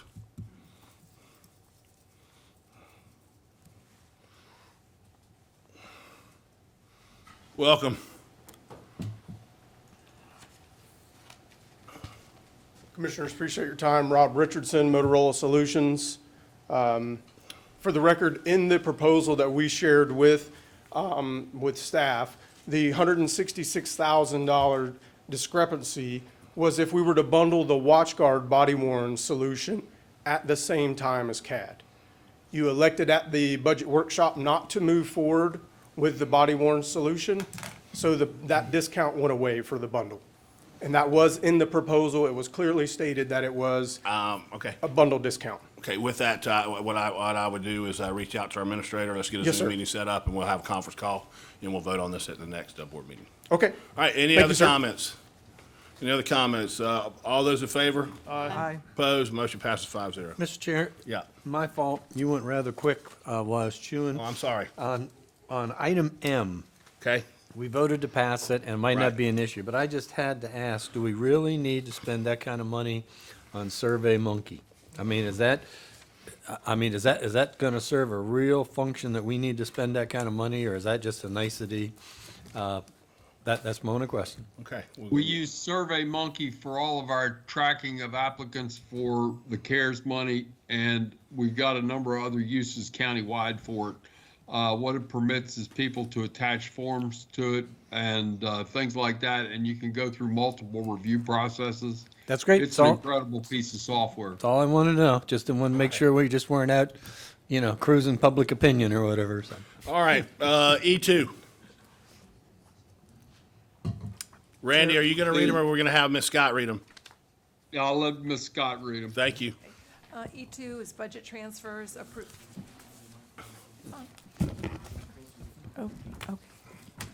Approve budget transfers for the state attorney and various departments to cover shortfalls in various accounts. Many of these shortfalls are due to work comp, and that's related to COVID. Okay, thank you. Commissioners. Approve item E2. Motion by Commissioner Second. Kennard, second by Commissioner Davis. Is there any public comment on E2? Any public comments? Seeing none, we'll close that. Commissioners, all those in favor? Aye. Opposed? Motion passes 5-0. E3? E3, budget resolution, adopt and authorize the chairman to execute a resolution adopting, amending various grants, including ARPA, Coronavirus Response Program, CARES Act, RSVP, EHEAP, and Arbor Lights Project Grant. Okay. Move to approve E3. Motion by Commissioner Slayball. Second. Second by Commissioner Kennard. Is there any public comment on E3? Public comments. Seeing none, we'll close it. Commissioners, all those in favor? Aye. Opposed? Motion passes 5-0. E4? E4, Citrus County Fair Resolution and Grant Application. Adopt and authorize the chairman to execute a resolution in support of the Citrus County Fair Association's grant application in the amount of $500,000 from the Florida Department of Agriculture and Consumer Services. Okay. There is no cash match required by Move the to county. approve E4. Motion by Commissioner Slayball. Second. Second by Commissioner Kennard. Is there any public comments? Public comments. Seeing none, we'll close that. Commissioners, all those in favor? Aye. Opposed? Motion passes 5-0. E5? E5, Section 8 Housing Choice Voucher 2022 Payment Standard Increase. Approve and authorize the increase of the Section 8 Housing Choice Voucher Program Payment Standard by 10%. Move approval of E5. Motion by Commissioner Davis. Second. Second by Commissioner Kennard. Is there any public comments?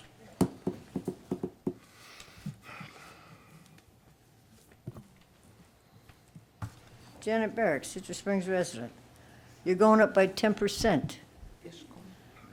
I don't think my COLA raise is 10%. So you're gonna go higher than the government does for the COLA raise. Now, I know these people need the money because they need the housing. Is 10% gonna be enough? Because the housing keeps going up, and I don't know if you should stay at 10% or go higher. And I think you need to check and see what you really need to do is, these low-income people, they need this housing. So think about what you're doing. We do every time. Any other public Human comments? Services tested market for that. Yes, any other public comments? Thank you. No, we'll close that. Commissioners, all those in favor? Aye. Did y'all think about it? No. Opposed? Motion passes 5-0. E6. Thank you. Representatives of Gishorn, which is the racetrack at 486, 44 and 491, have requested an opportunity to amend their development agreement, and this agenda item allows staff to begin negotiations. So we're recommending the board authorize staff to pursue negotiations with Brian Potts on behalf of Gishorn LLC to amend the existing development agreement. Okay, thank you. Commissioners. Motion to approve item E6. Motion by Commissioner Kennard. Second. Second by Commissioner Davis. Is there any public comments? Any public comments? Seeing none, we'll close that. Commissioners, all those in favor? Aye. Opposed? Motion passes 5-0. E7? E7, Invoice Cloud Electronic Utility Payment Services. Approve and authorize the chairman to execute change order for PO 82119 to increase the PO by $8,000 for electronic payment option services available to Citrus County utility customers. Okay, thank you. Mr. Chair, I think we need to approve this. I know the citizens like being able to process the Yep. bill this We got a way, so I'd motion by make a Commissioner Kitchen. Second. Second by Commissioner Davis. Is there any public comments? Any public comments? Seeing none, we'll close that. Commissioners, all those in favor? Aye. Opposed? Motion passes 5-0. E8? Opioid litigation settlement resolution. Approve and authorize the chairman to execute a resolution authorizing the county to participate in the unified plan for proposed allocation and use of a prospective settlement dollars from opioid-related litigation. Thank you. Move approval of E8. Motion by Second. Commissioner Davis, second by Commissioner Slayball. Is there any public comments? Public comments, seeing none, we'll close that. All those in, any commissioners? All those in favor? Aye. Opposed? Motion passes 5-0. E9? E9, Homosassa Special Water District, Stonebrook Lift Station. Approve and authorize the chairman to execute agreement by and between the Citrus County, Florida, and Homosassa Special Water District for commercial water service to include water connection, meter installation, monthly services, Aquifer new lift station connection to service Stonebrook MHP. Commissioners, Move approval of E9. motion by Commissioner Davis, Second. second by Commissioner Kennard. Is there any public comments on E9? Any public comments? Seeing none, Commissioners, all those in favor? Aye. Opposed, motion passes 5-0. E10,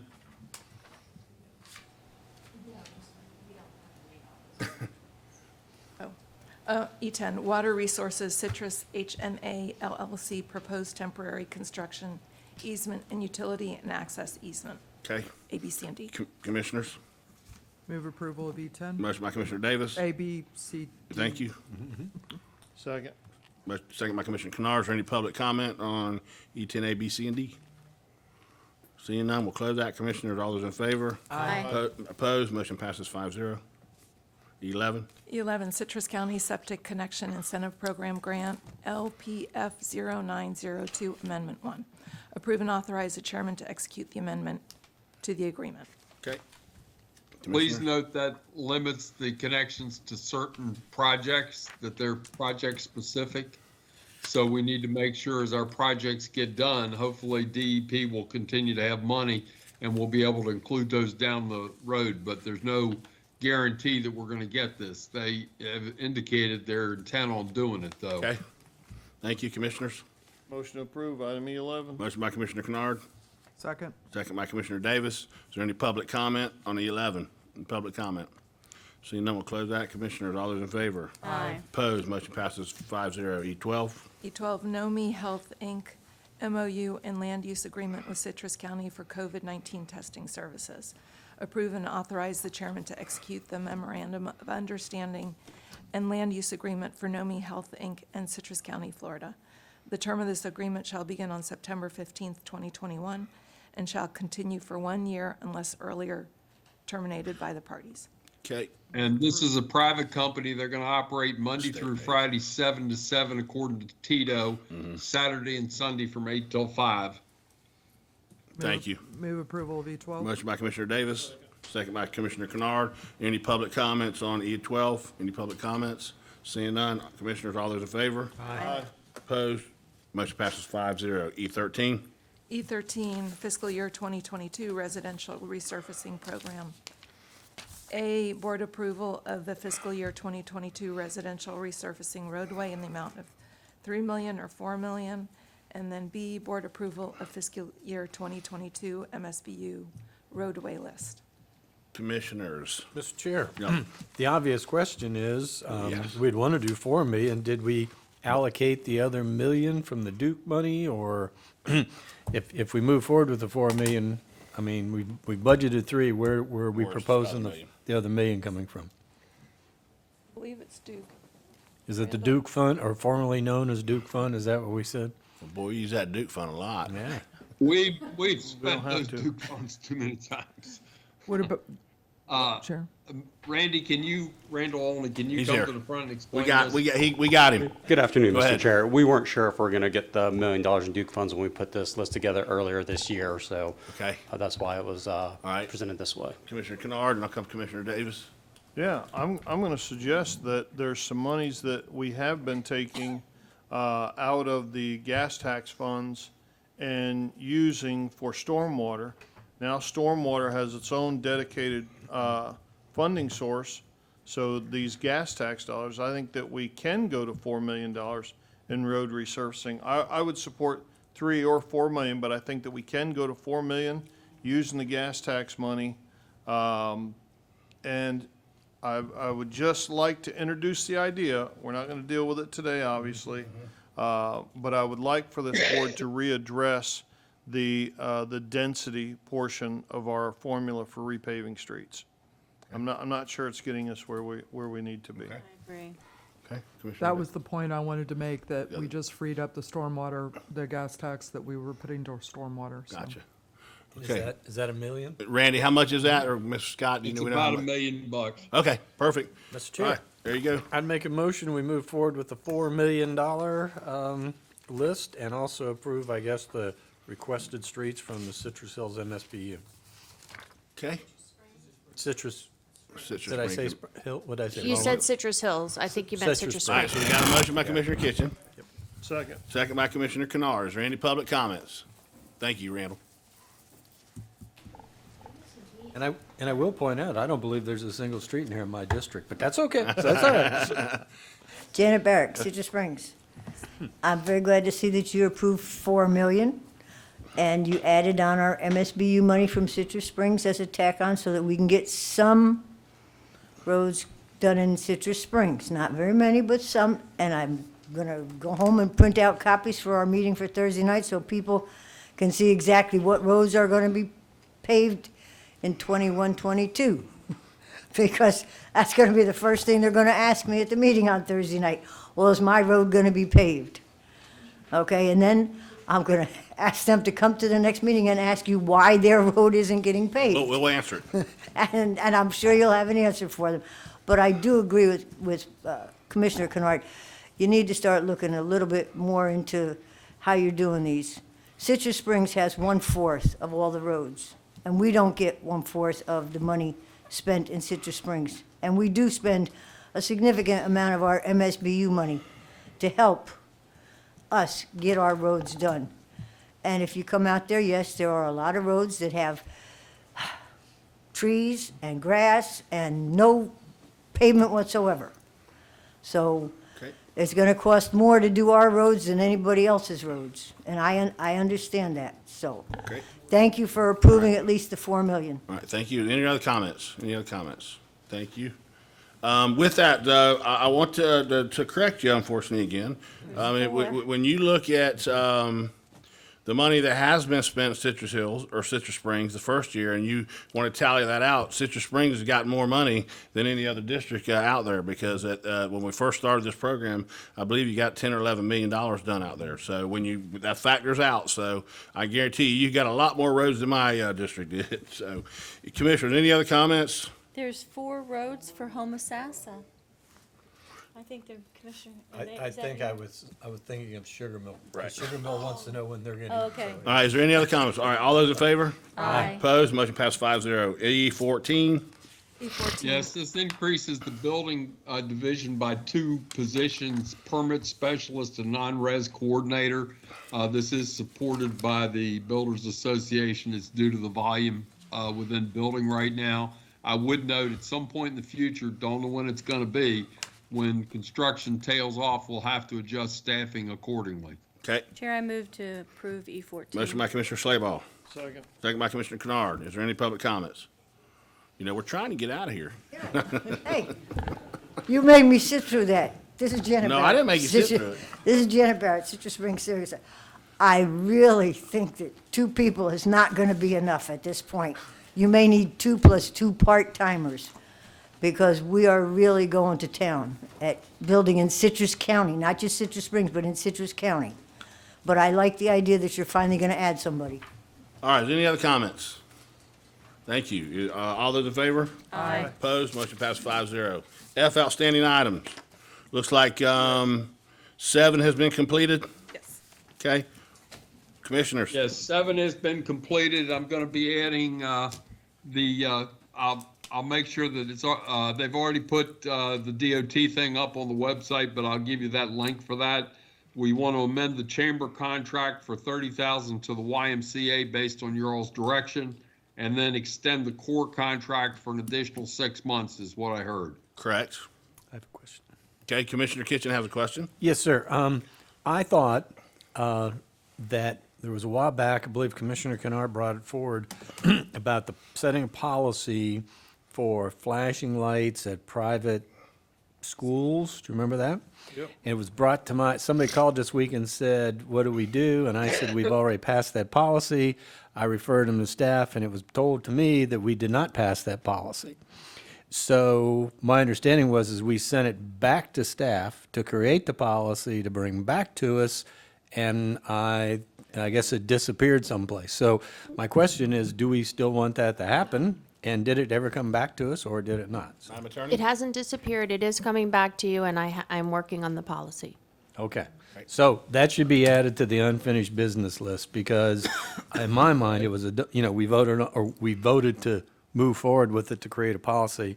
So just, I felt bad telling the citizen that we had dealt with it when we hadn't, so I just want to make sure. All right. Mr. Chair? Yes, sir, Commissioner One Kennard. other thing I'd like to see here is the appraisal on the Pirates Cove property. They've been ordered.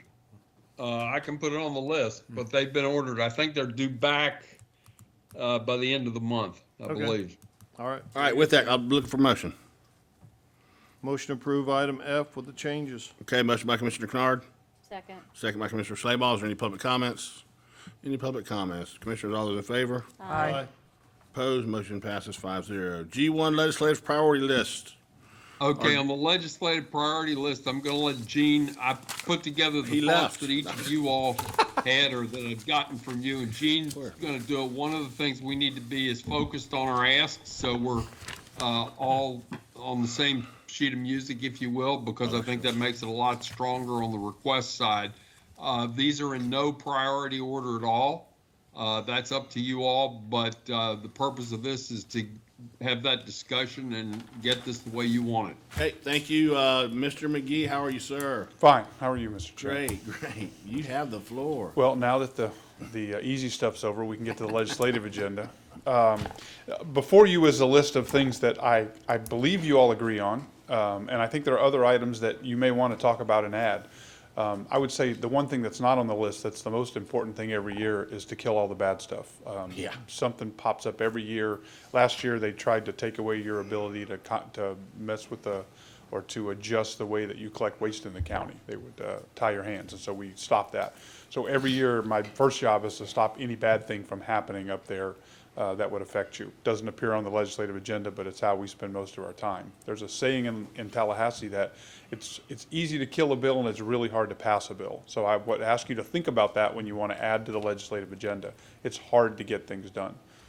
I would say right behind that, it doesn't hurt to ask, okay? It doesn't hurt to ask. So today, we can go through these. You've read all of them. If you're happy with all of these, I would only talk about number 2 for a little bit. And if you want to add things, all I would ask is that all of you be in favor of adding things. So if a commissioner has a project that they feel good about, they want to add to the legislative agenda, it would be nice if all 5 of you were for that. If not, a commissioner can have a priority. There's lots of legislative requests that go up that aren't from the county. You know, we have a bunch of partners that we're going to support. Save Crystal River goes up every year, asks for money. It's asked for by a legislator. It's supported by some people in the community, and it passes and money's in the budget. So it's not necessary that everything appears on the county commission legislative agenda.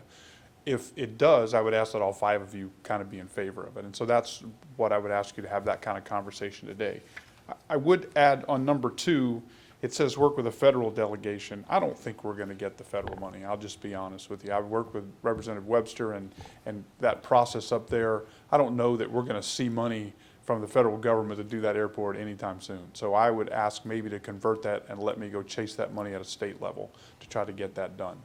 So if you're all okay with that, to add that to the legislative agenda that we chase state money to try to do what we need to do at the Crystal River Airport. The other thing is, and this may apply to a couple of things, there's a lot of transportation projects listed. And there's a process by which those are funded. You go to the NPO and you have a priority list. DOT has a huge pot of money and they start funding projects. There's an order and there's a process to things that the legislature or the state government goes through to fund things. If we say we want money for this road and this amount, like we did in 491, 13 million, and we were successful, that's outside the process. It's called a special member project and it's hard to get done.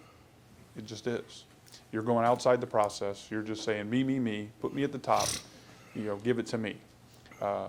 We can do that, and we may be successful doing that. We have a really good legislative delegation this year, and we may be successful doing that. So I don't mind if you want to add some of those things, but understand that you're going outside the process, saying, put me at the top of the list, fund me first, fund me.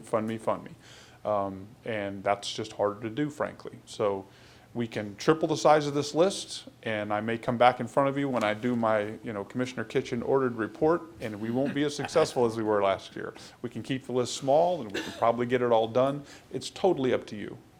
So you, Mr. Chairman, you tell me what Well- additions you want to make to this list. You know, I would love to have the conversations, but, you know, I definitely will take your recommendation on, because what we want is to get it done and get the most we can. So with that, Commissioner Kennard. Yeah, a couple things. First of all, I would agree, absolutely that we should, number two, it should be chasing state money. We're not getting anything out of the feds for that one. Continuing Springs Initiative funding is important, but I think they're gonna do that regardless of our ask. That's just my own thought. The transportation initiatives, I think we should pick out our priorities there, and that should go, those should go in a letter to the MPO under my item L2. Agreed. Just like Hernando County did. They brought forward a letter at our last meeting and said, these are our priorities, transportation-wise. You know, if we come into a pot of money, or the state comes into a pot of money, these are the things we'd like to get done quickly.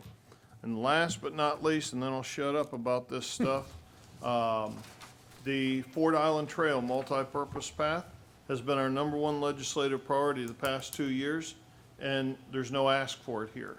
I think, you know, do we want to see it on the Sun Trail priority list? Absolutely we do. But in the meantime, I think that needs to stay. I would like to see it stay right up at the top of our legislative priority list, if not very close to the top. Senator Simpson knows the project well. It's been discussed with him again. His suggestion this time was breaking it into phases, maybe 3 phases of about $9 million per phase, and committing to that $9 million each year for the next 3 years. So I'd like to see that be our ask, that they get that started with $9 million for the first phase of it. Okay? One comment on that, if I could. We've chased getting it on the Sun Trail list, and so they said July. I just got an email back. I emailed back to the lady at Florida Greenways and Trails and said, you said July, it's September. She said, we're sorry, they're developing a mapping tool that they're gonna publish to everyone to where we can put our trail in there and all the trails around the state. So they'll have a statewide map, which they'll consider for priority and the list. That has nothing to do with the $9 million ask, but there is an ongoing process to get us on that Sun Trail priority list so DOT funding could come. I can continue down that path and still consider an ask for whatever you want to do for an ask like that. But I wanted you to know that I'm still chasing that Sun Trail priority list animal. Just hasn't happened yet. I like the idea. I think it should still, you know, with it being a priority for 2 years and then just kind of going away, it seems a little odd. Well, it was a priority for 2 years, but now it's not really a priority anymore. I think it is a priority, and I would love to see us ask for the $9 million for the first phase. Up to the board.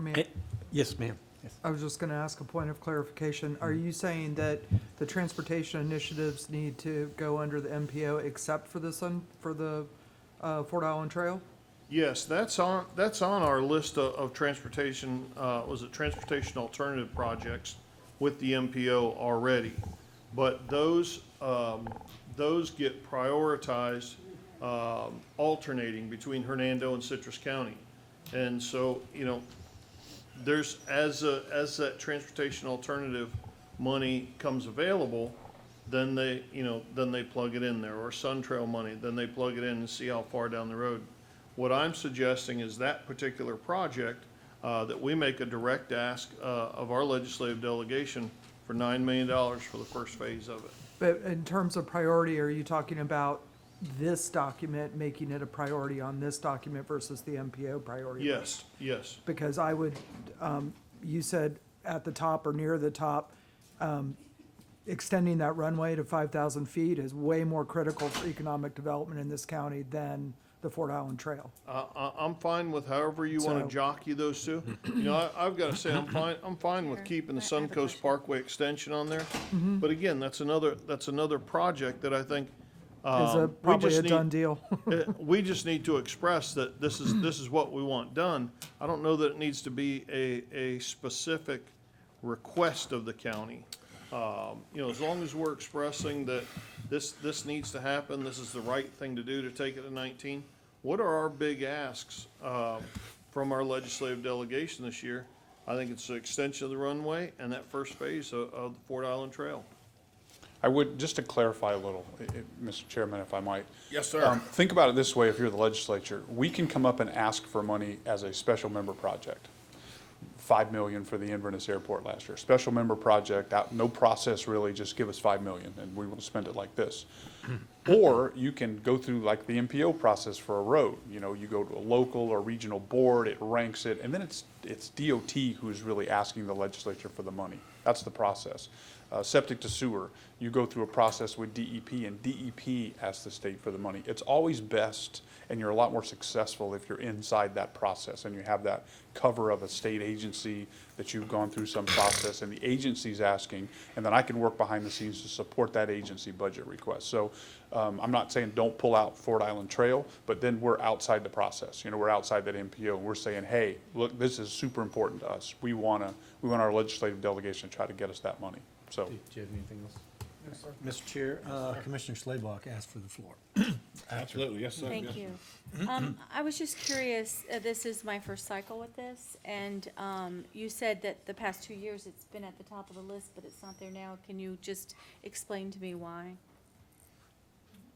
You asking me? I don't, whoever has the answer, I can probably answer. Yeah, there you Okay. go. I mean, so it is important, it's been important, and we've worked on it. We got guidance, frankly, from Senator Simpson, get it on the Sun Trail priority list. Because that's the process that makes it easier for us to get funding. Because once it's on that priority list, then it goes from Florida Greenways and Trails and DEP over to FDOT, to transportation, and they can actually fund it. So that's the kind of the slow walk process. Well, that re-ranking only happens every 5 years. So it's about to begin again. So it's a very slow process. And frankly, I don't know that you'd ever get $27 million out of Florida Greenways and Trails and FDOT for this. So you're probably going to have to go outside and ask for big chunks of money, whether we get it or not. If you're going to be successful in getting that kind of money, I would keep going down the Florida Greenways and Trails, get on the priority list, play the game, but it's probably a good idea to go make it a special member project, ask the legislature to try to get money for it, whether we're successful or not. One thing I would say is it probably does highlight its priority to the county. When Florida Greenways and Trails starts to evaluate what they're going to make a priority, it'll be loud and clear that Citrus County has this as a high priority. Thank you, I was just curious. Okay. Mr. Kitchen? Yes, thank you, Mr. Chair. I agree with what Commissioner Kennard said. We pay Mr. McGee to give us this advice. It's sound advice. But the first thing that appealed to me was when Senator Simpson said, I would do this, we should do it. So if he says ask for 9 million 3 years in a row, let's ask for 9 million 3 years in a row. But let's do all the others too. Let's continue to try to get it on the Sun Trail list. And I agree. To me, when we say continue the Suncoast extension, that's kind of like an ongoing thing that we've been working for. So I don't know if we have this list over here that says, working with our partners. Maybe we should have a thing that says we're still united on, because you're looking for a united support behind these. Well, I think we've sent a letter saying that we're in favor of the extension. And the same thing with Springs funding. I agree. I think a lot of that's going to happen. I got to tell you, I might get some pushback on this, but I don't know how the Beverly Hills Central Ridge Park got on there for $850,000. Because if we're going to do that, I think we should ask for $850,000 for Citrus Springs for roads, and we should ask for $850,000 for Sugar Mill Woods for their golf course. So to me, when we start going into individual communities and start asking for money, I just don't know how, if I was a state representative. 766. Sorry. If I was a state representative, I would have a hard time trying to explain what the statewide compelling interest is to fund something like that. So if somebody could make an argument why one would fit and the others wouldn't, to me, that doesn't have a countywide, statewide, because you'd have to ask yourself, why would people in Glades County want to fund that? Why would people in Levy County want to fund that? So that's my only other thing. But the rest of this, I think our asks are very small. The year we got the 13 million, we didn't ask for much. We asked for that. We pushed hard for it. We got it. Yeah, we did. That And went- and that you're went right, down we the took wire. we took a beating for that. Everywhere we went, the other commissioners were very upset That went with down, us. I think, to the last day, and it's Yeah. a 10-minute phone conversation. Yeah. But I would agree, you know, let's keep our ass small, let's put stuff out there, I mean, our list small, but let's go at the stuff that's really important to us. And I would agree, again, with Commissioner Kennard, let's put this on the MPO list and say, our transportation initiatives has not changed, but here it is in writing, and we agree to. So, Commissioner Slagle? Well, I was asked by the administrator if I had anything for the wish list, and that's my wish list. So I'm trying to, again, first cycle, trying to work as a board, and rather than go and just ask for it on my own, I thought this would be the first step to the correct process. Okay. Mr. Chairman, Any other comments? Well, Mr. Chairman, I see Commissioner Kitchen, Commissioner Kennard trying to take the easy ones off my list. I have a problem with that. Can we leave the easy ones on there too? I mean, like continue funding for the Parkway extension. You know, the one I was gonna ask you on is like the Scott funding. Are we gonna ask just for Scott funding, or are we gonna ask to? We fought hard on that last time. Oh, we did. You know, and Randy was laser focused on Yes, that he when they was. tried to reduce it, and it's very important for our county. And so we worked on that hard, to Yes, be we honest did. with you. So just because it appears, further down the list, or it doesn't look like it's highlighted, things like library funding, and I didn't realize we had been cut on aquatics plant funding Yeah. 2 years ago or something, and we'll work to restore that. So if it's on here, trust me, we're working hard on it. Yeah. Okay, Commissioners, any other questions for Mr. McGee? Does the number 10, the state housing, the SHIP request funding that, has that been on our legislative priority list? Or Actually, it was on last year, and actually, that's gonna be huge this year, because the realtors, the legislature passed a law last year that split that into thirds, and I'm not gonna remember what the other 2/3 were for, but for affordable housing and SHIP funds, it's the dock stamp money that comes in. And a third, they said, okay, now only a third of it is gonna be used for SHIP and all the affordable housing stuff. Before, theoretically, it was all supposed to be used for that, but what they did was spend some money and then sweep the rest of it to general revenue. So they passed a bill that said, our guarantee is we won't sweep it to general revenue, but we're gonna split it into thirds, what we do. Resiliency was one of the thirds, affordable housing, and then there was a third that I don't remember what it was. So the realtors were gonna run a constitutional amendment statewide to change that, to really counteract that law and say, we want all the money. We want all the money to go to housing. That received tremendous pushback from the legislature. They were very vocal about it, and last week, the realtors decided to withdraw and not do that. So they promised the realtors by doing that, they would go in and take a look at that law as to how that money is allocated. So that's going to be a subject of great debate, and I think that we need to keep an eye on how that money affects our county and how that passes. So that will actually be a pretty big thing this year. Okay. The only reason I asked is I thought that last year, I thought we got the largest amount of money as a SHIP award than we had ever gotten. Right. Okay. It's All right, I didn't just know the an rest of important those. issue for it's an important issue for our county, and I think, I like having it on the list just to remind me that we Okay. need to pay attention to that. Okay, Commissioners, any other questions for Mr. McGee? well, I think there's two overriding things, Mr. Chair, that I'm sure you keep this in the back of your mind. I think Commissioner Davis is going to bring this up later, but what's always been important to us is local control. We know, or home rule, we know that the legislature, we all get beat up on, why can't you do something about this, why can't, and over, we have to say we're preempted by Tallahassee. Call Mr. Simpson and Mr. Masula.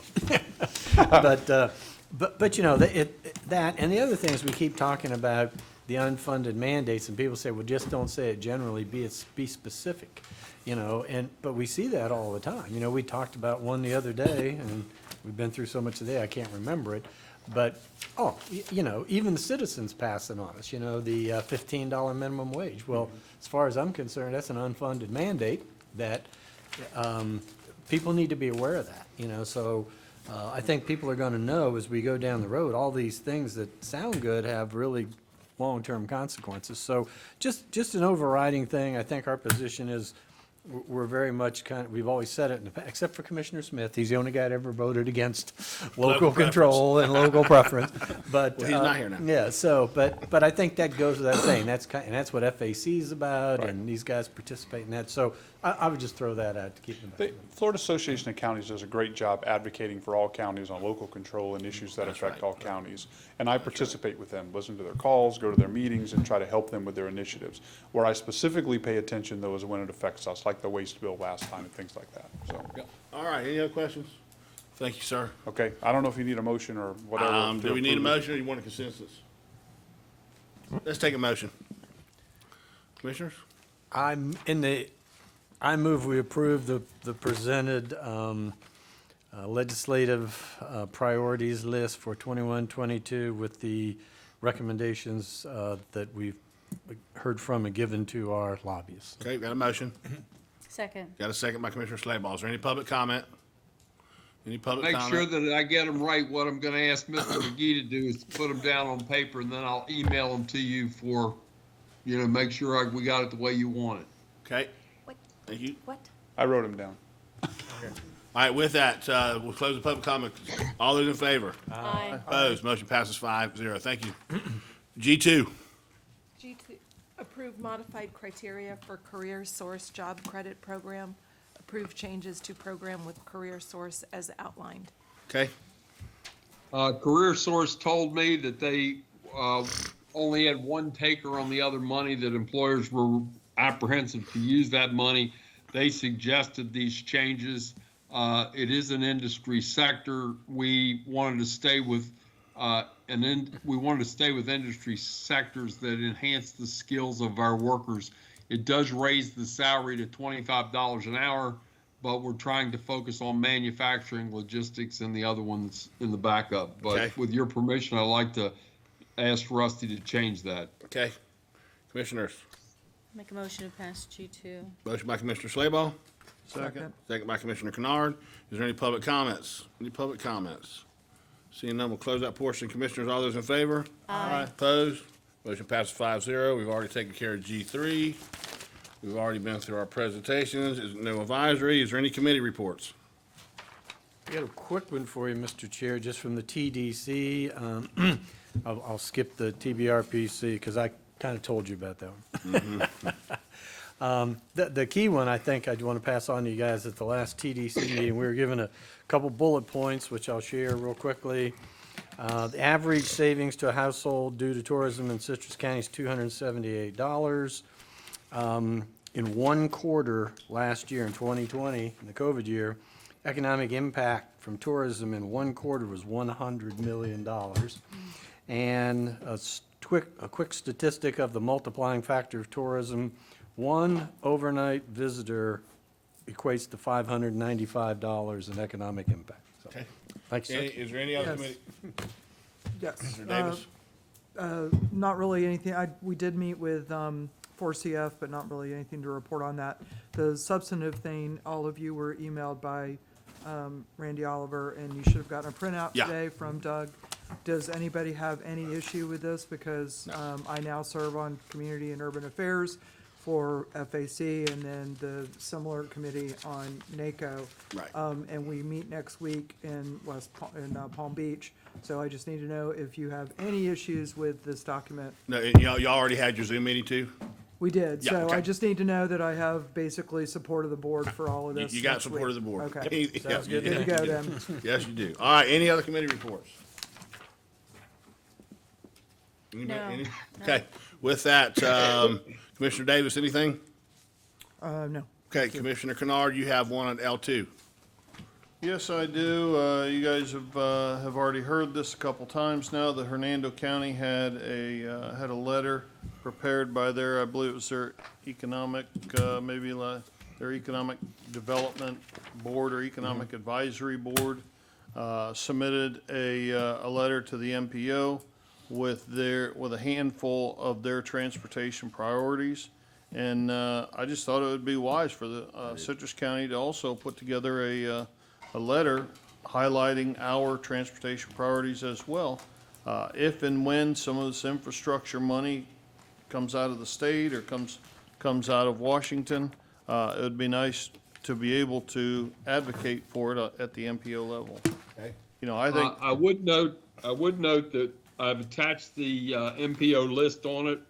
The two that are ongoing are US 19 and US 41. Obviously, 19 is in the middle, 41 is kind of just started. But there are 4 additional items on there. If you all want to reprioritize this, we can do that. Croft, Grover Cleveland, 491 to 200, and Cardinal. Venable. Excuse me? I would add Venable in there. Okay, and add Venable in there. Okay, we can do that. Is 200 on there? Yep.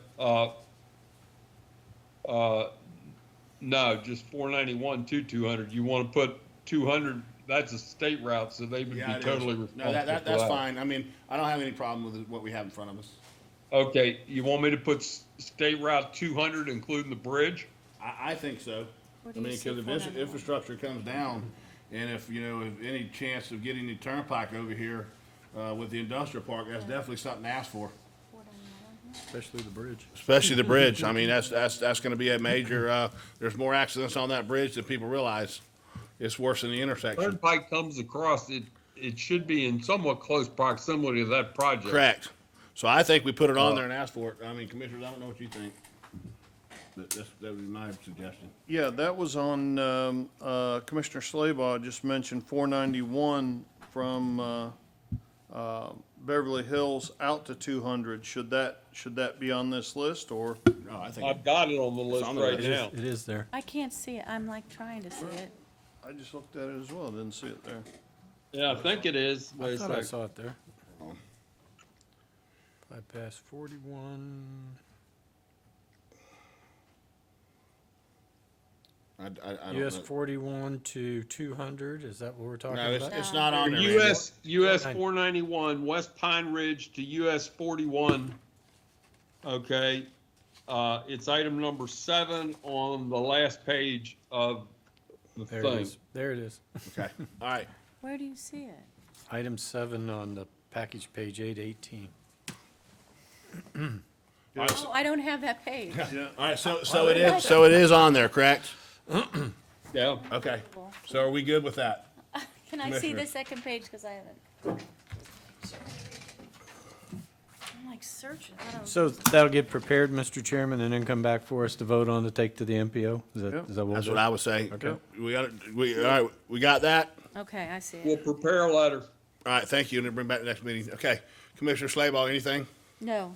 Commissioner Kitchen, anything? Just a quick thank you to the county staff. I noticed that work is hot underway on the connecting path down Oak Park Drive, so glad to see that happening. Good, and I have an item in this discussion on waterfront setbacks. I don't know if y'all been paying attention much, but I feel sorry for, there's getting a lot of waterfront setbacks. I did have an opinion on it, but I definitely have a different one today. If, and that's why I put it on there to have this discussion, because to see where this board is, whether I need to put it back on our next meeting. But, if people can, if engineers are gonna sign off to hold the stormwater, with a 25-foot setback or whatever, I think that they're paying for extra engineering, they're paying for extra costs. I don't have a problem with it. So I'm willing to say, yeah, let's bring it back. I'll bring it back on the next meeting to have a vote, to do something with these setbacks. I just think there's too many people being rejected, at the PDC level, and I think we gotta do something here. Commissioner Chair? Davis, and I would- Commissioner Kennard, and I'll come to you, Commissioner I Davis. would say as long as there's a mechanism for stormwater, Yeah, to be inspected Yeah. on a regular basis to make sure that they are protecting our waterways, then I'm open. okay. Well, I've got some thoughts on this. I think our PDC system is broken.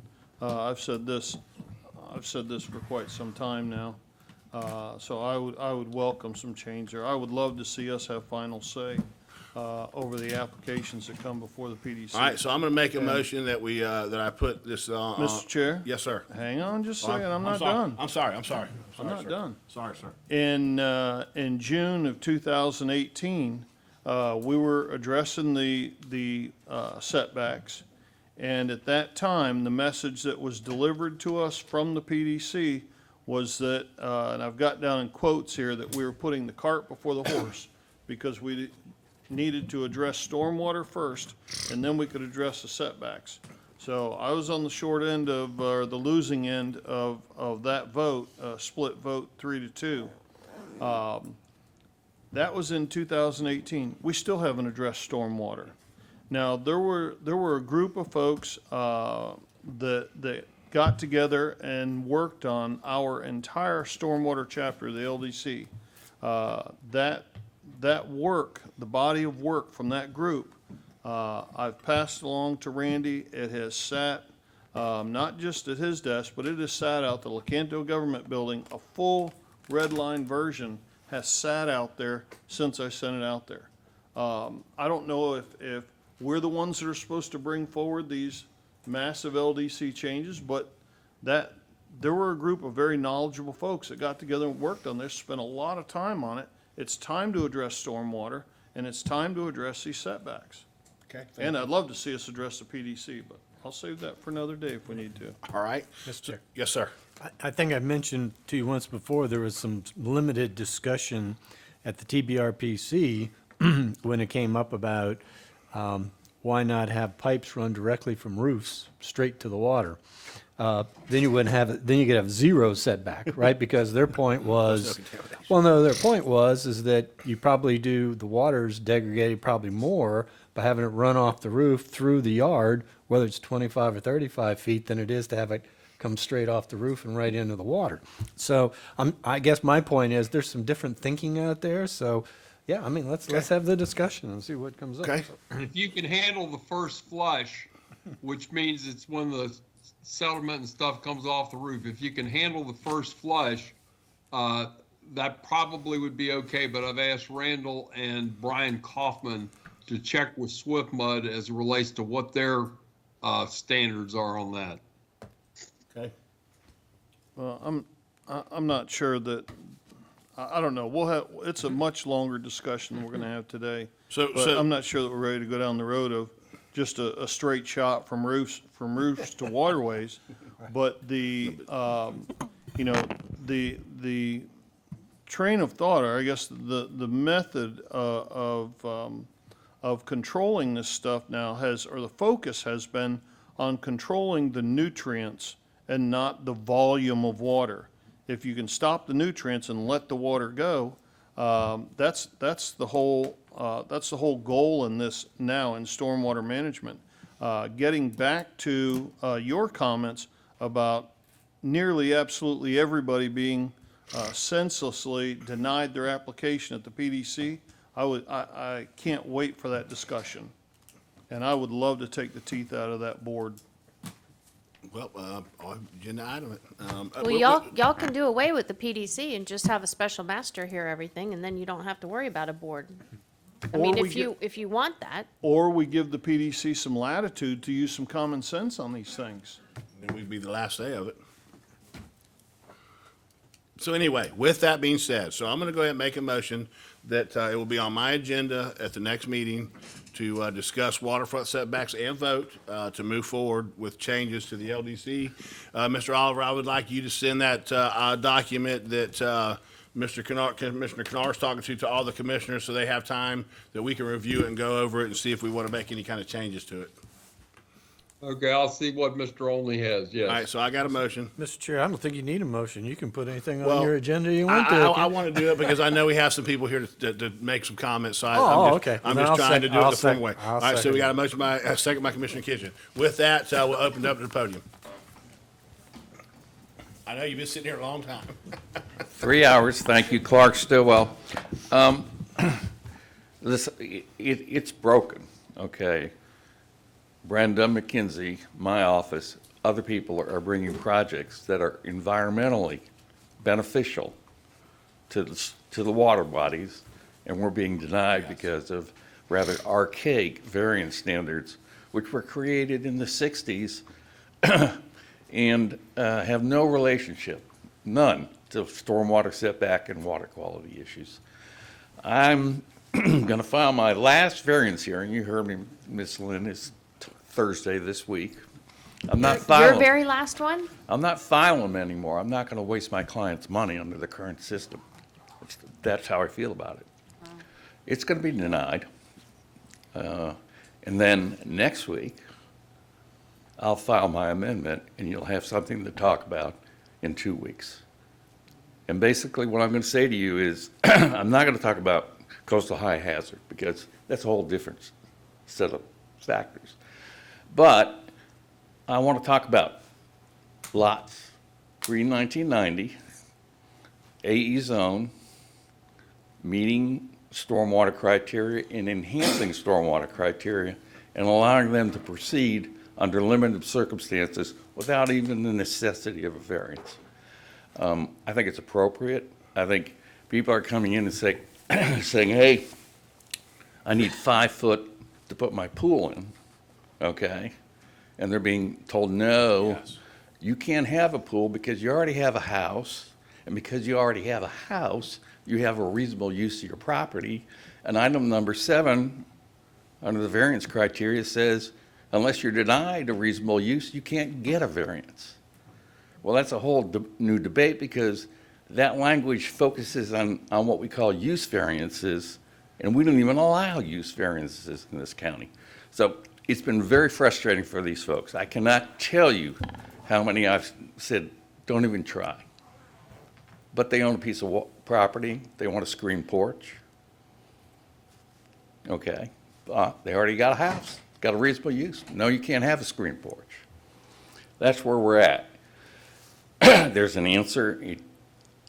I'm familiar with the document Mr. Kennard spoke to. It had some very good stuff about these stormwater treatment systems. You know, you talk about a swale and berm. This went beyond that, and it had pre-treatment standards in it, easily incorporated into your code. But that's where your problem is. 70%, I would say 2/3 to 70% of your variance cases arise out of pre-existing lots and pre-existing uses. I've never done a variance on a lot that was created post-1990. You know why?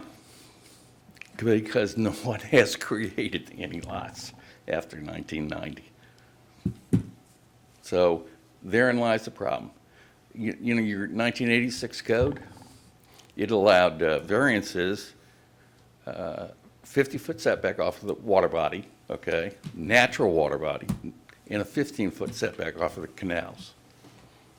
That was your 86 code. In 90, it went to 50 feet for new lots of record and 50 feet for wetlands. You know the county, if you got 50 feet off of wetlands and you got 50 feet off a water body, you're coming down to where you have this. And so the focus, and focus very quickly, is it's not a vacant lot that people are seeking a variance for where the problem comes to arises. Those people, they can look at that vacant lot, they can plan, they can figure the size of their house, and they can work within the framework of those standards. It is these existing lots where they simply want to add on. So you'll have something to look at and read, and you can talk about it in 2 weeks. I'll be back. Thanks for the time. Thank you. Anybody else want to make comments? Welcome. Good morning. Evening, evening. Good morning. I feel like I've been here all night. For the record, my name's Brenda McKenzie. I'm with McKenzie Permitting and Consulting. My office is at 7232 Gospel Island in Inverness. And, you know, I'll add just layman stuff other than legal stuff that Clark did. I have people coming to me for variances, and I said, we're not going to get it, you know, I'll try. And they're like, well, my neighbor's 14 feet, you know, the guy next door is 11, you know, why can't we? So I've gone in there and gotten some variances saying, hey, we're going to protect the waterway that that was the intent of the code, to protect it. I mean, I live on the water, you know, everyone wants that. And then sometimes I get it granted. And I appreciate the PDC. They're volunteers. You know, they're giving up their time and they're there. But, and it's a gamble, you know, it depends on, you know, if things go well that day or whatever. And I mean it with all respect, they're, you know, good guys, and they're, like I said, they're volunteers. But when you go in there and you have somebody and one person got granted it, and then I go in with the same criteria for someone 3 lots down and they don't get it, they're like, how did you do that? I'm like, that's how I went today with the PDC, you know, so I appreciate Clark, of course, and everyone's time, but I do think there's just, something's got to give and take on it. I mean, the variance is supposed to be that you didn't create your hardship. If you didn't build your home now, you know, you bought a house and it's already stuck there, and now you want to go in your backyard or whatever and, you know, have some additional amenities, they can't do it, you know, and I work with engineers, particularly local engineering, Michael Wilburn. We come in with, you know, deep residential, basically residential DRAs, which is the stormwater management. They are DRAs going on these homes to protect the waterway and guttering and any kind of addition, so I appreciate it. I waited here a long time, so thank you for letting me talk, and I look forward to talking about that and PDC with respect about PDC soon. Thank you. Thank you. Any other speakers?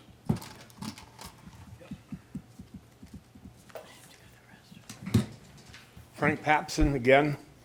I'm hoping that I misunderstood something that you people just got through saying, and it relates to water coming off the roof of houses being piped right into the waterways. And I hope that was a joke, because I used to work in a company that manufactured shingles, and I know what the shingles are made out of. And if you look in your gutters, when you turn around and go to clean them out, you'll see all that granular that's mixed in with all the asphalt that's in there. And the idea that you would dump that right into any kind of a waterway would be utterly ridiculous. So I'm hoping that was wrong. Okay, thank you. Any other comments? All right, we'll shut that portion. Commissioners, all those in favor? Aye. Opposed? Motion passes 4-0. We'll get Commissioner Slabaugh when she comes back. Can I just say for the record? Yes. I didn't say let's do that. I said there's discussion about the concept. Is it better to get the stormwater to the water quicker or to have it run across the ground? And that was one of the things that was being thrown at. Madam Attorney, anything? I have nothing. Okay, we'll go to open to the public.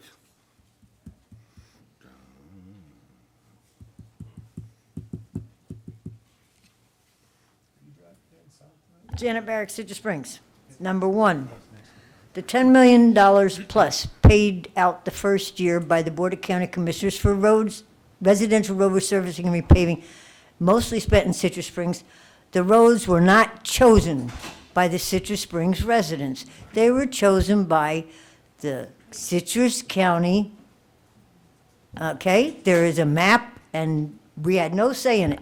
And as soon as we saw what roads were being paved, the Citrus Springs citizens got really upset, because the roads that were being paved were ones that had no electric, no water, no houses. And we were one of the first ones in the, to say something against what you were doing. And we were very glad when you changed and said you were going to change the formula. But yes, the formula does need to be tweaked at this point in time. Okay. One of our commissioners says that we benefited by $595 per person per day in this county. Why don't you think about it? 1% of that is $5.95 that could be used on residential road resurfacing and repaving if you were to allow a referendum to go to the people and they were to approve 1%. And it would have to, be residential road resurfacing and repaving only for a 4-year, and I keep saying 4 years only. Do you think they would mind spending an additional $5.95 per day? I don't think so. Or if you went with a half a cent, that's less than $3, an extra $3 for that day's stay in Citrus County. I don't think they'd worry about spending that. But the county would benefit, the residents of the county would benefit. So we have to start thinking about, different things for the county. I am the president for the Citrus Springs Civic Association. It is my free time to be here. I don't get paid the salaries that you get paid to be here. I also do the backup materials, like every one of the commissioners is expected to do. So when I say I'm here for the long haul, when other commissioners come and go, I'm still gonna be here, whether you like it or not. And I enjoy it when you make snide remarks or comments or, whatever towards me. Yeah, I'm old, and sometimes I do misunderstand things. Okay, like when we talked about the hospital thing, I did misread it and misunderstand that it's only those two that are gonna get taxed. And that's gonna happen. Okay? I don't go to an attorney and ask a question when I read the backups. I have to read them on my own. And when you print out maps and I have to zoom in on them, it's a lot of fun. And I really like when you let Mr. Stillwell stand up here for an additional 2 minutes Thank you. and didn't try and get him to go away. I thought that was very, very kind of you. And Mr. Carnahan, thank you for reminding me that my 3 minutes are up. You bet. Any other public comments? Any other public comments? With that, we'll close that portion. Commissioners, y'all want to, any comments? I would hope I would never be rude to a citizen speaking, so if I have been, I apologize. Well, all I ask is you come up here with the right information if you're going to talk about it. So anyway, any other comments? Yeah, I would just say, I don't think anybody makes fun of anybody, but it is frustrating when you get lectured and you get told how to do your job, and it's all about wrong information. So it'd be entirely different if there was a lot of work and effort that went into making sure the position that was being taken was based on accurate information before we got lectured. That's the only thing. So it's very difficult to sit here and say, we don't think about what we do, and I don't think anybody makes snide comments, and I don't think anybody up here has referred to anybody by their age. I think it just comes down to what we said. We like to have conversations and hear what people have to say, but it's got to be based on factual information. So that's all, Mr. Chair. Any other comments? With that, our next regular meeting is September 28th at 1 o'clock here in the chambers, and then the following is October 12th at 1 o'clock in our chambers. With that, we're adjourned.